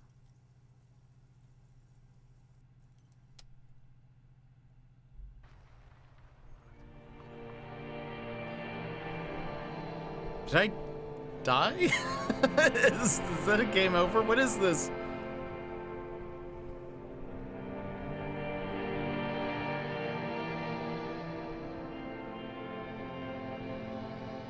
Wait. There is nothing. Did I die? Again. Wait. Oh, no, this is different. Nothing? Nothing sad, brother. No treachery, just blackout. Just lie there, passed out. Well, almost nothing. There is the ground below you. That's still there. And the small light that's on, fluttering, somewhere in the basal ganglia. Who's that? That's me. Blue eyes, that's me. Ancient reptilian brain. And who was that? Who was what? He speaks of the sickening longing, the unwell emotion. Even in the darkness, he's grasping for it. Still trying to hold on to the great sorrows slipping in the water. Slimy. Yeah, that's the stuff. Here in the paleo-mammalian cortex, we call it the shadow. Because it's always there. What was the X something? The Bloated corpse of the past resurfacing. No, it was beautiful. Beautiful. Believe me, stupid ape. Its lack of beauty was not the problem. Where is Voyager Road? There is no Voyager Road. There are no roads, no houses, no lights in the windows. It's all on pause. Enough, just lie there motionless. You think they would let you? Until you disintegrate into biomolecules? No. Someone is breathing on your face now, inspecting your pupils, stupid idiot.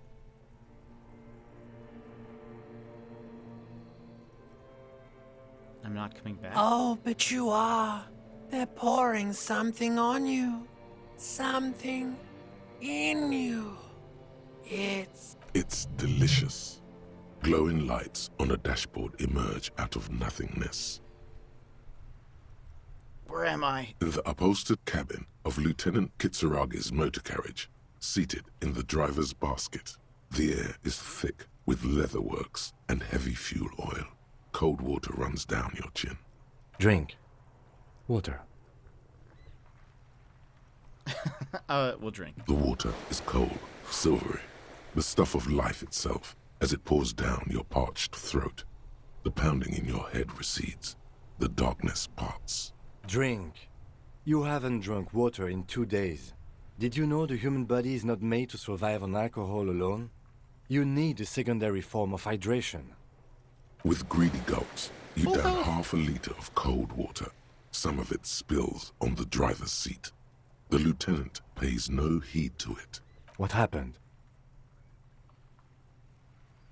I should ask you the same. You were reading your paperwork. Then you passed out. I carried you to my kinema to take you to a hospital. Then you came to. How long was I out? 10 minutes, maybe. I came in contact with the burnt-out ruins of the past. That does sometimes happen.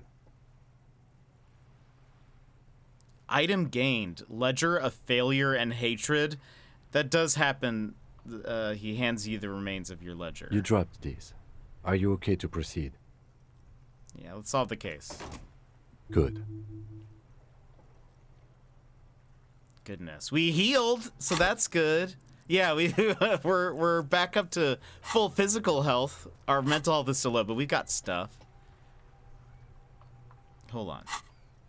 The Ledger of Failure and Hatred is a special item that can be used both as an interactable and a tool equipped in your held slot for skill bonuses. Find it under the Tools tab in your inventory. Is there something...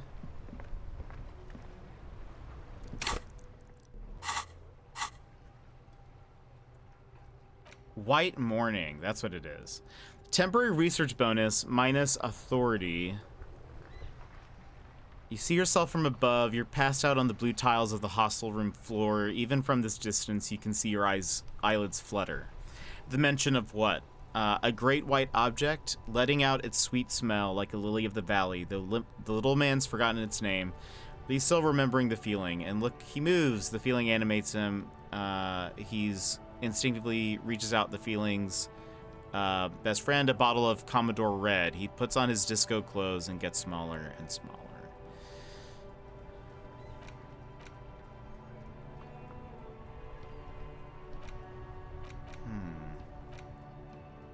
We're learning some. Well, I mean, I guess we could. I wonder what that gives us. White morning. How do you unlock this?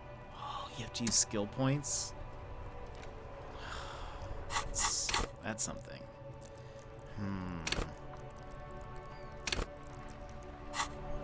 Hold on. While we're here. Inside, you see a set of steering levers, a radio microphone, a pull-out toolbox, and the soft glow of the fuel preheater gauge. Kim, how do I turn on the headlights? All right. Ready? I turn, you press start. It's next to the preheater. He's downplaying his excitement. The lieutenant is more than happy to show off his precious carriage. The dashboard lights up with orange glow. The rounds per minute gauge jumps, and the engine of the Caprice Canema comes to life with a whiny growl. Press the button labeled headlights. The lights unfold with a little click, casting electrical light onto the ground before the vehicle. There you go. I'll turn them off from the remote once you're done. We just need to stand in front of the machine now.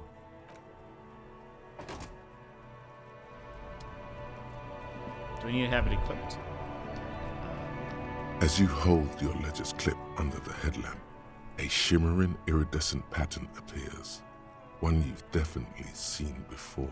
There she is. Revachol West. There's a note of pride in the lieutenant's voice. Around the borders of the watermark are dozens, no, hundreds of micro-perforations. Look at the shimmering street grid. The rectangular watermark is overlaid with the logo of the RCM, and yet the major arteries of Revachol are all recognizable. They shimmer in the Canema's headlights. Wait, look around you. You catch a faint glimmer from a broken beer bottle in the distance. Sounds. Two men engaged in a drunken argument, followed by the closing of some distant window. In the middle of a broken plaza, illuminated in a cone of light, two men, one slim, the other sturdy. They are on the city stage, but only one of them knows his lines. Ah, Martinez at night. Where are we on this? Point to the halogen map. Let me see. He takes the ledger for a moment and inspects it. Right here. Seems nice. No, it does not. Look at the perforations. There are many of them, and they are divided into 3 separate rows. Tally up the different rows. The first row has 18 dots. What about the next one? The next is the longest. It runs all the way around the border, and then some. Count them individually. There are so many, it's hard to count. More than 150, at least. Maybe even 200. What about the last row? The last row has 3 perforations. That's it? That's it. What do these holes mean? Those are perforations. They represent your record as an officer of the RCM. They are your statistics, as it were. I should have guessed you'd keep a record. Officers often do. Let's take a look.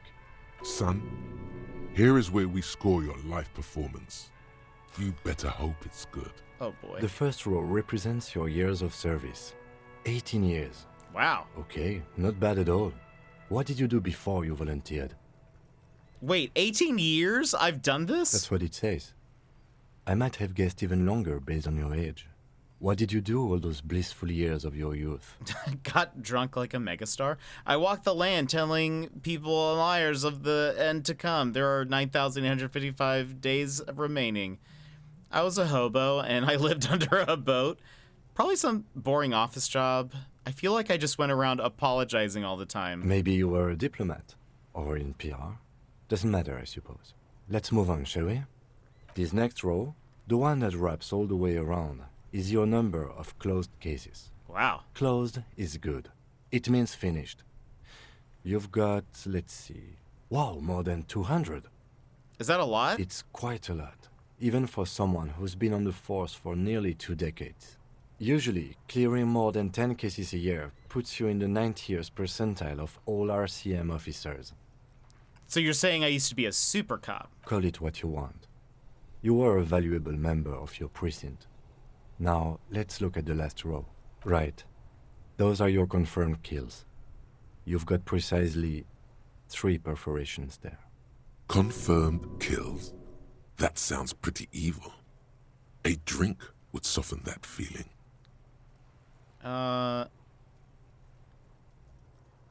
Is now a good time to pour one out for the fallen. So I'm a killer. That's right. A killer of humans. For an RCM officer, especially Precinct 41, which is in the Jamrock Quarter, it's rather tame. I mean that in a good way. What's it feel like to kill a man, Mr. McCoy? A young woman asked the man across the desk from her. Honestly, babe, says John McCoy, crossing his ankles over said desk. I don't feel anything anymore. It's just like brushing my teeth. I do it once or twice a week and don't really think about it. There's no trace of guilt in his voice. There are certain officers who treat their kills like some kind of ghoulish game. If they do happen to solve a case, it's usually by accident. It's obvious the lieutenant doesn't think very highly of these officers. But it seems as though you are, or at least were, one of the good ones. So we have that to be thankful for. Kim? He's sincerely glad you're not a scary predator. Not to say relieved you're competent. Oh gosh. Maybe I should pour one out for the out for the boys. The fallen? Have you ever killed anyone? Yes. He says, declining to elaborate. It's not a problem for him to state it, however. How do you handle the strain? Everyone has their own method of coping. Some more effective or self-destructive than others. He gives you a meaningful look. Personally, I find it helps to keep up a few hobbies. Like what? Oh, this and that. Let's not get into it now. Maybe I should find a hobby. Why not gardening? You've already got the gloves. True. It's meant in earnest. Please don't mistake it for a jab. Maybe I should pour one out for the boys, the fallen? The lieutenant sighs. That's, I think, a perfect picture of our friendship. If you want to pour out the booze you've been carrying around on duty, I'm certainly not going to stop you. Oh, pour one out on the ground ceremonially. A dark pool of cheap wine appears at your feet. It shimmers in the lights of the Kanema. Honorably done. You have given up some of your own blood for theirs. I'm sorry for killing you. The gloaming comes for all, but it came for you first. I will make it okay with the power of rock and roll. Here's to you, honored dead. I'm not really sure what you're supposed to say at these things.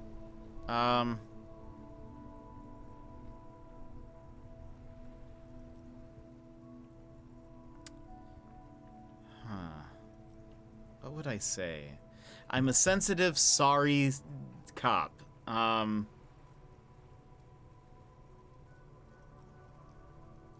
Do I say something? I will make it okay with the power of rock and roll. I'm not saying that. This seems earnest. I'm sorry for killing you. Very noble of you. Are we done here? Thanks for this. The lieutenant nods. Okay, let's go. Right. I'll go turn off the lights. We did stuff. Now I can't drink it. Yeah, that's kind of what I'm... You can now see your statistics on your journal page, to the right of the task description. Oh, look. Oh, interesting. Superstar cop. Oh, wait. Is this like based on the stuff that I have answered and done? Superstar Cop 1, Apocalypse Cop 2, Sorry Cop 7. I am not a boring cop, though. Communist 3, Fascist 0, Ultra Liberal 4, Moralist 2, Good Cop, Bad Cop -2. Where does that lean? What's -2? Honor 0. People killed 3. Cases solved 216. Years in service 18. Interesting.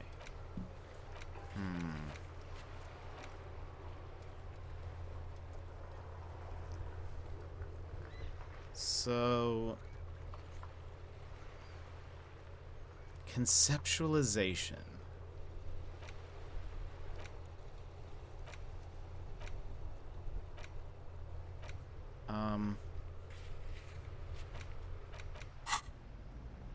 Hold on. We have some, wait. We have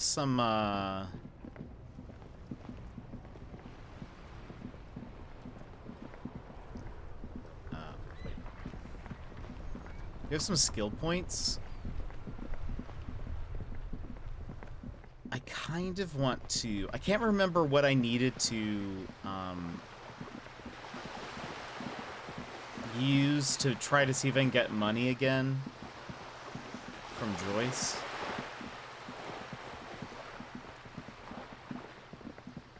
Hello, Cindy.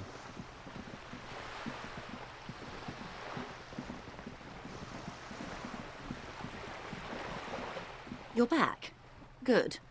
What can I help you with? Volition. Okay, hold on. Oh, Volition is...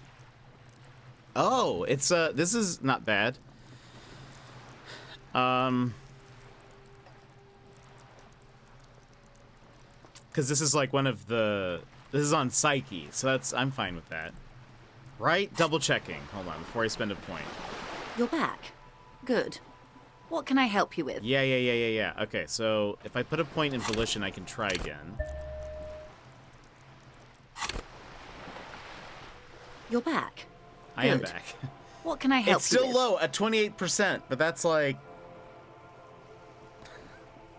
Still better than nothing. That means I need to roll a 10 or higher. No. I need to make an 11. So... a 9 or higher.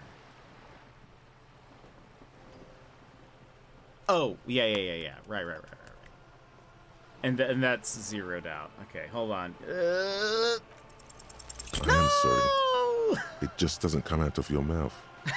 What does is... Excuse me? I didn't hear you. Her voice is kind, a little hoarse from the wind. What you meant to say was... I need money.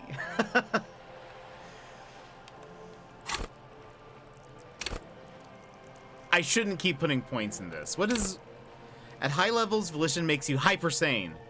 When you're about to get funky, it keeps you normal. It's a bit of a party pooper. At low levels, however, you'll have little morale. Without it, you'll be a profoundly unstable cop. I seem pretty unstable, to be fair. What are the other things that I can try that would be good to try? Does it show...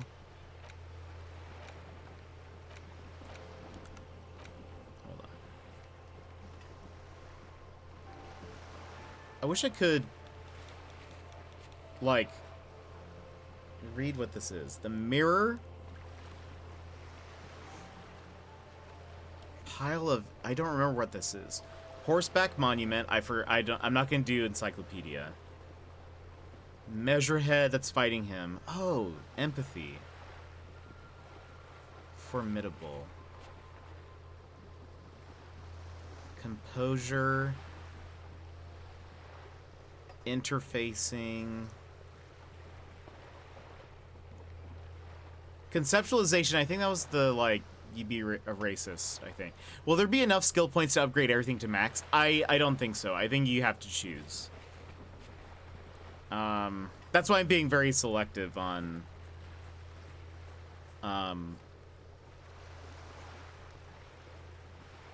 what I want to try again. Physical instrument, that's to open the ice cream maker? Yeah, okay. And we can try that again. Backyard wall. Impossible. Conceptualization. Volition, we tried. Logic. So right now, wait. Right now, empathy and I really want to try volition again, but it seems like so bad. Yeah, that's what makes it tough. That's why I've been saving the points. Also, no, I'm not about to level up.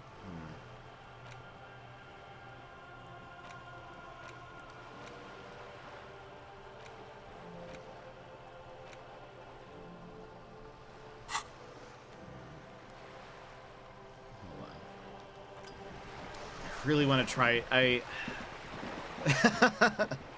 would be so nice. This was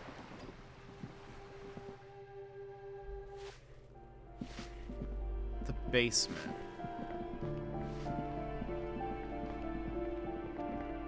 Isn't there a basement here?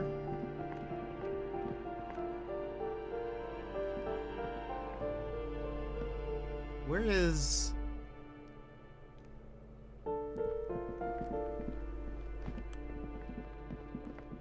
How did I get to where the freezer was? That's how to get to...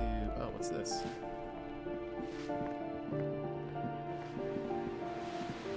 Oh. Someone's torn down the wall. Oh, this was the room they were talking about. Waves crashing in the darkness. A shift in temperature. The air chills around you. Dust settles on the stony floor. Rub your sides for warmth. A former architect stands before a slice of window, a room plan in her hand. A cold wave has made the air in the building stand still and frozen, with temperatures falling down to minus 20 degrees Celsius.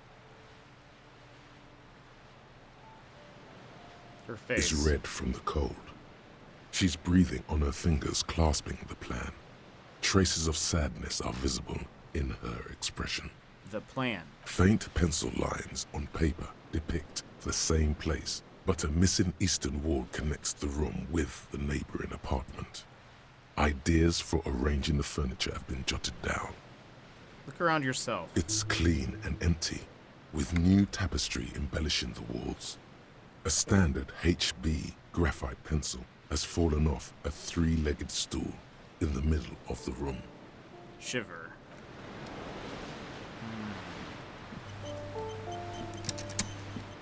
Yeah, this is the room they were talking about. That's like, the hole in the wall. Ooh, money and, a physical healing item. Goodness.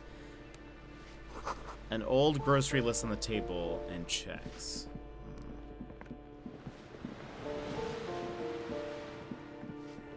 So where was...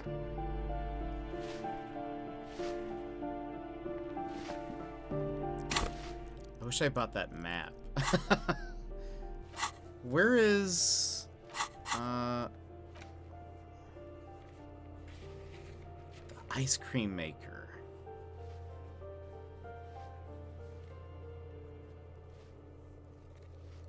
We got there through... I feel like it was this building, wasn't it?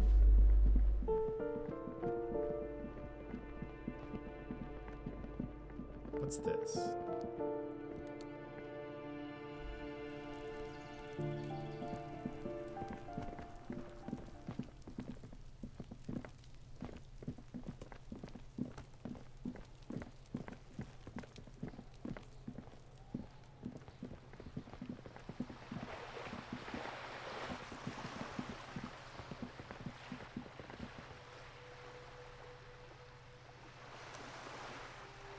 What other building have we been in?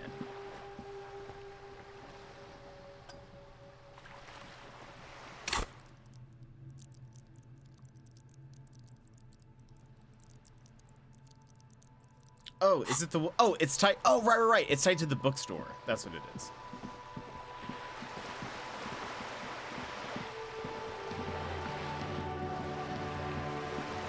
Is the bookstore still open?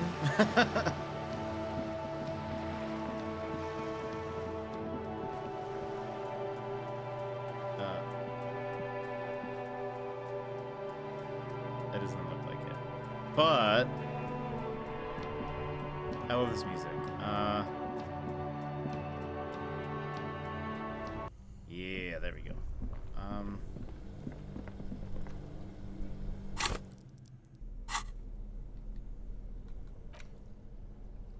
By the way, this is my...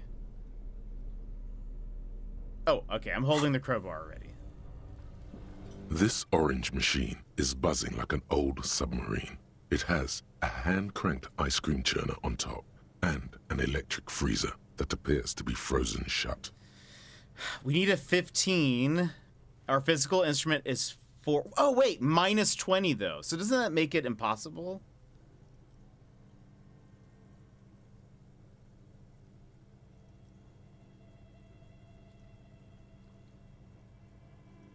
That's why we didn't do this. I guess... Huh, okay. Well, let's not do it then.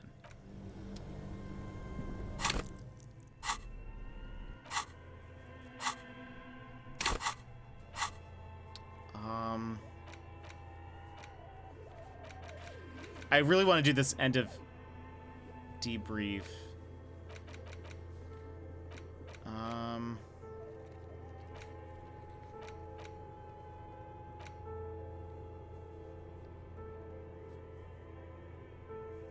Let's look at this again.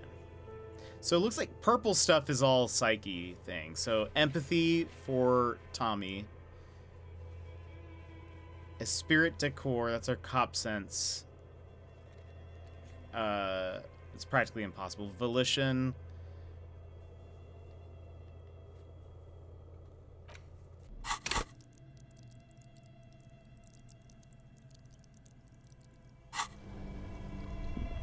I say let's try it one more time.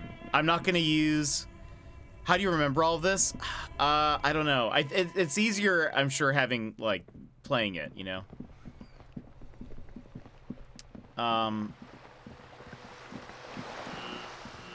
I want to just try one more time. And then we'll save the last skill point. I just really want her to give me money.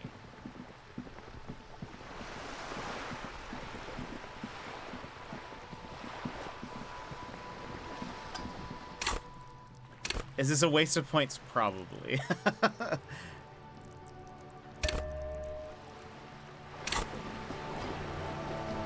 You're back. Good. What can I help you with? An even. Come on. We need this. I'm sorry. It just doesn't come out of your mouth. No! What does is... Excuse me? What you meant to say was... Okay, never mind. Guess we're just not going to be able to do it. We still need to talk to Gart. Maybe he'll let us stay or something. I don't know. So where do I end up? Over here. Oh, right. Okay, no. This is not a shortcut. So we still need to find my badge and my gun. Track down your badge.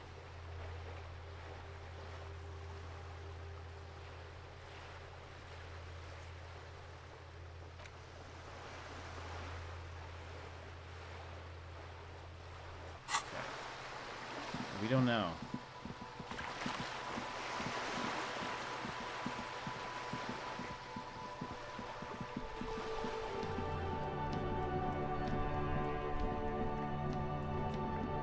Doing anything? I can't believe it's snowing again. The young woman watches the falling snow and It sighs. felt like springtime just a few days ago. It's so late and you're still here? I'm a nighthawk. What can I say? She flashes a smile. Odd.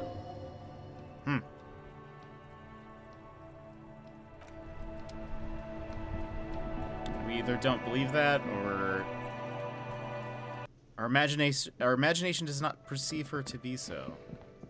Maybe. A man is sleeping at the table, wearing mud-caked boots and rolled down overalls. The back of his shirt reads Wild Pines, encircled by a logo with a tree. On the counter, rolled out of his open hand, you see a blister pack of headache medicine.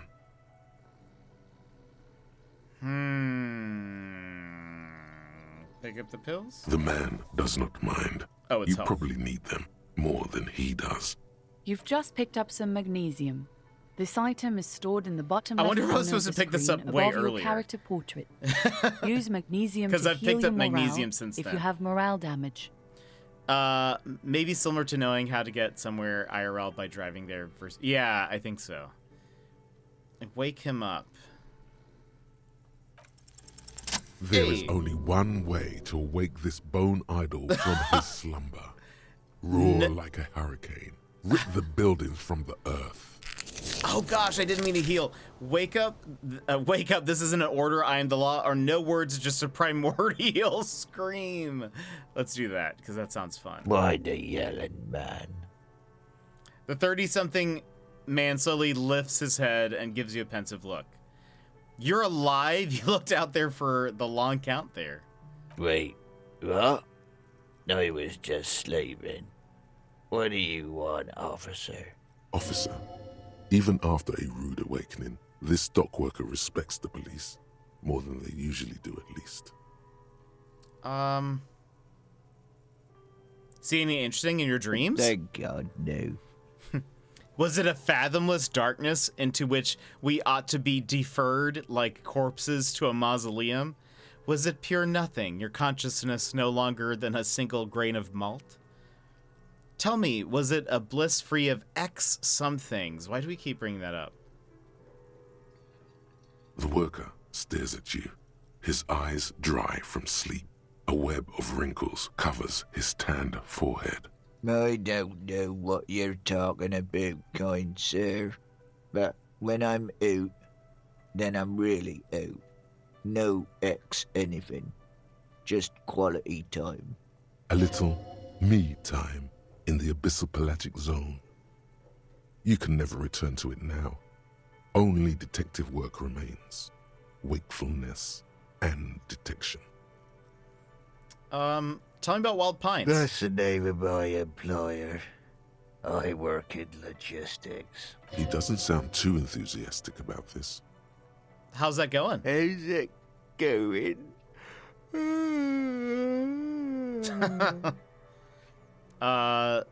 Some fingerprints glisten on the glass. Haven't you noticed what's going on outside? Of course, it's a total madhouse. Good. Then you understand the gist of it. We would all be better off without the employers and their employment. For one, I could get some goddamn shut-eye. Right Rubs to his eyes. sleep, I say. Why are you sleeping here while the others are out striking? Nate got it. Majoret's got it. He's guarding the gate. I'm just getting some sleep. Or was. The way he says measurehead implies ultimate trust in this head reckoner's physical prowess. Who's behind organizing the strike? We are. The workers. The union. We know what we need. What's right for us. You mean there's no leader? Okay. I guess there's also Everard. He's in charge of the union. He's smart. Knows how to negotiate. He's got our back. What about that dead body? Yeah. What about it? I'm just trying to find out what you know about it. You know, people die here every day. Someone's found in a ditch, another one falls in a manhole, a third one gets eaten by stray dogs. If someone has decided to die on top of a tree, then how is it my concern?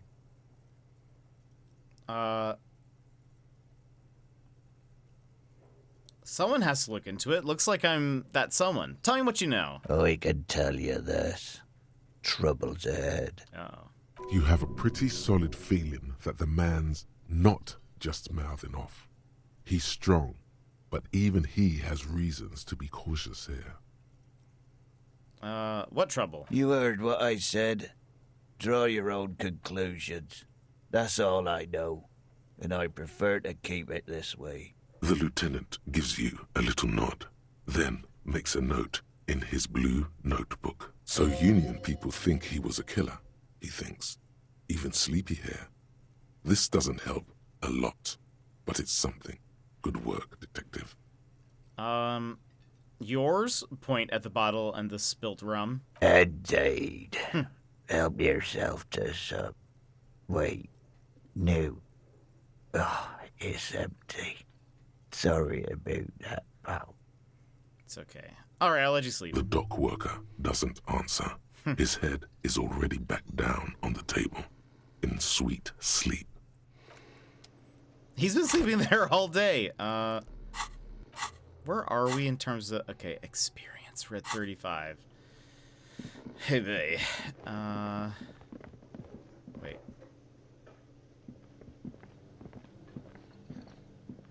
Money.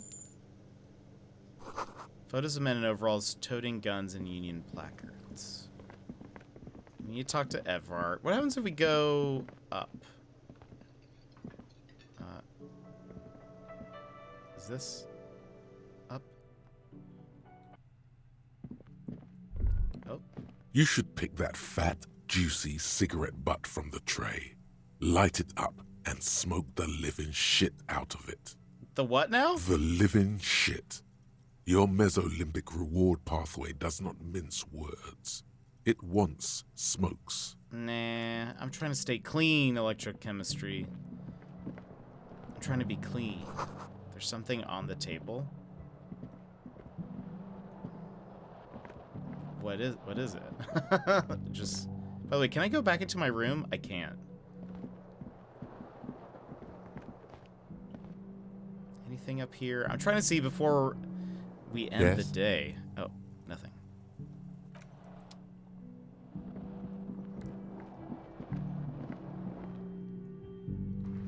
Nothing. There's no... My badge isn't here. Interesting that the tutorial is tied to a specific item. Yeah, it is kind of weird. Okay, I guess let's talk to Gart. Can I help you? So about that money I owe. Yes. Have you got it? How much do I owe again? A lot. A lot. For the room, drinks, and broken window, 130 real. I was wondering if we could come to some sort of arrangement. Does that arrangement include you paying me what we already agreed you owe me? I'll pay you back tomorrow. I'm an honest cop. It's cold out. I'll freeze to death because I'm losing the stupid money game. Come on, man. After everything I've been through, Kim is about to say something. Let him. I understand your predicament as the manager. However, he adjusts his glasses. I feel I must remind you that we are here to conduct an important investigation that also affects your business. Keep in mind, I saw my flashlight out. I'm shining this in Gart's face. Forgive me for saying this, but your colleague seems more committed to drinking, and... He stops mid-sentence. He shrinks back a bit under the lieutenant's severe gaze. Kim? I mean no offense. It's really nothing personal. I just have to protect the interests of this establishment. No, hold on. I still have my key, you know? This conversation isn't going anywhere, is it? Not until you bring me the money. Okay. I might have something in my motor carriage we can use when you're done here. I really didn't want to resort to this. The man is thinking. Oh, Lieutenant, we're done here.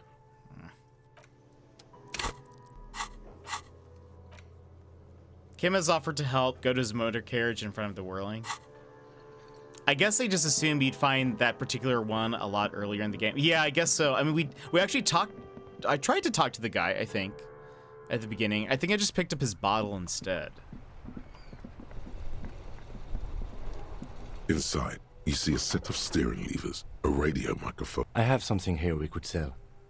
Look in the back, in the suspect transport enclosure. Transport enclosure? Regular people just call it the cage. Look in the suspect transport enclosure. The cage at the back of the motor carriage looks rather uncomfortable. 4 shiny hubcaps are stacked against the seat. Their silver edges sparkle in the dark. I confiscated these 4 a little while back. We can take them to the pawn shop down by the Martinez Canal. What are those They are things? spinner hubcaps, frivolous things you put on your wheels. When the wheels come to a stop, the caps keep on spinning. There's no real use for them, it's just for vanity. A vanity he wouldn't mind. He likes them. What do you mean you confiscated them? A couple of weeks ago, I stopped a young man for going slower than the speed of traffic. Turns out he was some coalition official's son and high. Look at Kim. Isn't that corruption? Let's see. So you took his spinners? Mm-hmm. I took them and arrested him for driving under the influence. I would have taken them too. They're nice. That they are. I was going to take them into evidence, but they weren't necessary for conviction. He never asked for them back. Did you want to put these spinners on your machine? No, that would be silly. I don't know why I kept them. It doesn't matter. I couldn't put them on this MC anyway. A cop with spinners. That would be outrageous. Yeah, outrageously cool. He flashes a smile, barely visible in the dark.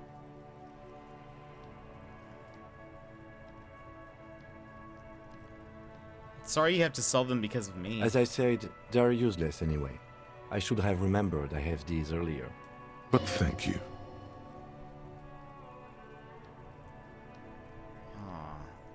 I can't take them. You said something about a pawn shop? Yes, the Bird's Nest Roy, near the canal. We've been there. If I'm not mistaken, it should be open late. Items that can be pawned at Bird's Nest Roy's appear in your inventory under the Items tab. You can pawn these items when talking to Roy. I don't want to take them. He wants them.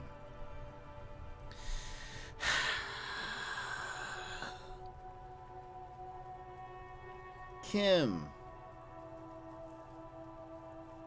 You should put them on your vehicle. I don't want to... I feel like this is my problem. You know? But he offered them to you. Yeah.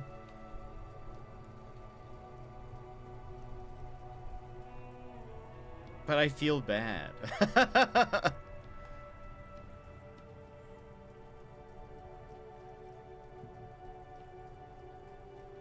I mean... Okay. Flip a coin? Is there something we can do? I wish there was like a thing I could do on stream so you guys could see. Okay, we're gonna flip a coin.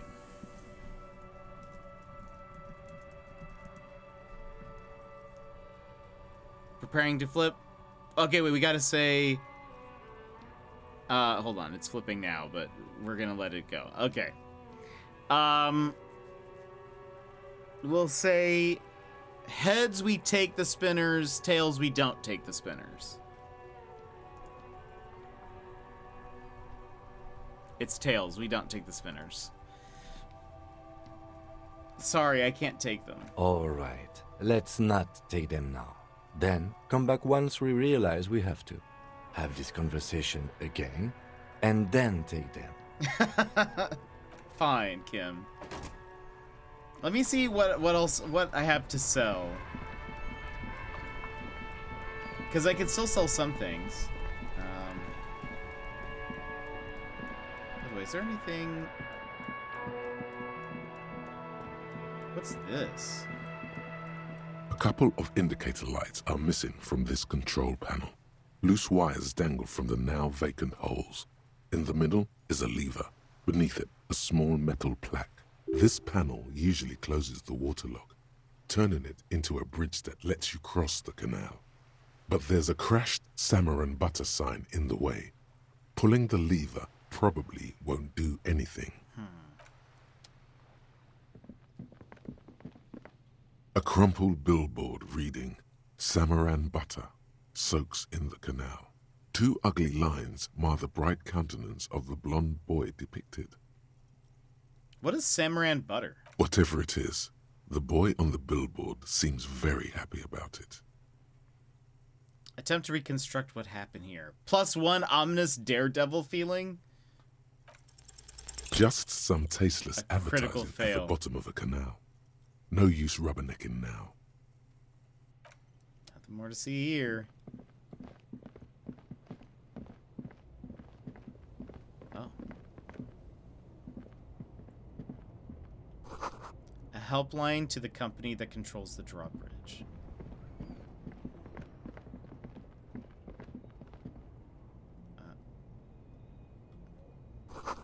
Hot air rises from the sewers, sour, acidic, and strangely comforting.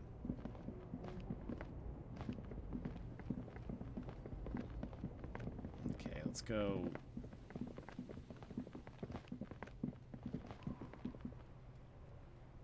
Okay.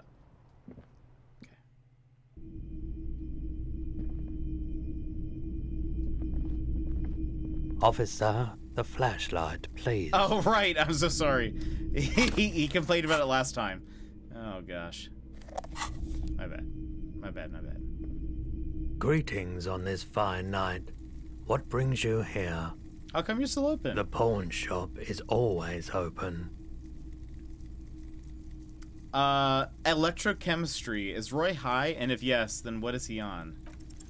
Feeling warm and enthralled by the movement of light, while the mind continues to race forward. Lucky bastard. He's probably on Pyrrolidon. It's tough to come by on the street. What is that? A drug developed by the military to treat and prevent radiation sickness. It has psychedelic side effects, and it makes your eyes turn yellow. Is it just me, or is it really warm in here? Look around. Step closer. Sir, could you take off the sunglasses? I'd like to check your eyes. Or get straight to the point. Let's see if we do number 1. I try to keep the shop at a comfortable temperature. There's a note of indignation in his voice.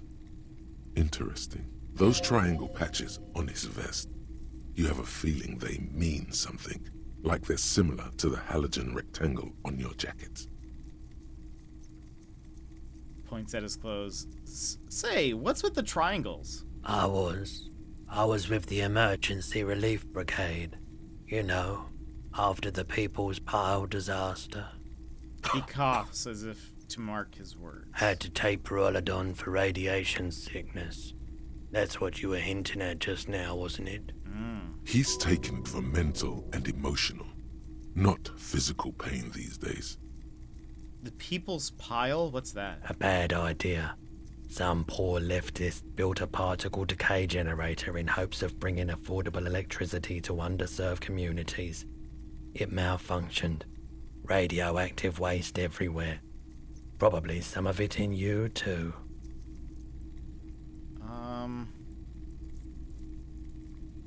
Tell me more about the Emergency Relief Brigade. We were an all-volunteer force. Self-organized. Tried to help the fire brigades contain the spill. Tough son of a gun, this one. Respect. I lived by the river since I was a small boy. The Esperance. Didn't have the art to let it all go to shit without trying to do something to help out. There wasn't much the volunteer force could do, however. We wasted years in the river mud. Years getting sick. He looks at the spiraling light and stops. It must have been tough radioactive cleanup. There's a reason why everyone's tried to forget any of it ever happened. And why no one has tried to repair or replace the pile. So much disappointment. And early deaths. Cancer mostly. And we knew all that was coming even as we were cleaning up as best we could. Whose fault was it that the generator failed? No one's. Everyone's. He sighs and shakes his head. So much bitterness. A bunch of poor people built themselves a primitive nuclear reactor, hoping for the best. What do you think is going to happen? How did you end up running a pawn shop? The cleanup happened 15 years ago. I was young then. Later, my second aunt died. Left me this shack and all the assorted junk in it. So I came to Martinez. People told me don't go there. It's a shithole. I said, people, we just had a nuclear pile meltdown. I'm gonna get as far away from Forburg as I can. Still in the same city, but... He shrugs. Thank you for telling me. I like the theory more than the story. Outward movement, not vortices. Yeah, you gotta get in on those vortices, my man. I'm not gonna ask him for drugs. There's something I'd like to sell. Let me have a look. I have a fascinating photo of a corpse here. Show him the photo. Oh, no. I don't like those kinds of objects. No sale. He barely even looks at it. Do you know what the tattoos mean? Aphotic paths, counter-radiance networks, anti-magnetism. It's darkness. That's all I know. Sell me something lighter.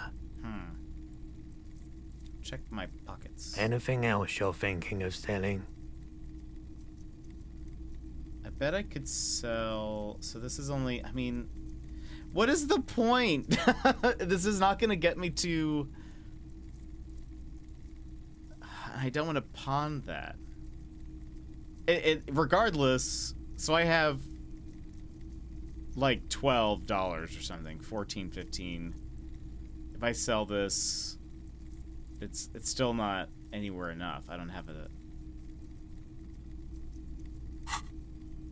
anything to sell. Another time, perhaps.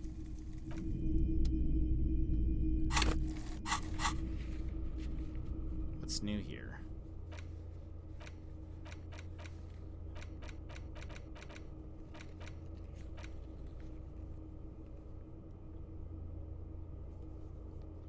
Something change?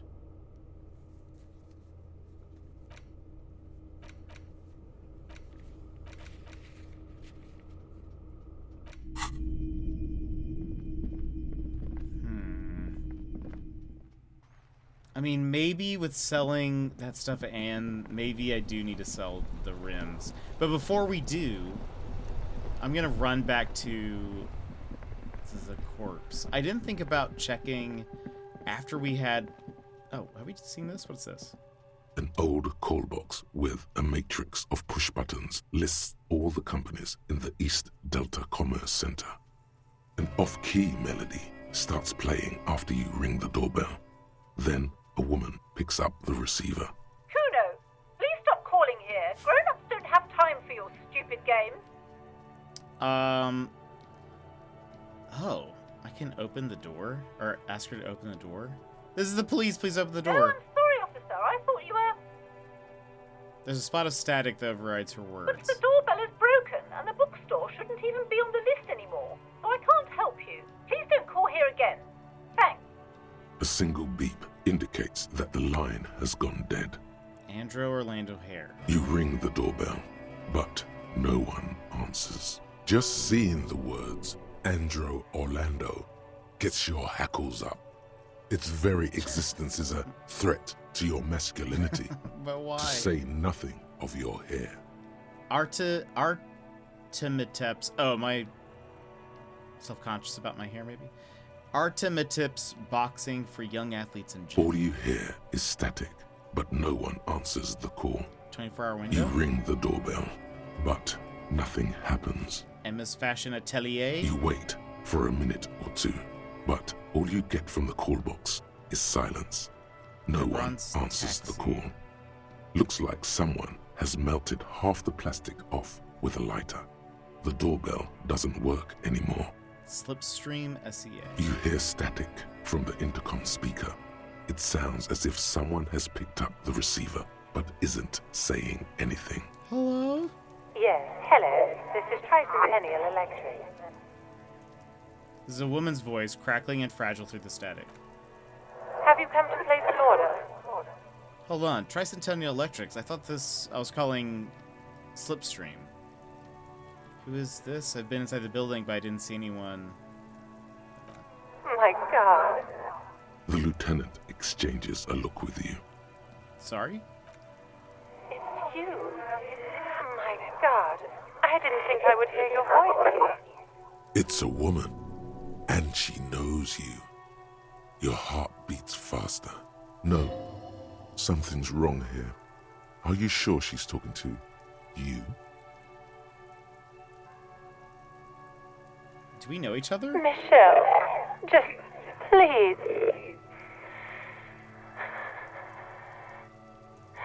She stops and you can hear her breathe heavily, her breath distorted by ancient static. Sounds like a ghost. Wind blows through your clothes and you feel detached from your surroundings. Inside the building, a cold memory hangs. Why did you even call? I don't understand. You've been gone for months. I thought you didn't care. Of course I care, it's just that I've been going through some tough time. Ever since I came to work here, it's been different. As if my mind's been wiped clean. A spot of static overrides her words. When she speaks again, it sounds like she's submerged. It's so nice. It's so nice to be able to finally forget. Forget about what? She sounds like she's about to cry. The cold is deep under your skin, as if you were talking to someone who's 100 years away. Somewhere inside the building, water is flooding the cellar floor. Please don't cry. She doesn't answer. You said it was nice. What's so nice about forgetting? Silence. The only thing you can hear now is static and waves washing ashore on the bay. Aw, I get it. You don't want to talk to me. No one ever wants to talk to me. Another seagull passes by. It's getting cold standing here, staring at the silent call box. It must have been some kind of faulty wiring. We should maybe stop playing with this doorbell. It looks ancient. You press the number sign on the keypad that terminates the call. 12 name cards on the call box read. I can try calling it again? Oh, that's interesting. I kind of want to, but what happens? No. Hold on. The last thing you need in your life is more hysteric emotions. Forget it. Find something else to do. More volition. Fortress accident. Silence. No one's home That's the at Fortress accident. Like game company. Revachol Ice City. Silence. No one answers the doorbell. Main hall building B, whirling in rags. Nothing happens after you ring the doorbell. They don't want to talk to you. East Delta Pinball, entrance from building B. Silence. No one answers your call. Empty card? This button looks new, but someone has removed the name card. Nothing happens when you try to ring it. Huh. This button looks new. It's probably not connected yet. Takes a step back.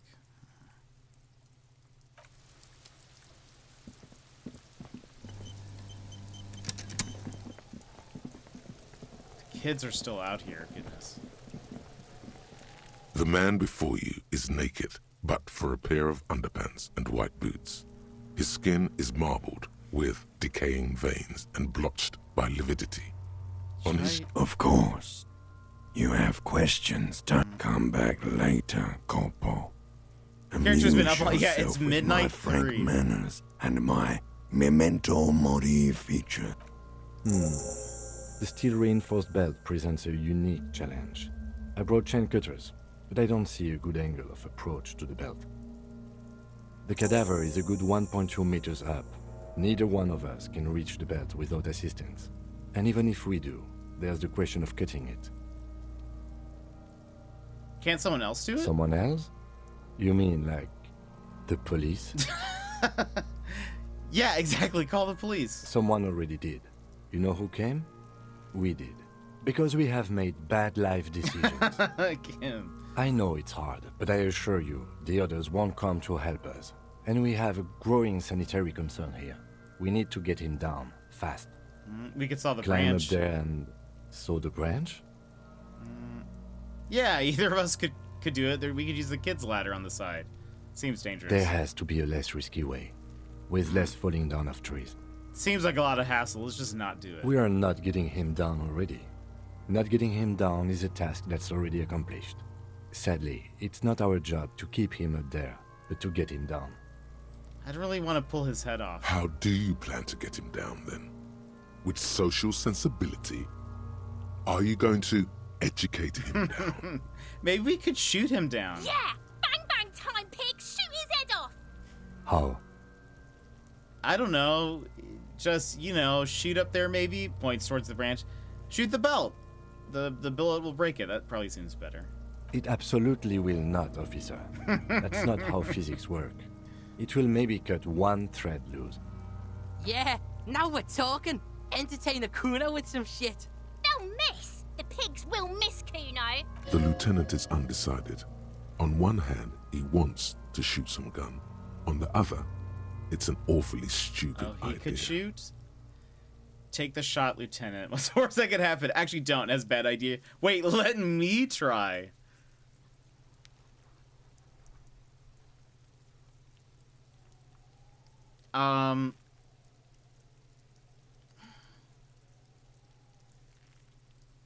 Let's let him choose. Let's see what Kim says. Silence. With his elbow sharp, the lieutenant unzips his jacket and produces a lightweight firearm. He drops a paper cartridge in the barrel, separates the scouring stick, and gives the cartridge 5 tucks.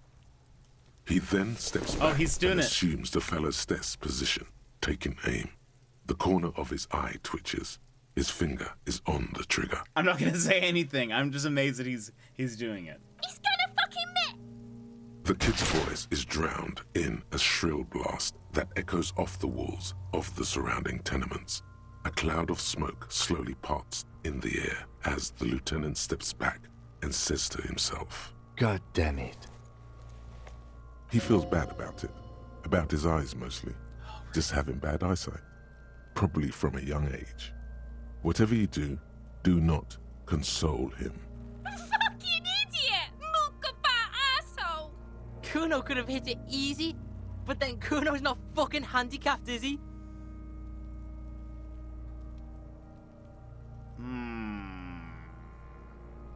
Try again? No, we are lucky as it is. We didn't break anything, and the victim remains uncompromised. He looks around at the windows overlooking the yard. Any more mistakes could put us in an unfortunate position with the locals. We have eyes on us. I didn't do us any favors with that. What now? I have to say, it's beginning to look unlikely we can get him down without assistance. Can I have the gun? I should try. It's bad as it is. Us shooting firearms like punks. He pauses, then shrugs and proceeds to load the pistolet. Go ahead. I'm not stopping you. Just don't lose it. The piece shines in his outstretched hand. They only have one gun! This is the sorriest pair of pigs Kuno's ever seen. Kuno, be quiet. Yeah, take it, you fucking banani boika! Take it and shoot yourself in the mouth! Feel the weight first. The cold piece of bakelite and gunmetal is surprisingly light. Your fingers fit right through the guard, instinctively resting on the trigger. The fuck are you waiting for, Kuno? Tell him to shoot himself in the mouth!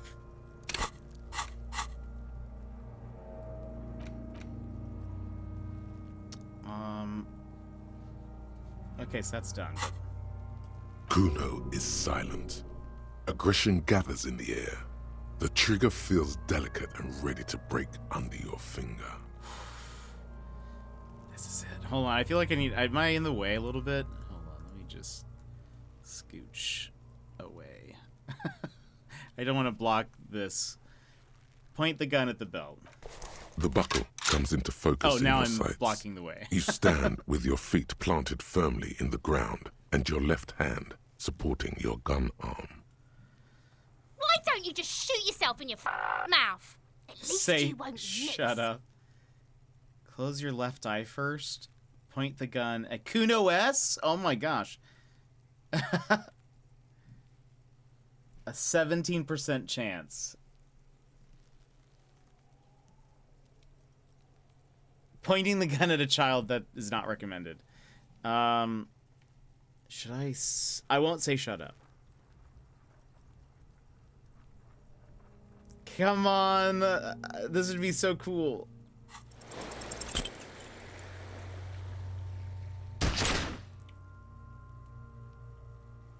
A plume of smoke erupts from the barrel. Your hand goes numb from the explosion. With your ears still ringing, you lower the weapon to see what happened. I shot him. You missed the belt, but hit the corpse straight in the chest. Bits of ribcage protrude from the skin. No blood, only a murky sludge dripping down his belly. The sudden stink makes your eyes water. Oh my god, he's gonna fucking cry! I knew it! What a mulko! There's something wrong with your weapon, Lieutenant. It keeps missing. Start crying, you're sensitive. I don't want to do this anymore. This is boring. What if I cry? I'll cry. Let's see what happens. I have some morale. It feels dry. Nothing comes out of you as you stretch and bend your face into a crying shape. You're too furious to cry. I can't even cry. Throw the gun in the mud. No, I'm not gonna do that. Try harder.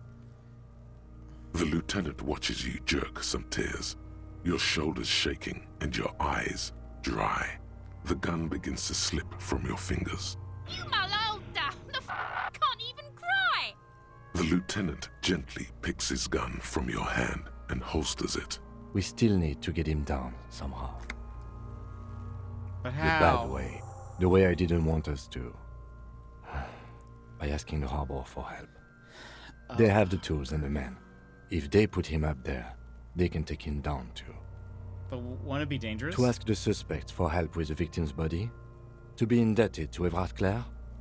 Very much, yes. Which is why I would have preferred us to handle this ourselves. Clearly we can't. Suck my dick, bitches! How do we get inside the harbor? From the gates, by negotiating or fighting. I'm unenthusiastic about fighting. Or we can try to find some secret third path. It's unlikely though. To the gates. Let's fight, I say. What's wrong with being indebted to Everard? He's a dangerous and corrupt man, and we cannot predict what he will want from us in return. Yeah? Don't go being someone else's bitches. You're Kuno's bitches. Kuno. Oh, right. Jamais vu. Derealization. Jamais vu. The opposite of déjà vu. Not already seen, but never seen. Everything that should be familiar appears strange and new, like some half-forgotten day in your childhood. Only now. That's the feeling you've been having. And for who knows how long. You should go and ask Joyce Messier about this. What world are we in? This is a fundamental question. +1 XP for every orb clicked. All intellect learning caps raised by 1. Interesting. So... Oh, we can be smarter now, theoretically. Not that I want to put a lot of points into those, but theoretically, we could be smarter.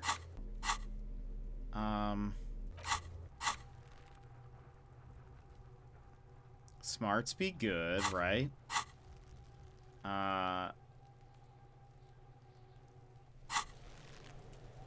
The man before you is naked, but for a pair of underpants and white boots.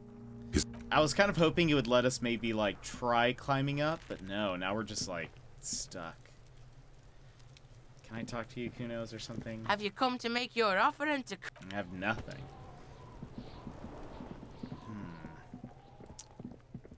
Man, I'm less shooting corpses. I'm sad that, I'm sad that, we missed.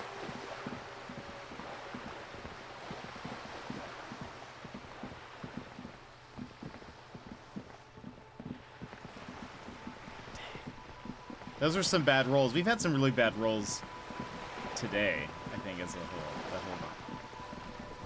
You're back. Good. What can I help you with at It's this night. late hour? Don't you ever sleep? Matter of fact, I don't. Why is that? I have a medical condition of my own. Nothing unusual, though. Oh.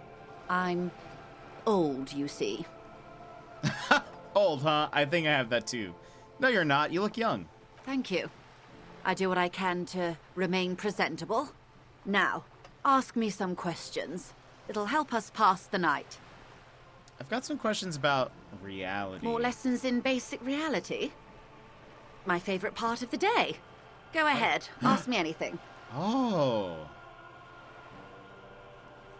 We can do this now. And we got plus 12. So hopefully... Oh, it's still 20. Goodness.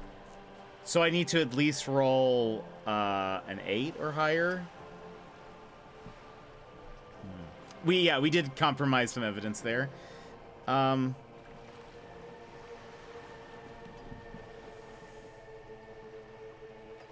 What is... Let's try it.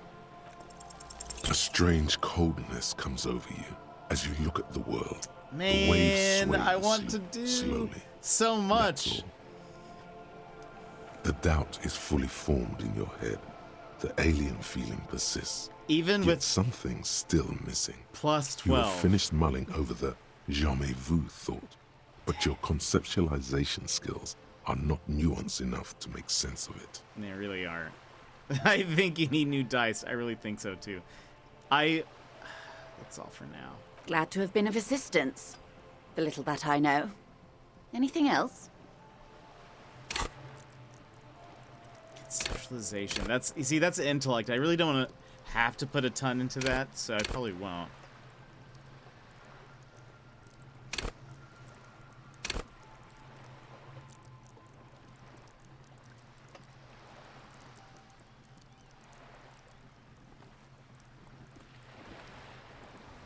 Maybe I should wait. I wonder if I can ask for money. But where am I going to sleep?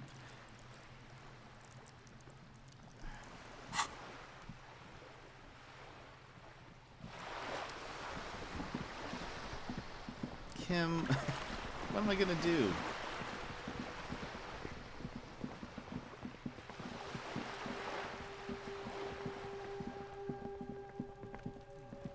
Is this...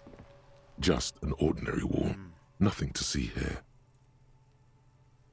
Cindy's artistic impulses are infectious. Wait, that's what? Conceptualization? Just an ordinary wall. Good to know. I cannot go to my room. I tried. The door's locked.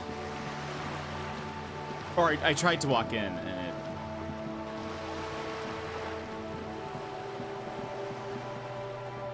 And it said no.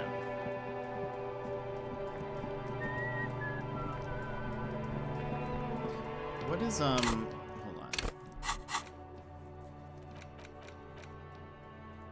Join him on the Whirling in Rags balcony after 22 and you're calling it a day.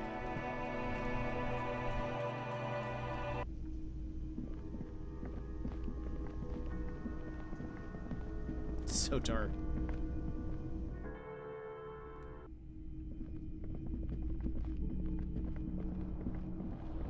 Yeah, can I sleep in Kim's car? That'd be...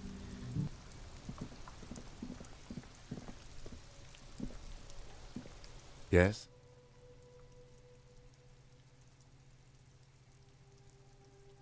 Tell me about the case again. What do you want to know?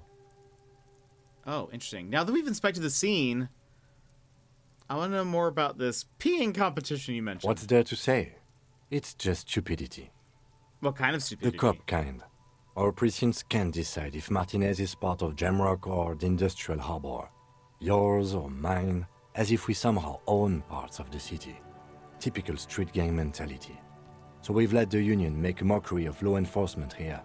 And now it's come to its natural conclusion. Ah, so this is a struggle over who runs Martinez. Well, sort of. It's less a matter of who gets to police Martinez than who has to. It's an orphan district, in other words. I think the dispatch desk just told both our stations about the hanging. There was quite the brouhaha at the 57th, I can tell you that. Time to settle it, they said. Cop off. But I assure you, I am not their finest or toughest, with 102 cases solved. What I am is least interested in a pissing competition. So he volunteered to represent the 57th, but not out of competitiveness. On the contrary.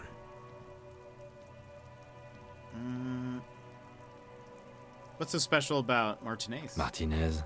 Nothing. It's just a puddle at the end of some drain pipe. No one cares about this place. They care about sports. Most of our colleagues don't even know how to get here. North of the interchange doesn't exist. A tremble comes over you.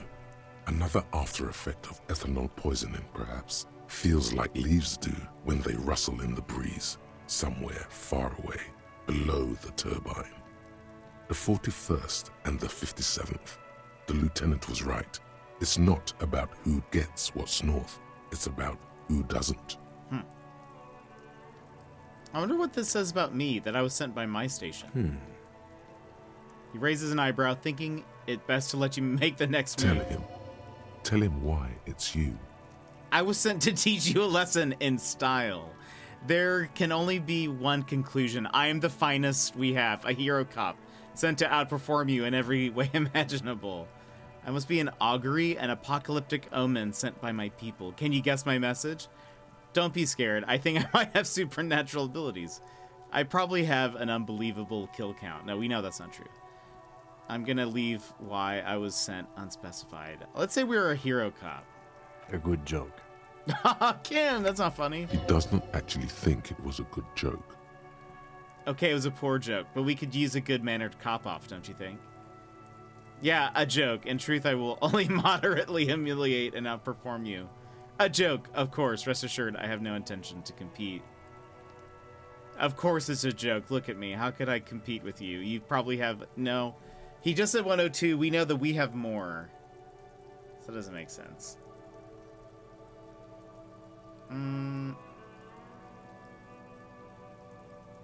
But that fits our sorry cop aspect, so let's... It's not that many. Officer, I'm sure you have a lot more cases solved. Now, was there anything else you wanted to ask about the competition? If not, we should move. So you volunteered to spoil it? Yes. I'm an unrepentant spoil sport. The lieutenant appears pleased with this. Okay, enough of the competition then. Tell me something else. Yes, it's a wholly pointless matter. Forget I ever mentioned it. He's actually glad it's addressed now. Oh.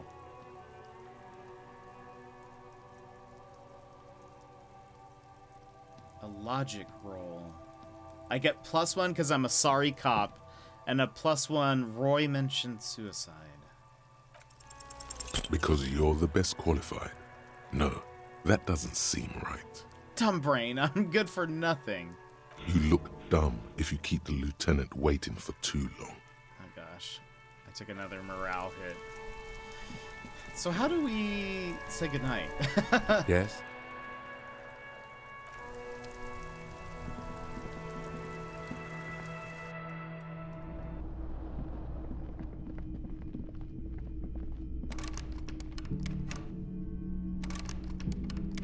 Right, I can't go in.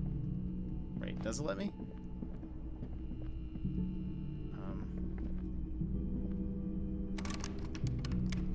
No, my door is locked. Yeah. We know who's in there, or that somebody is there. Wait, what's that? Do you die? Yes. Nothing on the front page rings a bell. Strange. Yeah, it's another way to die.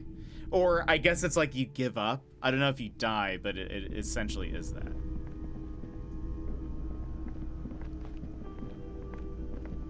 Can I help you?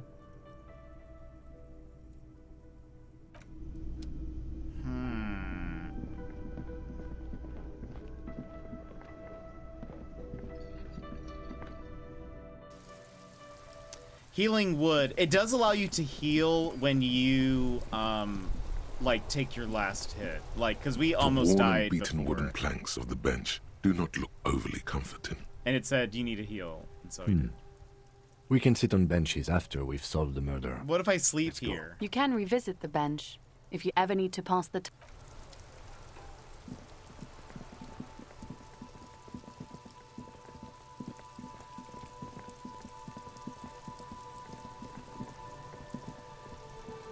The trash container stand. The smell of rotten food rises to greet you. You see soggy cartons, dirty rags, and organic waste. The container sounds a muffled gong. So do we have to sell the thing? Is there no other thing we can do?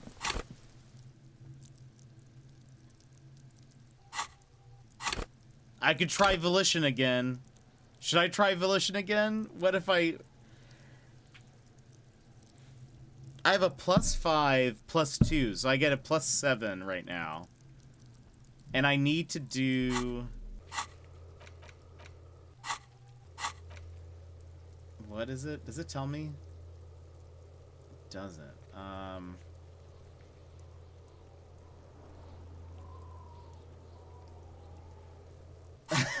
I guess we have fine. I mean, how much are those rims gonna sell for? Nobody else just hanging around got money for me. Okay. All right, Kim. I guess it's Inside, you see a set of steering levers. I have something here we could sell. Transporting closure. Regular people, the cage at the... I confiscated this for a little while back. We can... The lieutenant nods as you take the spinners. I feel awful about it, though, Kim.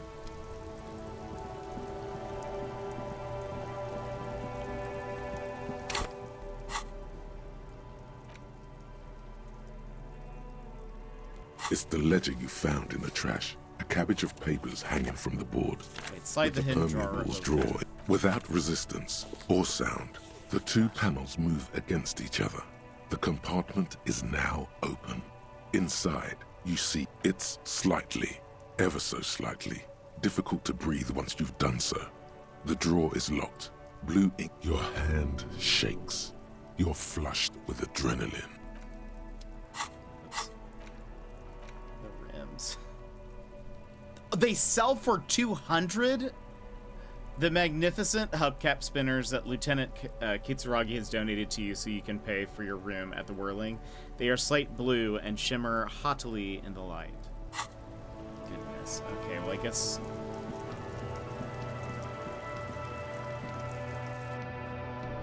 That is a lot. Hello, hello. Let me know if I can help you with anything. Yes, we'd like to sell these hubcaps. Roy takes the hubcaps from the lieutenant and inspects them. The spinners appear iridescent in the dancing light of his pawn shop. Yes, these are very, very good. Did you defraud some foreign prince for them? Jump a mesk banger? No matter. I'll give you 200 real. No one was defrauded or jumped, I assure you. Lieutenant explains as the pawnbroker opens the register and counts the cash. Of course. I meant no offense. 200 real for you, officer. Delightful doing business with you. Do come again. Thank you. He takes the cash, then turns to Here's you. the 130 real you need for your bill. Do not waste it. The rest goes in his pocket. The windfall is a small consolation. Anything else you're thinking of selling? Another time, perhaps. I feel so bad. Okay, so we can do that. I actually thought, though, I was like, oh, we're going to get the extra cash, too. We didn't. But makes sense. He gets to keep, you know, 70 bucks. It was his, I suppose.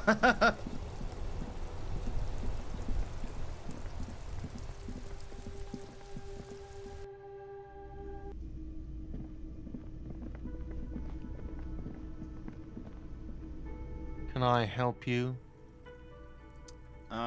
So that money I owe. No, I'm Yes. just being greedy. Have I you am. got it? I have your money. Well? Wait, what are our options? Hold on.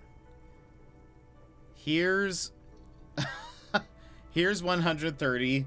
Slam the bills down on the counter. I hope you choke on it. And here it is. Sorry for the trouble. Let's do that one. Great. Thank you, officer. That's all I wanted. Literally- Payment for services rendered. If you continue to stay here, I just ask that you please pay your nightly bill in advance starting tomorrow. We got a trophy called literally the sorriest cop in the world. What trophy?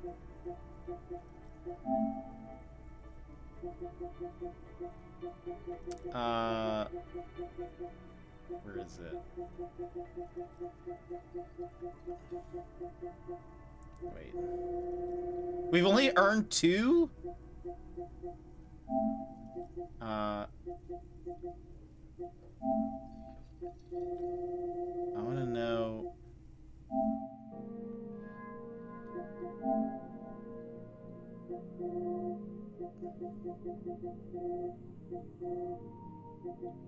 Where are the ones that we have done? Sorry. Oh. Apologize 10 times. I love it. If you, okay, so we need to pay. He's not sorry about his behavior for your sake. Now that you have money, he really wants to make sure you're not angry with him. I'll unlock the electronic lock to your room. All the doors lock automatically at 9 p.m. Please pay for each night in advance starting tomorrow. 20 real per night. I'll take a room here too. He opens his wallet. Of course. Always happy to have officers from the RCM as guests. Anything else I can do for you? No, I'm keeping the key to the trash can. I can afford one more night. But what if I need to buy stuff? Hold on. It's set to... How do I do... Yes? How do I do the debrief?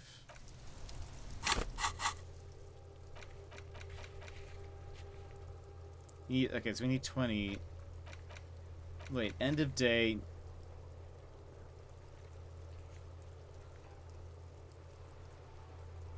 Hold on. I want to make sure I don't miss this. End of day debrief with Kim.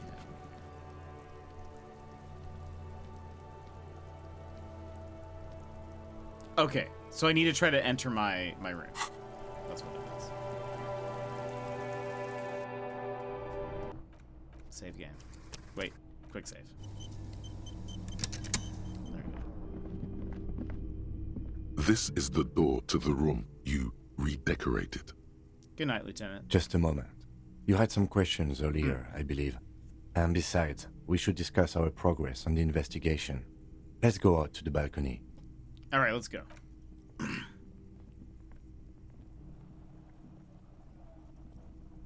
The air outside is brisk. The lieutenant is silent for a moment. He listens to the traffic hum. Then, where shall we begin? We should talk about the investigation, first and foremost. But I also remember you wanting to discuss the RCM? I didn't know you smoked, Kim. I have a cigarette every night when I go over my notes. It's something of a ritual. oh man, he looks so devastatingly cool with that cigarette.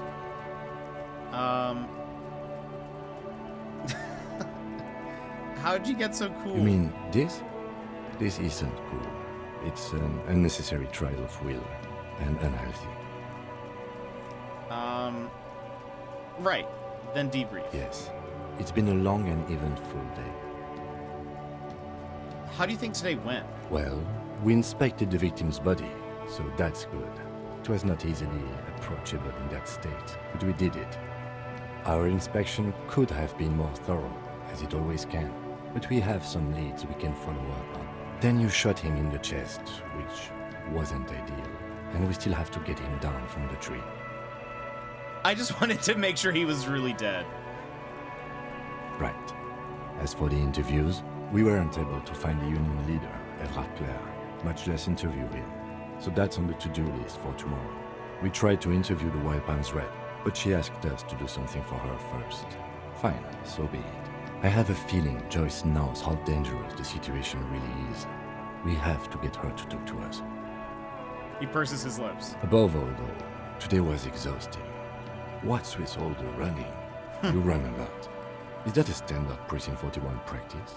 I have a really good theory about why you're running so fast, son. Just you wait until we get up tomorrow. Yeah, it's part of the Jamrock Shuffle. I don't like to waste my time. My mind moves fast. The rest has to try to keep up. Training for a long distance run.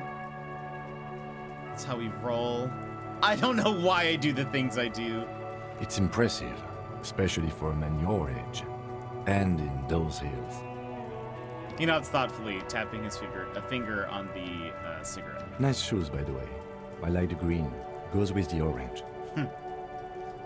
He looks at your snakeskin shoes and smiles suddenly. Thank you for the compliment. We could manage it even in wooden clogs. There are uncanny running reservoirs in this body. God knows why. So what exactly are our powers exactly? Or what are our powers exactly? The RCM. They're quite limited, actually. The power officers of the Revachol Citizens Militia exercise most frequently is imposing fines of up to 1,000 real for offenses, in accordance with an interdepartmental schedule. 1,000? Why not more? The RCM's primary role is to ensure safety. We are not really supposed to play any part in the economic structure of Revachol. Wouldn't that be an easy power to abuse? Yes, although indirectly, as citizens can always request records from their local station. Officers of the RCM have been known to take bribes of less than the prescribed fine amount. It undermines trust in the RCM. What else? We can arrest people, of course, but rather than bringing someone in directly, it's preferable to serve a station cold sleep. It prevents confusion and overcrowding. How can you be sure the arrestee will show up? You can't. Those who don't show up become fugitives, though, and have fewer legal rights when they are eventually caught. It's about power projection. Thus far, they seem to mostly show up. When power calls you, you come. But power itself is a fragile trick of perception. I see. And if someone resists? As you may have gathered from the fact that we are expected to carry a record of our kills, like the one in your watermarks, we are permitted to use whatever force is necessary, and strongly admonished not to abuse that power. Wait, so if I kill someone while on duty... You have to supply compelling evidence for why it was necessary to use lethal force. In these cases, your partner is usually your witness. Not a good position to be in, by the way. Internal Affairs handles these cases thoroughly, by cross-examining you for inconsistencies. It is hard to cover for anyone, which is for the best. What happens to the people we convict? We don't convict. We arrest and send them to coalition government courts in Couron and La Delta. The prosecution works off our testimonies and records, which is why it's paramount to keep them. He taps on his coat pocket, where he keeps his notes. And who makes all these rules? The coalition government? Yes, the international community's mission in Revachol, and the moral intern more broadly. The RCM was formed by the coalition government to restore order in the international zone after the revolution. So we did. Now we attempt to maintain that order. No more, no less. His gaze is absently fixed on a window below that just went dark. Or perhaps it is better to say we were allowed to form. It's a point of contention whether the citizens of Revachol or the coalition government founded the RCM. Let's say it was the citizens. Be sentimental if you like. Either way, the moral intern leases us the right to keep the peace in this city, and they will take it away if we misuse it.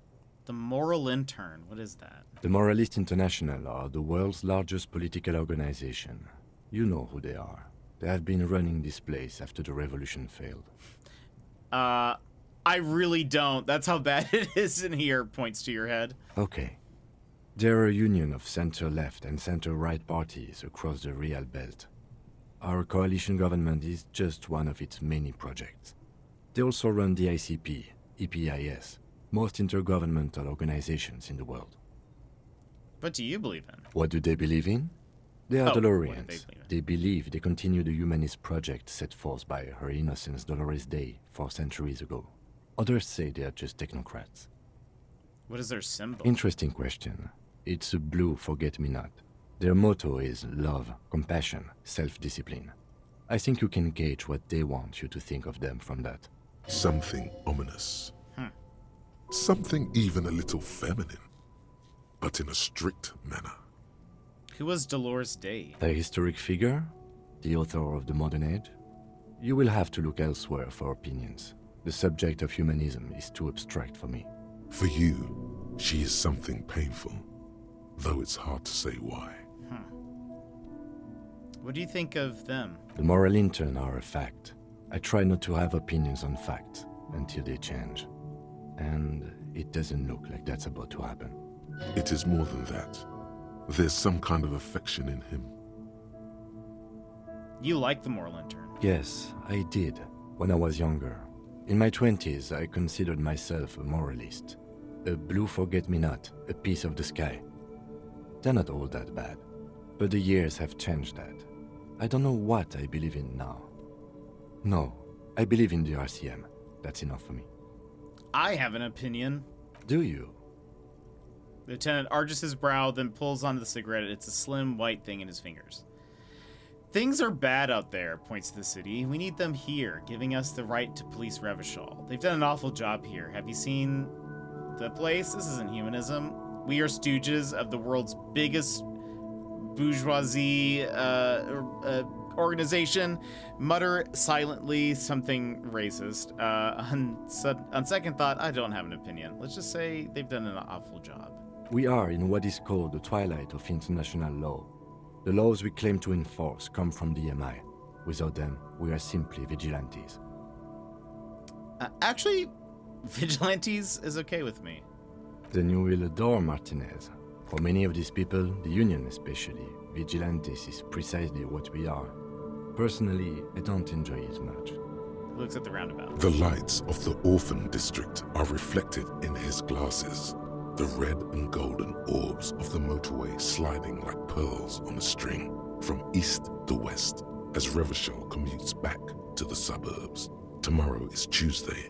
Monday is over.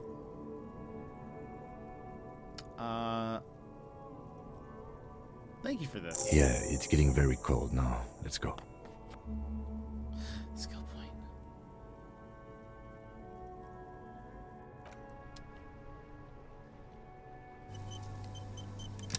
Although now, hold on.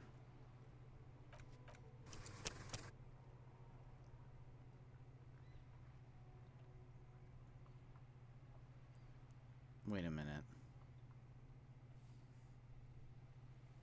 Oh, dang. I was just thinking, should I have not said anything?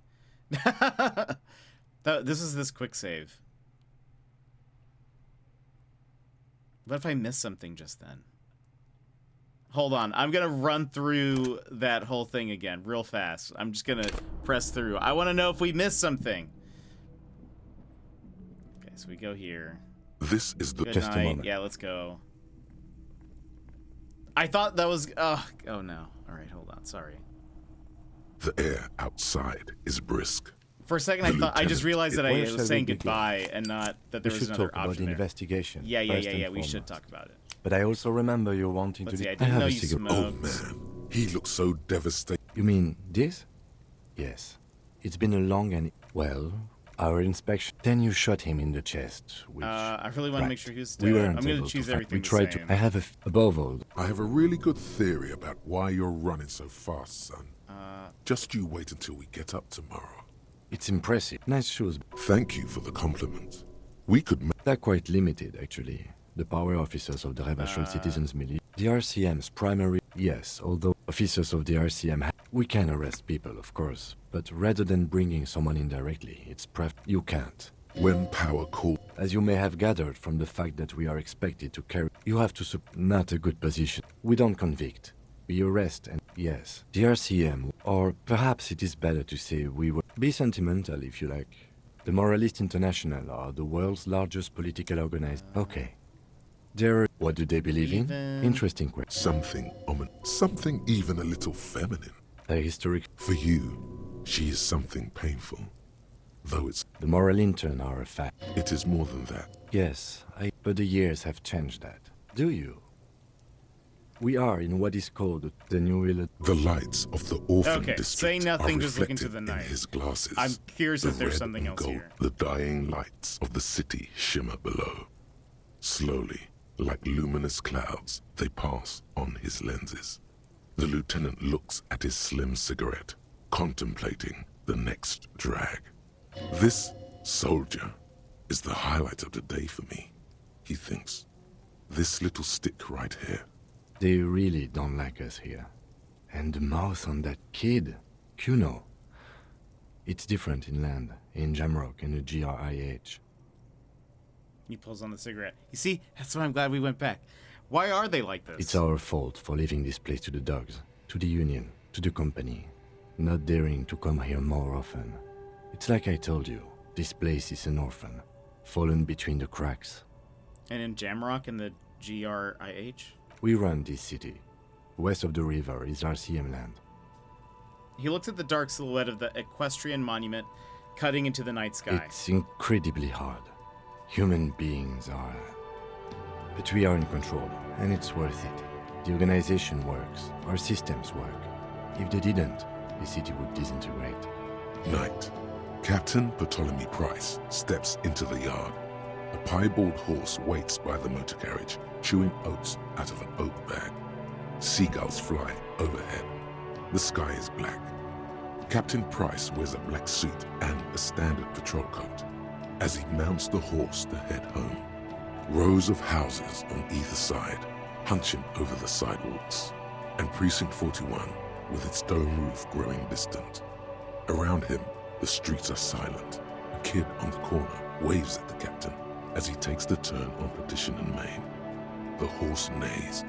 The captain nods back. Thanks, kid, he thinks. He's grateful.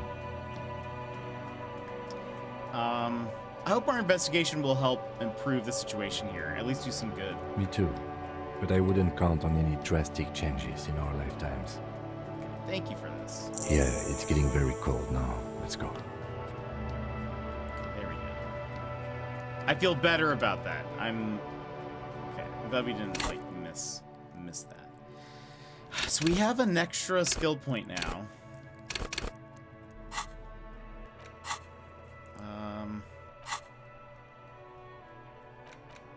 I do want to sort of...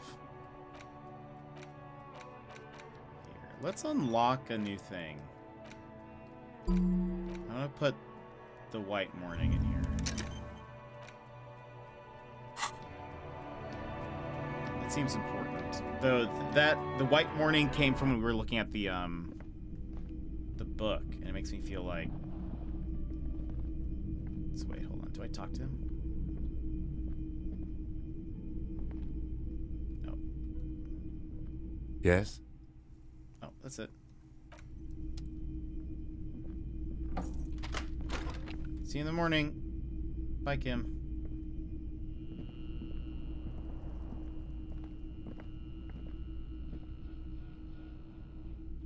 I want to see something. I have a thought. I don't know if it's a good one.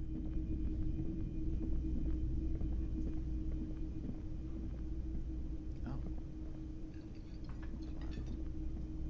Can I help you? Nope. No, I can't go in there. Yeah, I guess it's locked. That makes sense.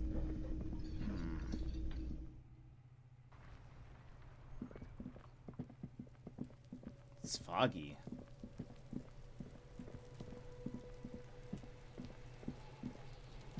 The man before you is naked, but for a pair of underpants. The material appears delicate and fragile.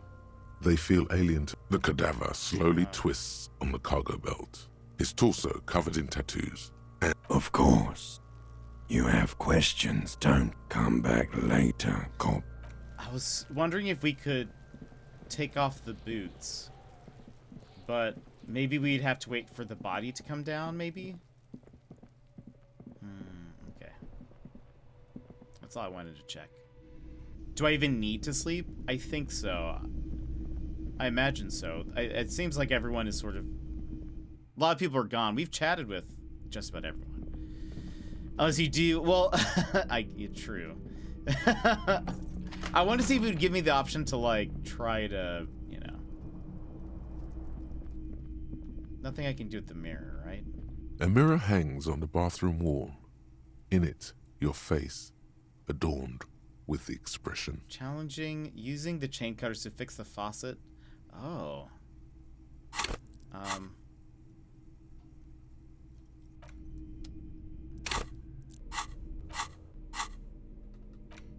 Chain cutters. Wait.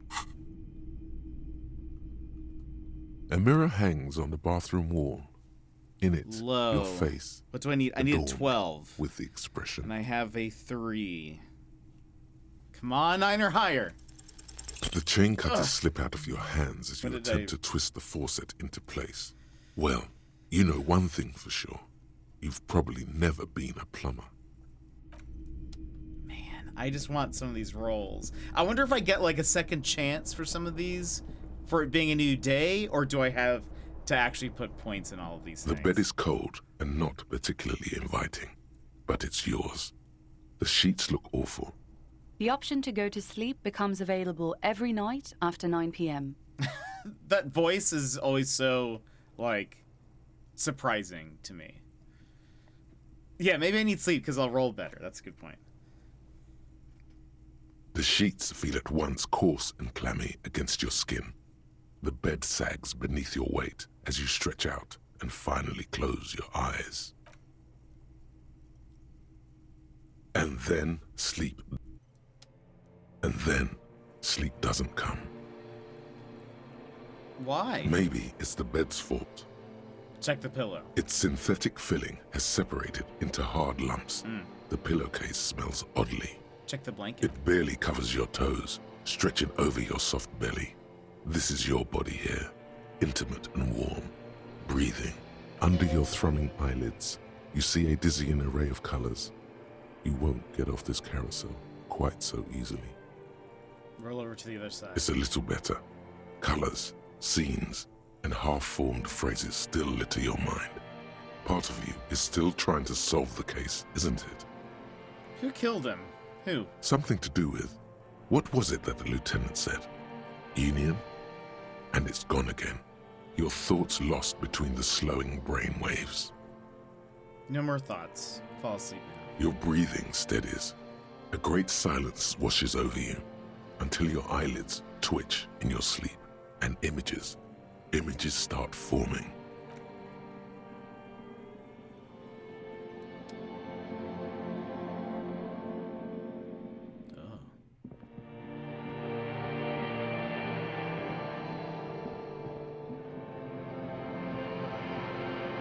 Is that supposed to be like the black stuff that's coming out of him?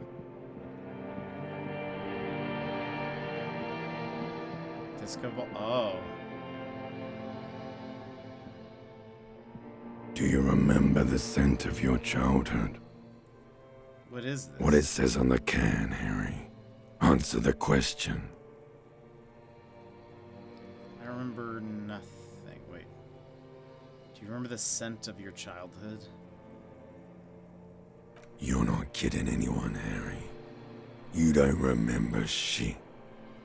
Tell me, do you remember your wife's hand on your face? You said who? Do you remember the warmth of her thighs? Between her legs and in her mouth? Tell me what this is. You know who I am. I'm the bad day. The one where you ask her, and then later in the streets, wandering. It's the worst day of all time, Harry dear. And it's coming. She will hear about it on the phone. Reality will turn into a grotesque nightmare. This will be the last thing you did to her. Tell me, do you remember the love of your life? I left? Oh no, Funky baby, you stayed. It was the rest of it that left. Or you just stood there, with one hand on the bottle and the other on your dick, watching it go. Tell me, where are your friends? Human beings have friends, Harry boy. Where the hell are yours? I can get it all back. No, it's gone. 3 times gone and never coming back. You failed. You failed me. You failed Elysium. What is Elysium? Everything. The Pale and the Islas. On the surface. The outer magnetosphere. Burning, furious truth. 8,000 years of written history. You really dropped the ball, Harry. 4.6 billion people. And you failed every single one of them. You really fucked up. I've talked to you before. No, Harry. You were just talking to yourself. That's all you ever do. Even in your dreams. And the actor's wearing thin. The spots of the disco ball fade around you. You'll be back in those cold snakeskins in no time. Sweating up the bed. Ancient reptilian brain, it's you! Stinky boy. Limbic. I can come back from this. You're not coming back from shit. Thrashing around in that high conductivity state of yours. Bumping into things and acting like a clown. Who are you kidding? I'm trying to solve. Trying to solve this case. You're trying to what? I can't hear you. This is just a word dream now.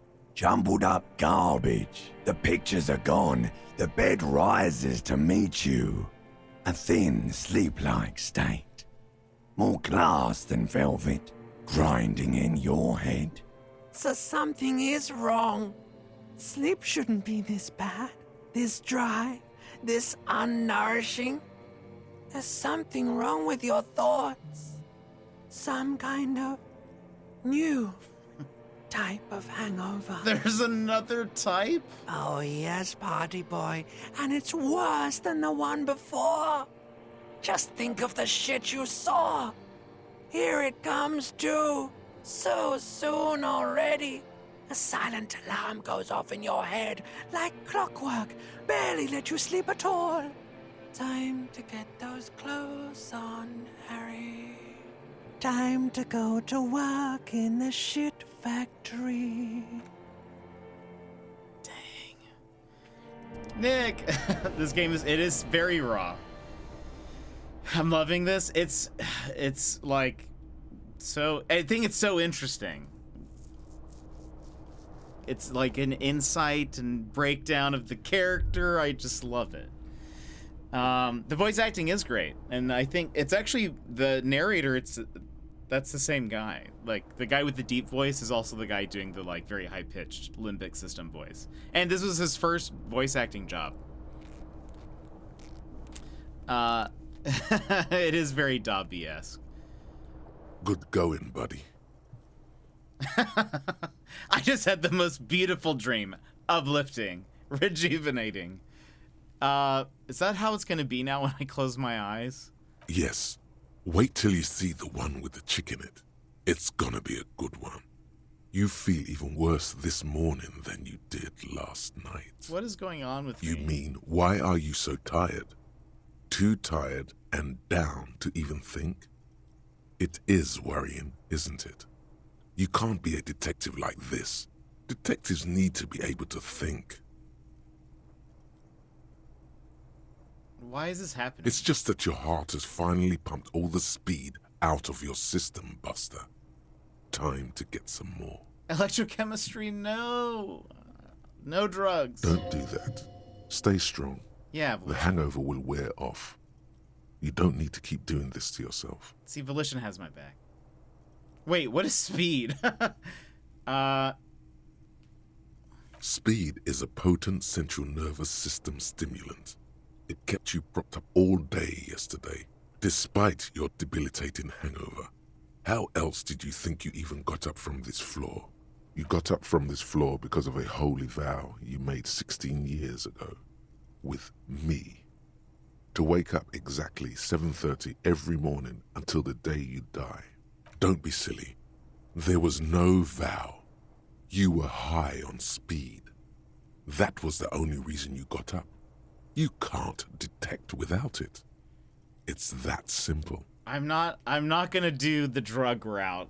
The option is I need to get more of it then. Detecting is my life. Opt in, or no, I can take this. I'm not going to go looking for speed. I'm trying to go straight edge this this playthrough. So we're Are you sure? Yes. Ready to live as this pathetic shell of yourself for days? I can get better. Basically, a week. Let's be honest, 2 weeks. Maybe 3. You won't make it. Half the town will be dead by then. You will be fired. Kim would not like it if I was on speed and doing this. It's interesting that you can, that's an option, that, like, you can, because I think you can also, like, you can drink and stuff as well, which I think affects your stats. So that's kind of, I mean, it's an interesting mechanic, but that's a lie. I can do this without the speed. Half the town won't be dead. Suit yourself, slow, sad shell man. See how you do without your spark.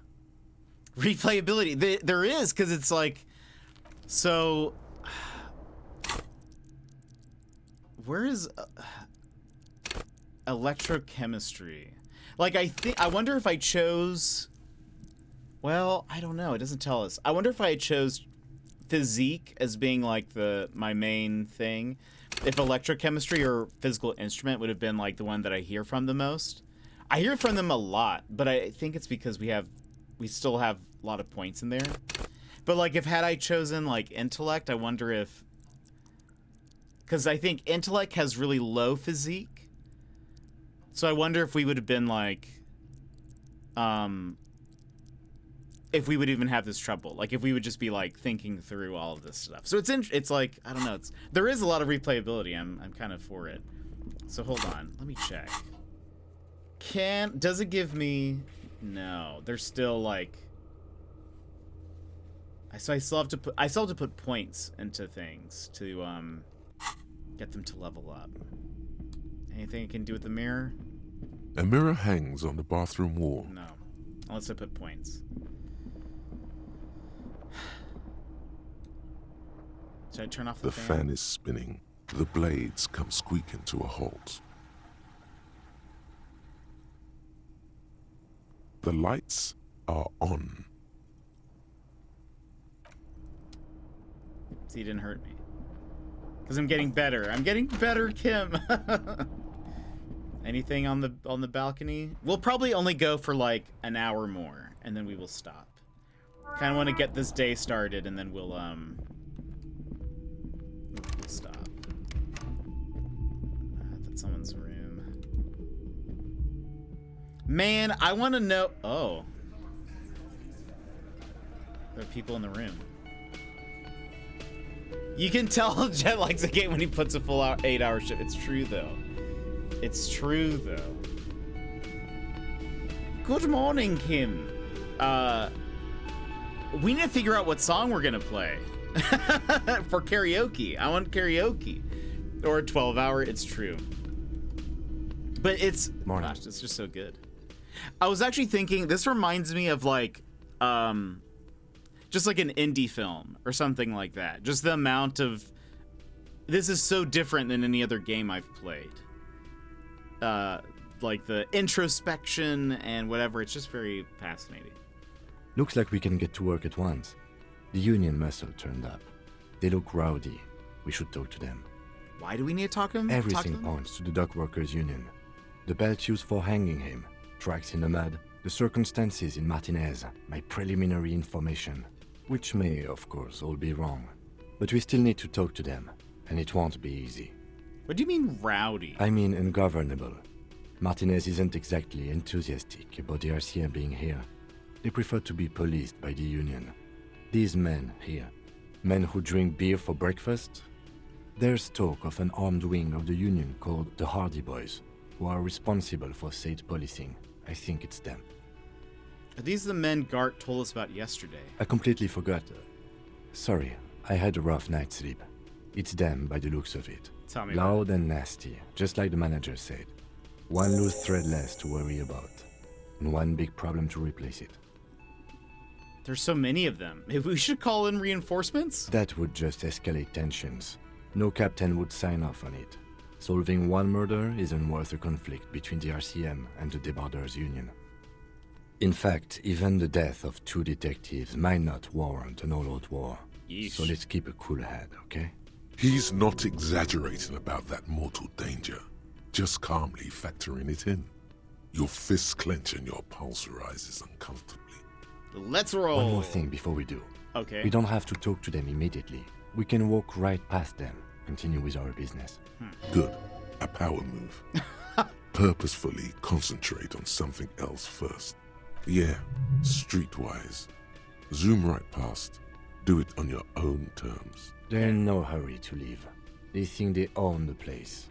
Anyway, I leave that choice to you. Whatever you decide is fine by me. Love this song. You need to talk to Lena also. Can I help you? Not gonna pay him for the night yet. He doesn't deserve it. The tomatoes are so thinly sliced you can see through them. Who are you? A thin man is smoking below an exhaust hood, occasionally sipping from his mug. This must be the Whirling's cook. As you step in, he nods toward the table and says something in a completely foreign language. The only words you can make out are Garancy and Quebec. It must be his name. Garancy. Garancy Quebec. Makes sense. Sounds representative. I have some questions. The man puts his cup down and replies something, his left hand drawing arcs in the air. Sunny D! Welcome in! Hello, how are you? How's it going? Hold on, let me give you a shout out. Oh, you're playing the new Pokemon game. How was it? Oh, whoops. Hold on. There we go. And the official shout out. Sunny, also, I was not following you. Let me give you a follow right now. It looks like you've got maybe some Final Fantasy 14 in your future. Thank you so much. Again, for the raid, let me welcome you guys in with a fist bump. Sunny D and friends, hello. Welcome in. My name is Jet. If you would like a fist bump, please go ahead and punch your screen on the count of 3. 1, 2, 3, whopping. Welcome in. We are playing a game called Disco Elysium. I know Sunny has lurked in here while this has been going on, but I feel obliged to tell you that this is a pretty mature game. There are a lot of warnings and stuff with the game. We're typically a pretty family-friendly stream. This is not a family-friendly game, and there's a lot in it. There's a lot of warnings that come up with this game, and so please heed those. Akitone, welcome in as well. Thank you so much for coming in on the raid. I hope you had a good stream. How was Pokemon? Are you enjoying it? We have been steadily going through this game. We're on day 2 now. A lot has happened, and it's been super, super, super fun. But again, it's very intense.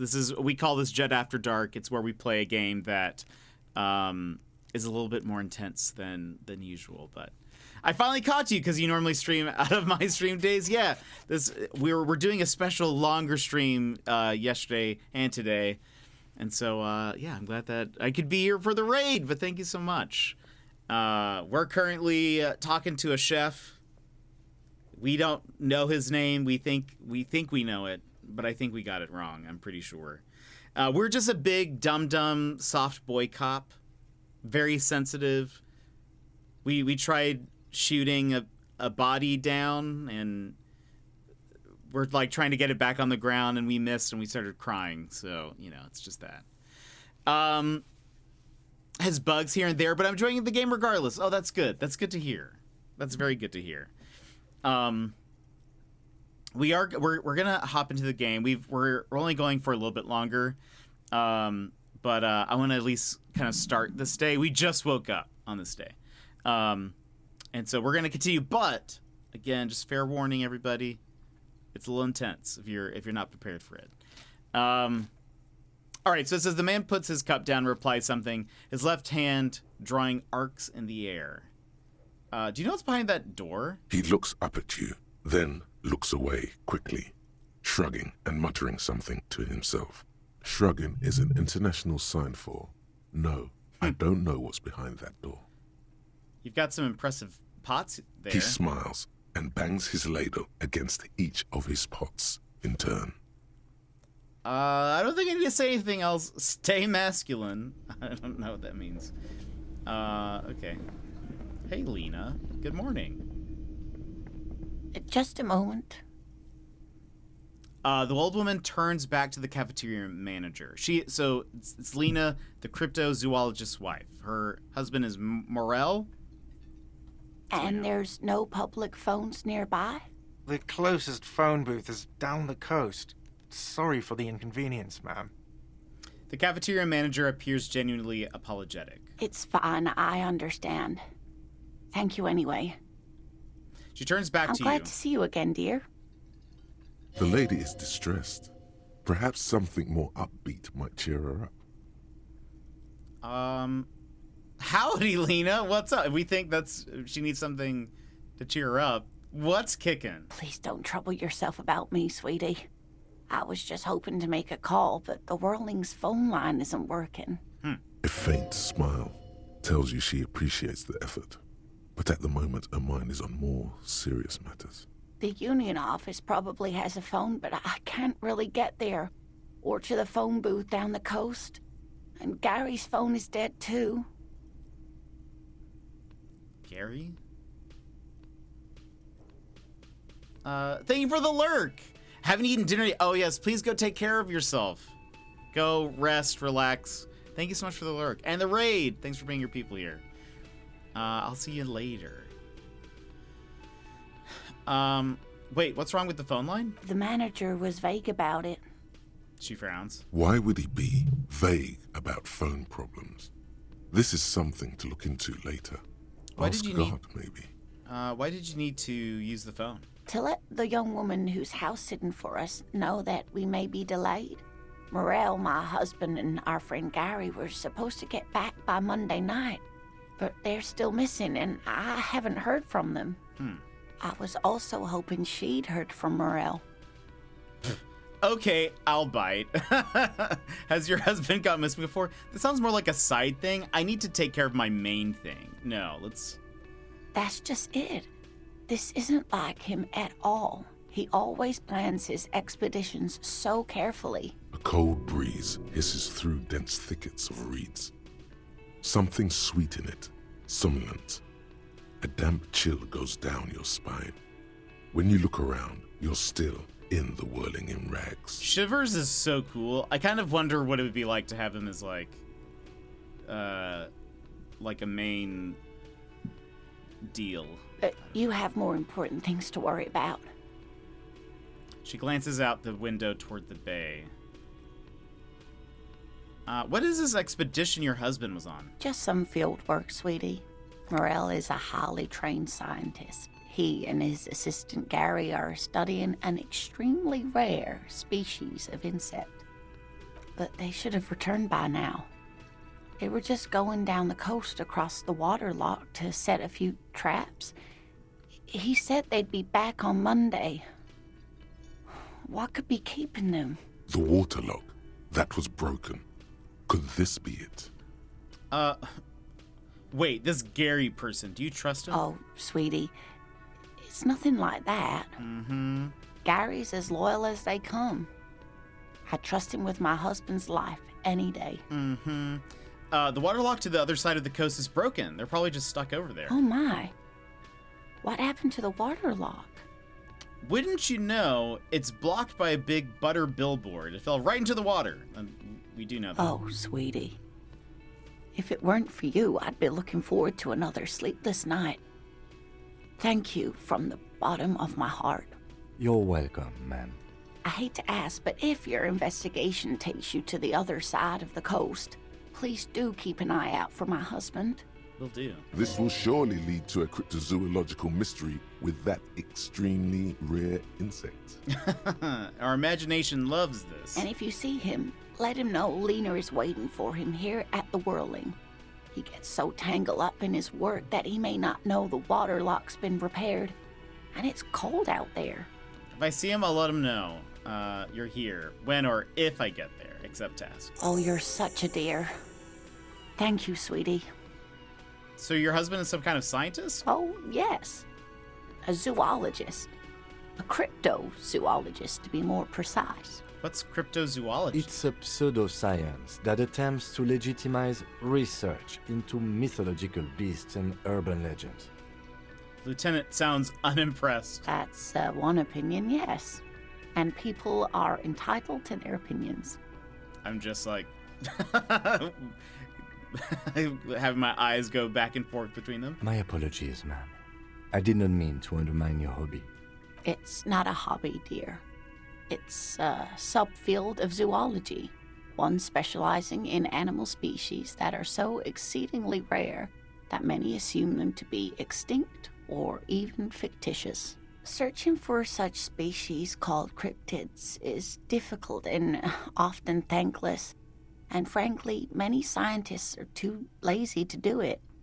Universities these days are rarely interested in supporting real research. She's completely internalized her husband's struggles. They are her own. Tell me more about Morel. Looks, character, your relationship. Oh dear. I'm not sure where to begin. What does he look like? Well, his expression is slightly grumpy, but his eyes are always bright and curious, like a small boy's. And his palms are quite coarse from all the field work, but he's quite gentle. It's always a challenge to describe the person you know best in the world.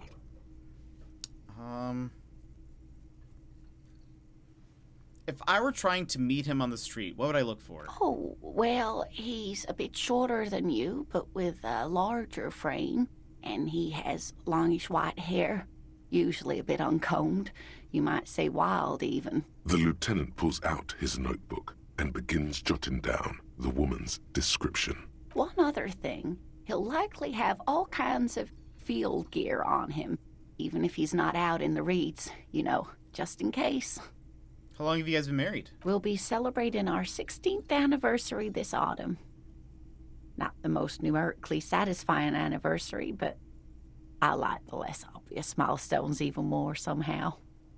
How did you two meet? Via dating agency, I'm ashamed to say. I was looking to get back into the scene after recovering from my accident. And he'd just divorced. We hit it off, and, well, here we are. She smiles wistfully. She's skipping over some important parts. Perhaps you'll find out more later. I think I have all the information I need. I hope I've been useful. Tell me more about this rare insect you're looking for. Oh, sweetie, it's fascinating. But I shouldn't bore you with entomological minutiae. The lieutenant gives you a sideways glance. No, I want to hear about the insect. Kim's like, please stop. Well, it's a phasmid, technically, but... Phasmidphobia? Oh, yeah. Here comes the interesting. Where other phasmids imitate sticks or leaves, this one's a living reed. It disguises itself among the reeds here on the Insular Indian coast, hence its name, the Insular Indian phasmid. Perhaps you'll end up co-discovering the phasmid with us, officers. She looks at you in the eye and nods thoughtfully. There's a touch of awe in the way she enunciated the creature's name. I knew it. We're gonna be chasing made-up insects with cryptozoologists. Kim, this is awesome. It's not made up, officer. I can assure you. It's simply elusive, so much so that most establishment zoologists doubt it exists at all. What makes you think the phasmid is around here? Well, some teenagers making out in the reeds saw one. They didn't know what it was, of course, but there was a brief article in a local newspaper about their encounter with a ghost insect that looks like the reeds. Gary sent us the clipping. So a newspaper clipping is all the evidence you have? Of course, most phasmid sightings turn out to be false alarms, but their description matched the Insular Indian phasmid perfectly, and they didn't even know what they were looking at. Is it dangerous? Not at all. Why else would it hide itself so carefully? Is it valuable? Oh, I doubt it. No one gets into cryptozoology for the money, sweetie. Does it have cool powers? Yes. It can blend in almost perfectly among the reeds. It's how it stayed hidden all these years. Centuries, even. So what's special about this stick bug, then? Oh, dear. I'm afraid I'm not explaining this very well. It is very special. The one's face flushes with embarrassment. Morel can explain it all much better.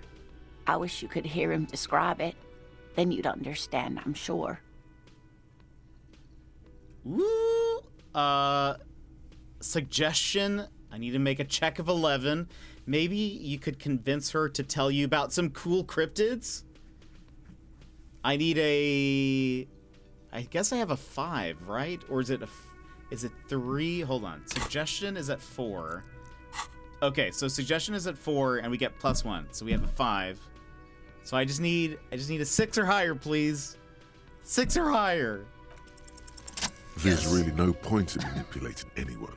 She'd be only too pleased to tell you about her work. Go on and ask. So sorry, Kim. Hey, Lena, I'd like to hear about some of the cryptids you study. Could you just tell me about a couple of them? Oh, I'd be delighted. Truth be told, I could really use the company too. Aw. One cryptid, not a couple. One. This won't turn into some kind of cryptid extravaganza. Cryptid extravaganza? I like the sound of that. And I don't. Just one. Kim, come on. We're comforting Lena. Or he'll be disappointed Oh. in you. Oh, I don't want him to be disappointed. Oh, wait. So I have to choose one? Or no? I think we get to... Oh, wait. Do we have to... Will he be disappointed in me? They're giving us options. We have... What's the biggest? What's the tiniest? What's the most dangerous? Are there any invisible?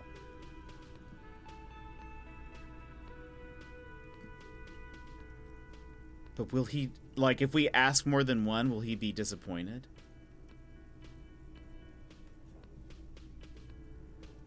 What should I ask?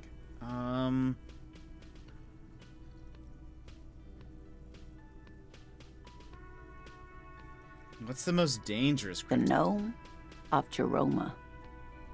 She pauses for effect. The gnome of Jeroma? That sounds terrifying. Oh, yes. None of its victims survived.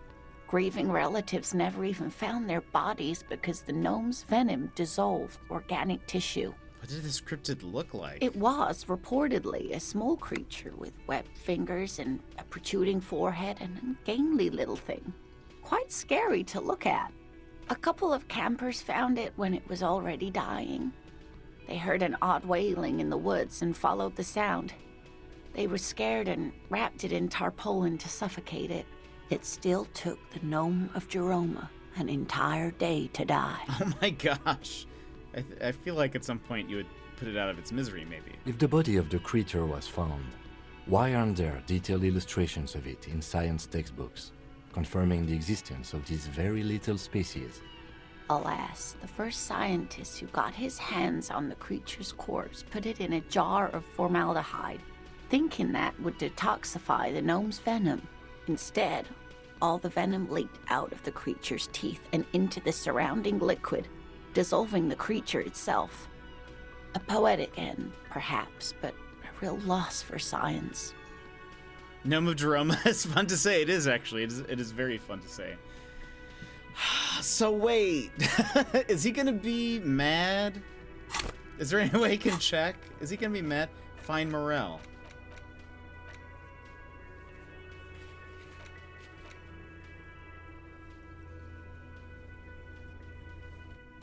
I don't want Kim to be disappointed in me.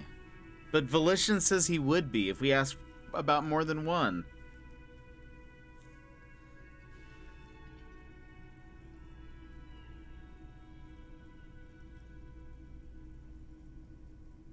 Do you think I can go back to this or no? We don't want to disappoint Kim. Of course, dear. Oh, okay, so maybe later I can come back and ask her about some more. Looks like.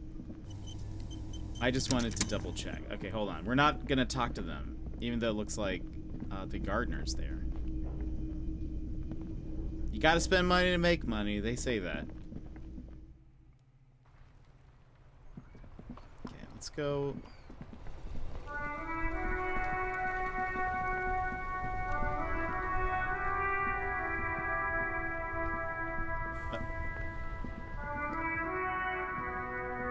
Still here. Stuck in this damn jam, my man. What's up? You seem like... But you gotta have money, so that's true. You seem like a man who knows about drugs, Tommy. Ah, man. Me and narcotics go way back. Had some good times surfing the psychic waves of my own consciousness, you know? But those days are behind me. There are other addictions in my life now. Why the inquiry, my man? Do you finance those other addictions with trafficking?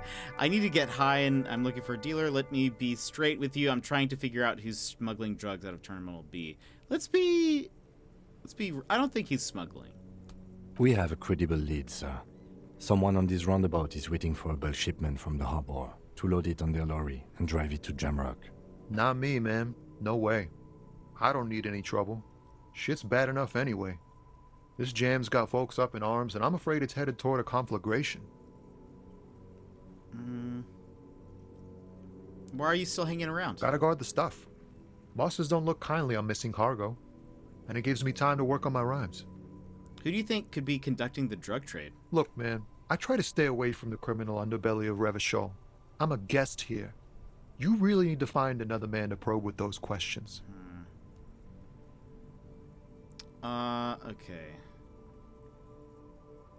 He's a poet. Hit him with your best verse? Your best verse? You don't even have a bad verse in there. Just tumbleweed and liquor stains. Wait, no. What are you doing? She broke me. She broke me. That's brutal, man. But you know, time will... No, stop. He's already mortified. No, Tommy, these are my rhymes. Listen. That's, We took morale damage. In the name of God, what are you doing? Kim! It's not real, guys. It's not my actual thoughts. It's a poem. Continue.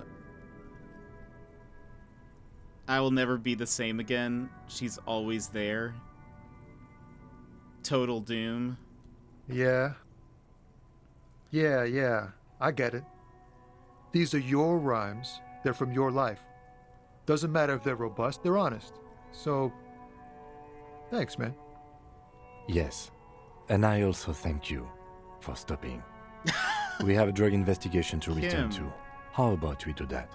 That is not nice. Can I try this again? He liked your emotional poem. We can try it again. We get a +5. We need...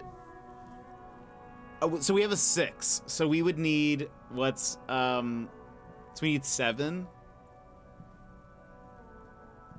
Come on. What do you see in his eyes? In his eyes, an unfamiliar longing. Flecks of brown and gold. Familiar how? It's hard to say. His gaze wanders southwest, down the street that goes beyond the horizon. The road continues for miles, flowing together with other roads, turning into causeways or bridges, ending suddenly in dead ends, or ramping up or down highways. It forms a crisscross pattern across the land. Where does it lead? Above the Jamrock Quarter, in the form of a raised motorway, and then the never-ending sprawl of Forburg, high above buildings, new and old, the air filled with the rumble of motor engines. Further. To the old south, to the farthest outskirts of Revachol, through the checkered fields of farmland, upstream to the river Esperance, past Montmartin, the border approaches. What's beyond the border? You cannot see. It's out of the city. Up ahead, the mist blocks all sight. A gale blows across your cheeks. It is cold.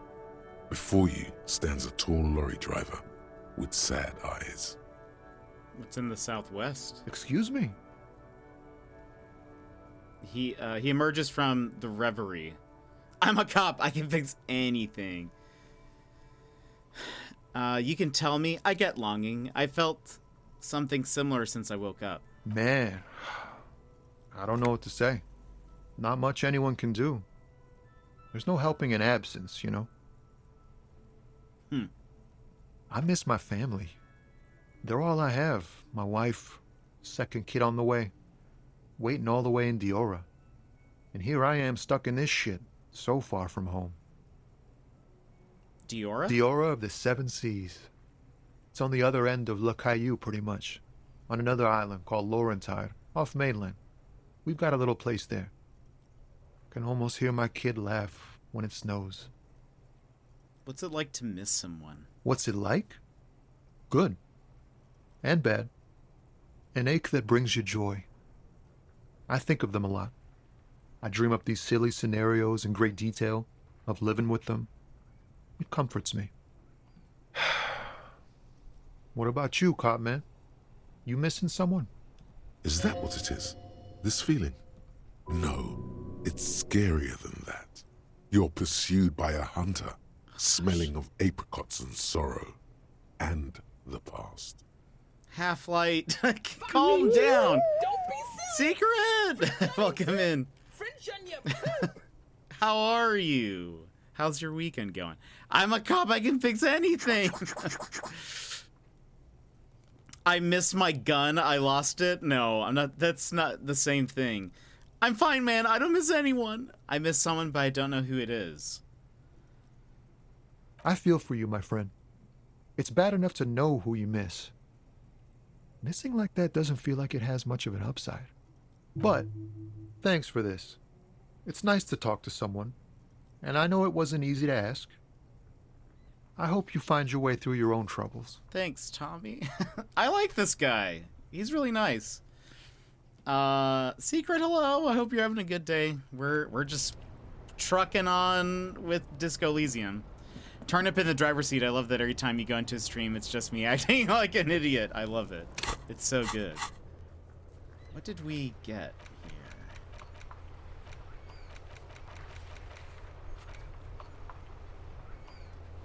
We still need a map. Hello, hello. I've been enjoying this game. I don't know about everyone else. We've been playing a little game called Disco Elysium. It's real intense. Oh, hello. Oh, we didn't talk to you last time. Maybe he wasn't here. Let's hope. There's a pile of cheap sunglasses in a small box. A variety of shapes and colors. You like sunglasses, officer? I've got the latest styles right here. The vendor takes a pair of sunglasses and sticks them under your nose. Try the shades on. Abort. These are hideous. Oh. What's more, they don't even fit your face. You can feel them pinching your nose and chafing against your brow. Damn, officer! You look like a mega secret spy. Very secret. They're practically made for you. I'll let you have them for 2 real and 50 cents. They're perfect for concealing your bloodshot and baggy eyes. No, you are definitely not buying those. Kim, don't tell me what to do. I like these glasses. I don't know what they look like. Don't tell me what to do, Kim. Maybe I like them. Are they good for me? No, they said they didn't fit me. You're right. I'm too sensible. Are you sure? But they look so good on you. You should think this through, officer. +1 electrochemistry, -1 logic. Nah, I don't want that. We're driving home from playing cards with my parents. Oh, that's fun. What kind of cards did you play? These are all boring. Boring third-rate ho-hum sunglasses made of cheap Syrahese plastic. The kind of plastic that melts in the sun. These are all first-rate sunglasses. Premium design, superb material, very cool. UV resistant. These will definitely keep your eyes safe and cool while doing your dangerous police work. I can try to conceptualize and try again, maybe find some interesting sunglasses. I mean, why not? No luck. No. All you find is this lime-colored cellophane visor, produced by a bargain sportswear brand called Amphibian, apparently. There's a malformed green frog on its bent cap. Oh, that visor is perfect for you, officer. It'll definitely keep the sun out of your eyes while you're shooting criminals. Bang, bang! And all for a mere 6 real. turn to the Lieutenant. Kim, are firefights something we should be prepared for? You don't like it? Oh, I didn't ask him that. Square Joe. No problem.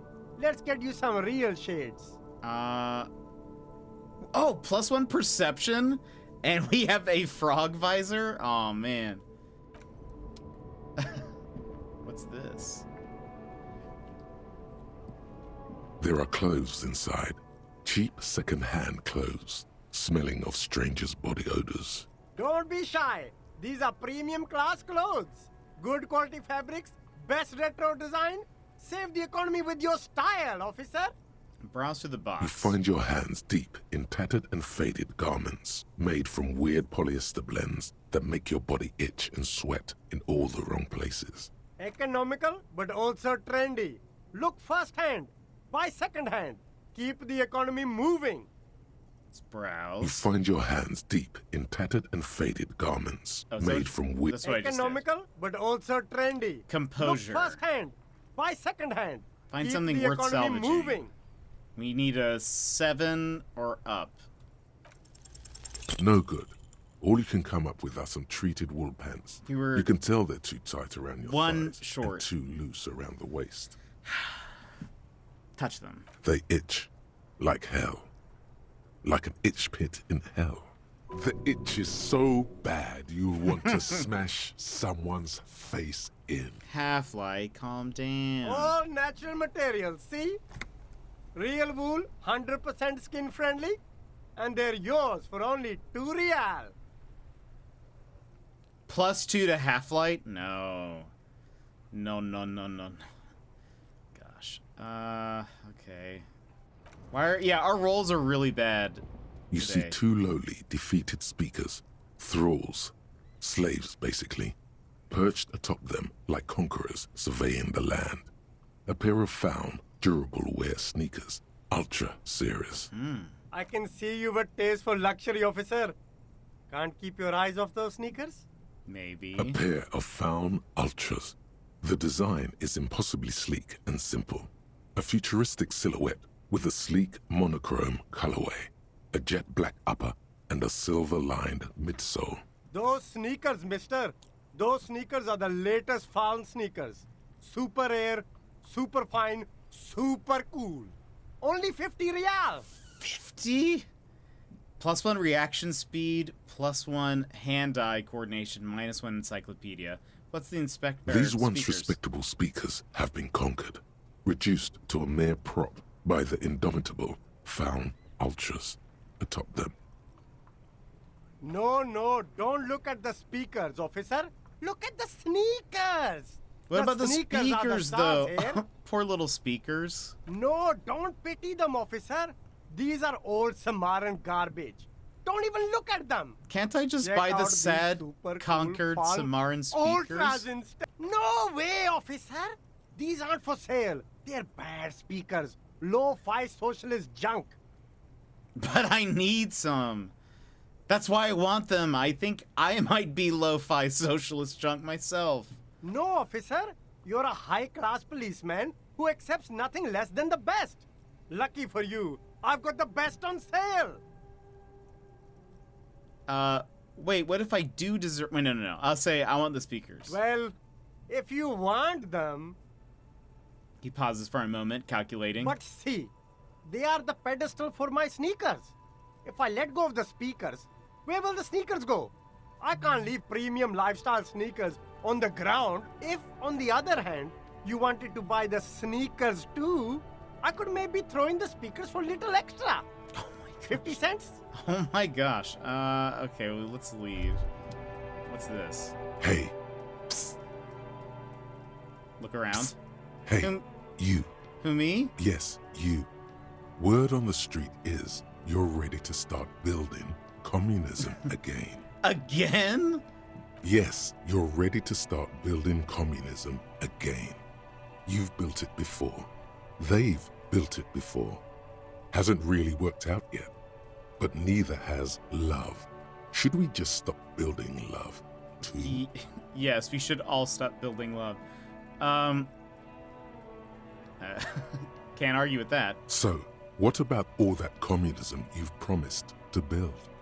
Word on the street is you've woken up from 1,000 years of slumber, promising to erect a version of communism many times greater than any attempted before. Is that true? How come there's word on the street? You keep saying things like, down with the bourgeoisie, eat the rich, sodomize the landowners, impale all people who have more than 25 real Have I said in their that? pocket.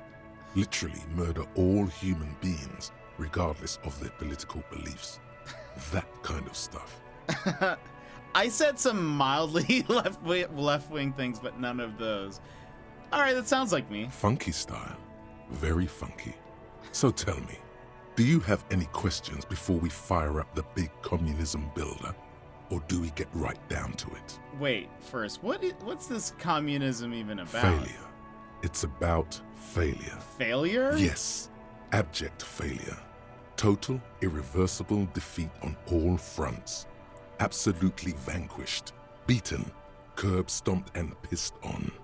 Until you came along. You will reverse the fortune of the workers of the world. You alone. Against every living thing.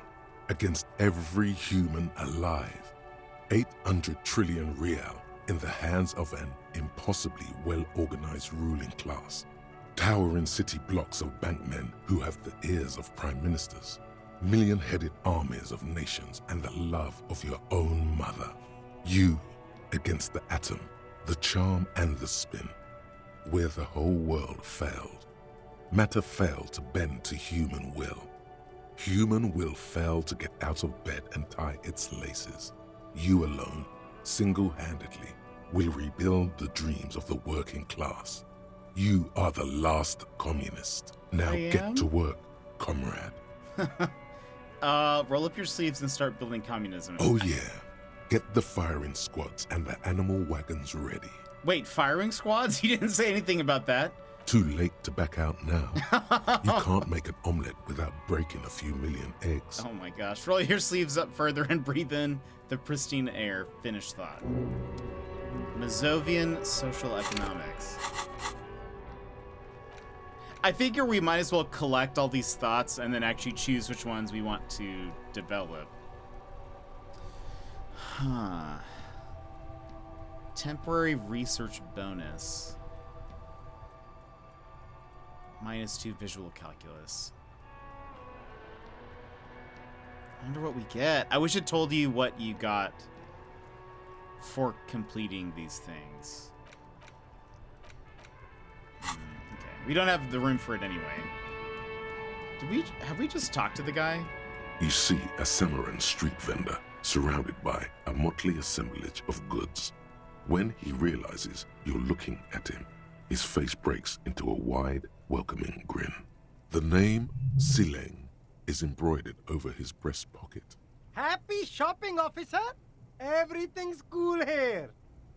He gives you a thumbs up. What's so cool? Everything's cool.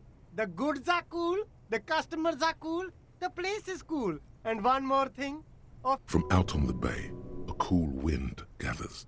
It sweeps into the city, tugging at the textiles hanging around the stand. Some distance away, the sound of a tin can clattering across the street can be heard.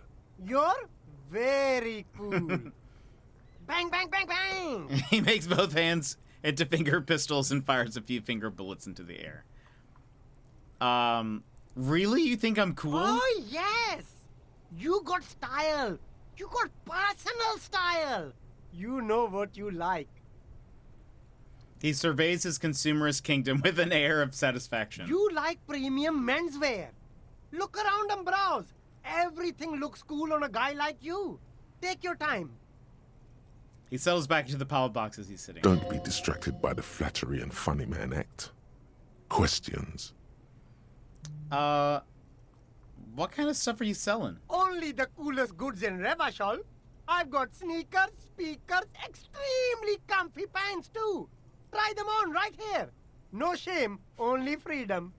Where'd you get those comfy pants? I'm an entrepreneur, officer.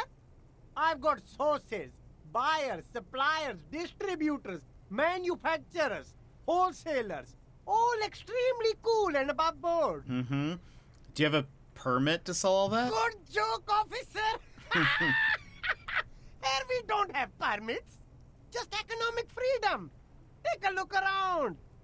He takes a deep breath. You glance around the decrepit buildings, the miserable weather, the sidewalks strewn with sunflower seeds and a dust-choked air. It's beautiful. Beautiful freedom. Kim, is it true he doesn't need a permit to sell? It is, yes. Anyone can set up their shop whenever they feel like it. That's right. No permits, no bureaucracy. That's why this city and its law officials are so cool. Okay. Cool. Hyper cool. Is there a discount for cool officers like No me? need for discounts at ceilings, officer. Everything's already on sale. Anything you want, 50% off. Alright. That's all then. Anything for you. Where are you from? Me? It's a boring story, officer. Who cares about the past? I'm all business now. All Revachol. But you're not local, are you? Very sharp, officer. I'm Serais, from the Sigai province of the Serais Empire. The apricot suzerainty, you know? Yum, apricots are delicious. The apricot suzerainty is what the Sigai archipelago is commonly known as in Revachol. It's a bit of a fraught term, I'm sure you understand. Apricots have come up a lot, which is kind of interesting. No, apricots come from Sigai. My grandma used to grow them. But Sigai is a shithole. That's why I came to Revachol. Here's much better for an independent entrepreneur. Less laws. Speaking of, why not support an independent local entrepreneur? I send half my profits back to my grandma in Sigai. Well, if it's for his grandma, you should buy a lot of things. But I don't... Oh, wait. Persuade him to give you money very low. And I get a -1 because he has a poor, underprivileged grandma. I'm not going to try it because I would need to roll a 12. And I already get a -1. But I think 12s are considered critical successes. So I think if you roll a 12, it just happens. So I'll just look around. Maybe my rhetoric will go up at some point. Who knows? Okay. Oh. A sewer grate, a gateway to the river of filth. That guy's back. This thing's still here. A crumpled billboard reading, Do you have anything?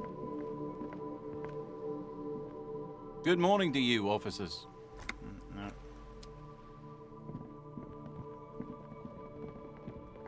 Anything new at the pawn shop?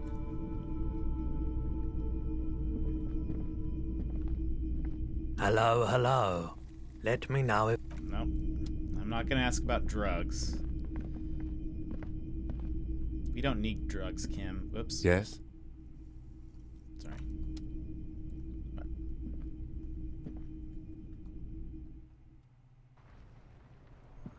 We don't need them. Oh, there's some people.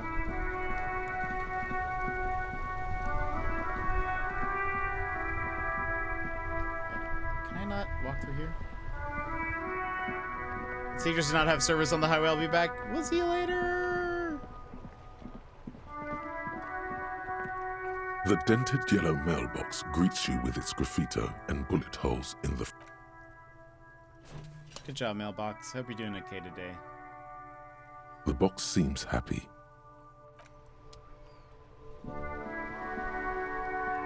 Make my own way. It's all. Always have, always will. We need to talk to those. Who are you?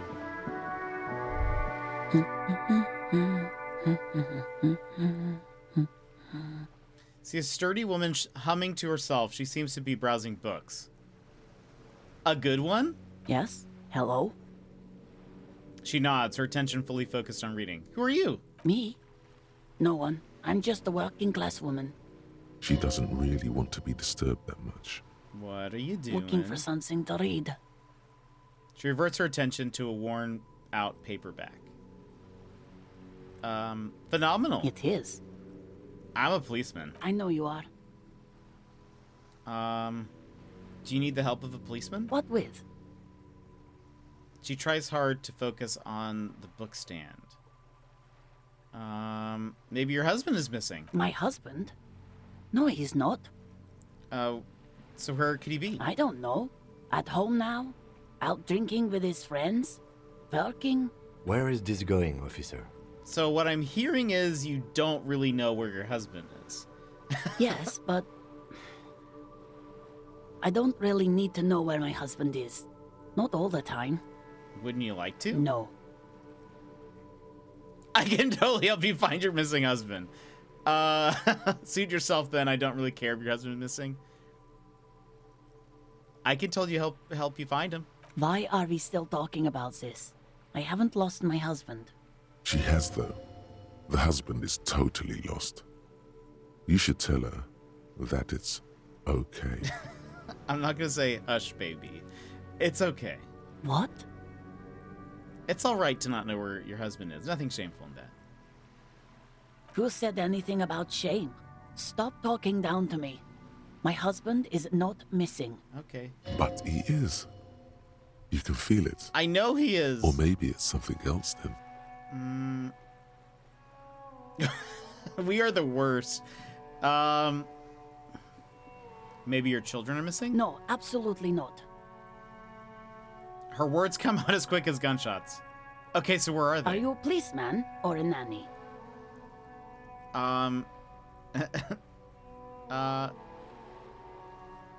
Nanny, where They are are they? not missing, sir. You know where they are. They're at home, smoking.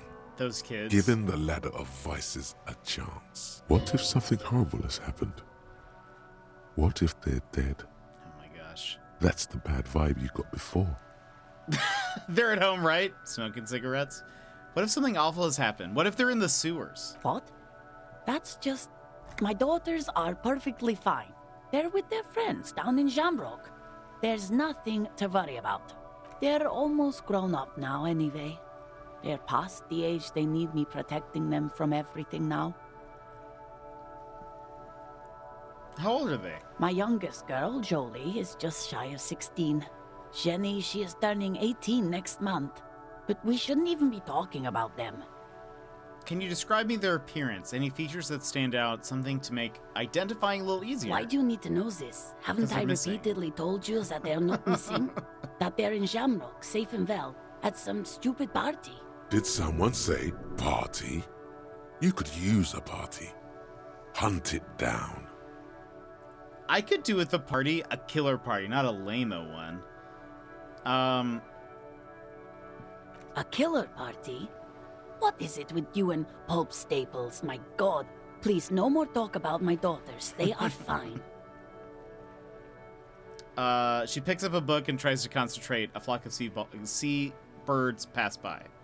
Maybe your cockatoo is missing. I don't mean to disrespect, sir, but you are being a bit of a cockatoo here. Well. For what it's worth, I agree. But cockatoos can't be stopped when they get like this. It's better to indulge him at this point. I was asking about your cockatoo. Is it missing? I don't even have a cockatoo. And guess what? What? Even if I had, it wouldn't be missing. I just wanted to make sure. Great. She turns her attention to the bookstand. Just one question. What did you mean by me being a cockatoo? Nothing. Go read up on them if you're so interested. There's a great book in the bookstore. I will then. Maybe you should. I will. What if the cockatoo is your astral captain? Or your heraldic bird? Actually, that's exactly what I'm going to do. Thanks for the tip. Get tasked. Wonderful. The store is open. Find your heraldic bird. I love this. Let's just watch her browse books. Her hands move over the book covers. The tips of her fingers look rough, stained with yellow. It seems like she has spent a lot of time at work, smoking. That's all for the moment. I'll let you read. The woman before you nods and returns to her reading. We had a very good conversation just then. This is really turning Every out. snowflake is like a little gift from the sky. She shivers as one falls on her nose. Who is that? Points to the woman browsing books. Oh, that's Auntie Billy. She's nice if a bit distressed. She's your aunt? No, sir. She's a working woman who comes to look at the books a lot. Why is she distressed? I think she is a bad husband. Oh. Not very nice or helpful. Man. I want to retry some of these. I wish I had better luck. So, something about birds. The display rack is brimming with worn paperbacks featuring an extremely muscular, sword-wielding barbarian. I wonder if we can get that book for, A small mountain of colorful board game boxes.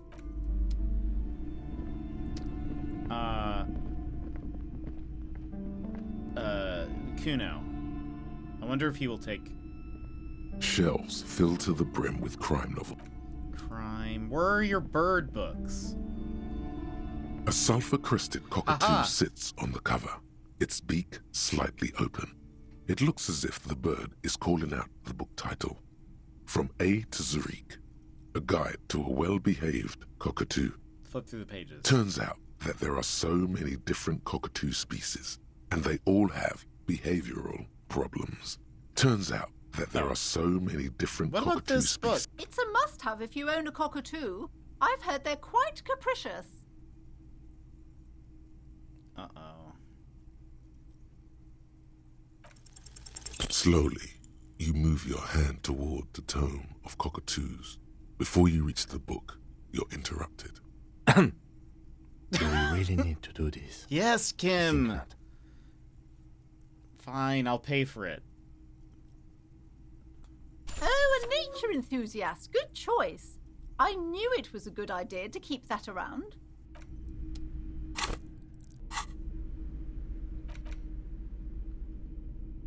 A book about the different cockatoo species and their behavioral problems. Perhaps it could also offer some insight into your own problematic actions. The spectacular, major, majestic cockatoo eyes you from the cover. A cockatoo is a parrot with an erectile crest, found on the Seminine Islands and in southern Fas a la Mer. Known for their intelligence and general precociousness, cockatoos are popular birds in aviculture. However, they often exhibit various behavioral issues. Okay, what more? This book talks about the delicate nature of twos, as well as introducing some of the most popular species among the bird enthusiasts. The funeral cockatoo, the major majestic cockatoo, and the most common bang bang cockatoo. It's colorfully illustrated. Alright, what problems do these birds have? Where to even begin? All cockatoos are known for their needy natures, requiring attention for at least 2 full hours a day. They love to talk and have been described as lovable clowns who just don't know how to wrap up. I'm feeling attacked. I could handle that. It'd be nice to have someone to talk to when feeling lonely. Pet owners also report moodiness, loudness, and hostility as recurring issues. If left unsatisfied, cockatoos may scream non-stop, pluck their feathers, or become aggressive. Right, that's pretty bad. Anything else? It is not recommended to get a cockatoo if you're not able to cook them food every day. Wow. And give them the full care that they need. These birds will never understand that you have a life of your own. Yeah, but there has to be something great about cockatoos. You're right. Cockatoos are magnificent creatures. They love to perform, cuddle, and show off, and will even scream for fun, often as loud as up to 135 decibels. I mean, that is pretty fun. Let's read about the funeral cockatoo. This is a yellow-tailed black cockatoo. Its specific name, Psittacus venereus, relates to its dark and somber plumage. This bird looks as if dressed for a funeral, 24/7. There is something indisputably ominous about it. That is cool. What about the major majestic? Perhaps the most impressive of all the species, the endangered major majestic cockatoo, is often described as the most flamboyant bird in the jungle. Its pink-colored wings and flowing crest embellishing its proud and bumptious nature. In the words of poet-explorer Sir James Fournier, few birds more enliven the monotonous hues of the verdant forest than this big, bold, and beautiful species. Read about the most common, the Bang Bang cockatoo. Despite its banging name, the Bang Bang cockatoo is actually the shyest of the species, common in almost all Seminoles forests, as well as zoos and homes all over the world. Its plumage is mainly grey and white. The Seminoles name, Bang Bang, is thought to be of onomatopoeic origins. Honestly, this bird does sound a bit like me. Yes, but all those cockatoo species are so different. Which one are you? Okay, the gray... Only the funeral cockatoo in its darkness can truly grasp the depths of my soul. Let's say that. You're right. You're Psittacus venereus embodied. This ominous bird belongs on your heraldry. Yeah.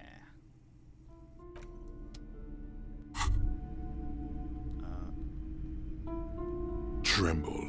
The time is now. Ta'ola. What time? Time for the show. For Ta'ola. The hallowed time of fear and disintegration. A countdown has begun. All will collapse on itself. The world will disappear into a single grain of blackness. All sound will be muted. All life will scream. Ta'ola? What is that? Ulogu Theodos, Xeno Zausin, Ipoli Osidhian, Echondes Fronisin. Wait, when did this countdown begin? Monday morning. The moment you arrived in this reality are the first crack in the sheer face of God. From you it will spread. This is because of the insane world ending I've been saying, isn't it? Yes, you spoke the words of the Palindropos and the houses of Pericarnassus. Items, people, even words will tumble. All will lose its meaning in the coming years. That is why you marked yourself. Am I sure it's not just like a joke or some kind of coping mechanism? It's totally also a coping mechanism. I'm a little afraid. So you should be. The world island crumbles at your feet, and in the far plain, Palindropos. Perhaps, just a thought. This has something to do with the hangover. I do think the world might end soon.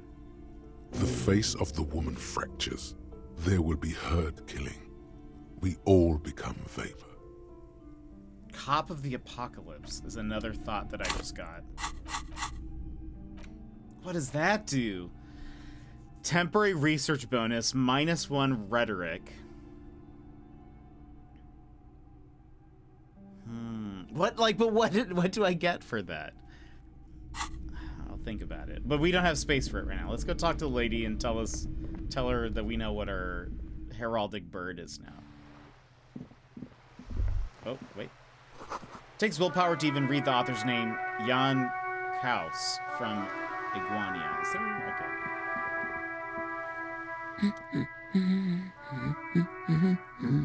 You were right that I am a cockatoo. Excuse me? I went and read up on them, just like he said. And I even decided on what kind of cockatoo I am. Want to know? I don't know. The most talkative one? No, I'm the funeral cockatoo. The what now? The funeral one. It's the most depressing one. You truly are one strange cop, aren't you? She says, slowly shaking her head. That's it? The woman before you nods and returns to her reading. Well, I guess I already got experience for it, so that's fair. Right? I got experience. Yeah, I did. Okay. I found my heraldic bird, everyone. I think that is where we're going to stop. Because I see no better place to end than after we found our bird. Where could we... And it is not poetic, but it is at the very least a good bookend. Because we started at the bookstore today, and now we'll end at the bookstore. So tomorrow well, not tomorrow. Monday.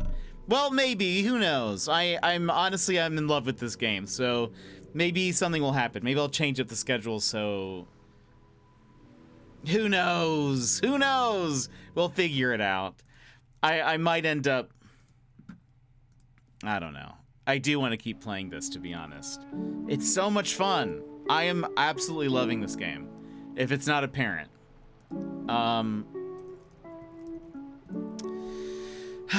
Gosh. If we do tomorrow, it won't be as long of a stream. If this is anything like Mario plus Rabbids, you'll stream tomorrow. Yeah, I might. If we do, it won't be as long of a stream, but maybe we'll play at least for a little bit or something. Because that would be fun. I just want to keep playing, you know? Thank you for streaming. Of course. Thank you guys for being here and hanging out. It was a long one, but I love it.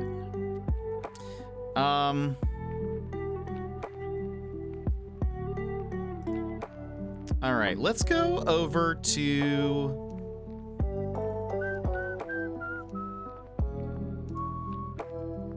Let's go over to Punch Lasers. They're playing Pokemon Scarlet and Violet, and they were here earlier, and they all resubbed and stuff. So just real quick, I'll say thank you to those. You can call me out. Thank you so much for the tier 3 sub and for being sub for 26 months. That's crazy. And Jonzo, thank you so much for the 24 months. 2 years. That is insane. And that is all. So friends, thank you guys so much for being here today. It's a fun game. We're gonna go over to Punch Lasers. When we go over there, Jonzo is playing Pokemon Scarlet and Violet. It's such a very fun game. I'm loving just the weirdness of it, and everything is just good. It's a good old time. But then I will let you go. I will let you guys know about tomorrow. In the case we end up playing, I'm not sure what the plan is. Originally we weren't going to stream, but man, I'm tempted. I'm very tempted. So we'll kind of see what we do. But anyway, friends, thank you guys so much for being here. We're gonna raid out to Punch Lasers. Jonzo is the one who's playing Pokemon right now. And I'm probably gonna pop in for a little bit, but then I'm gonna go make some food because I have not really eaten today. But friends, thank you so much for being here. Thank you for coming along this really weird journey, but I love it. Until maybe tomorrow, maybe Monday, I will see you next time. Bye-bye!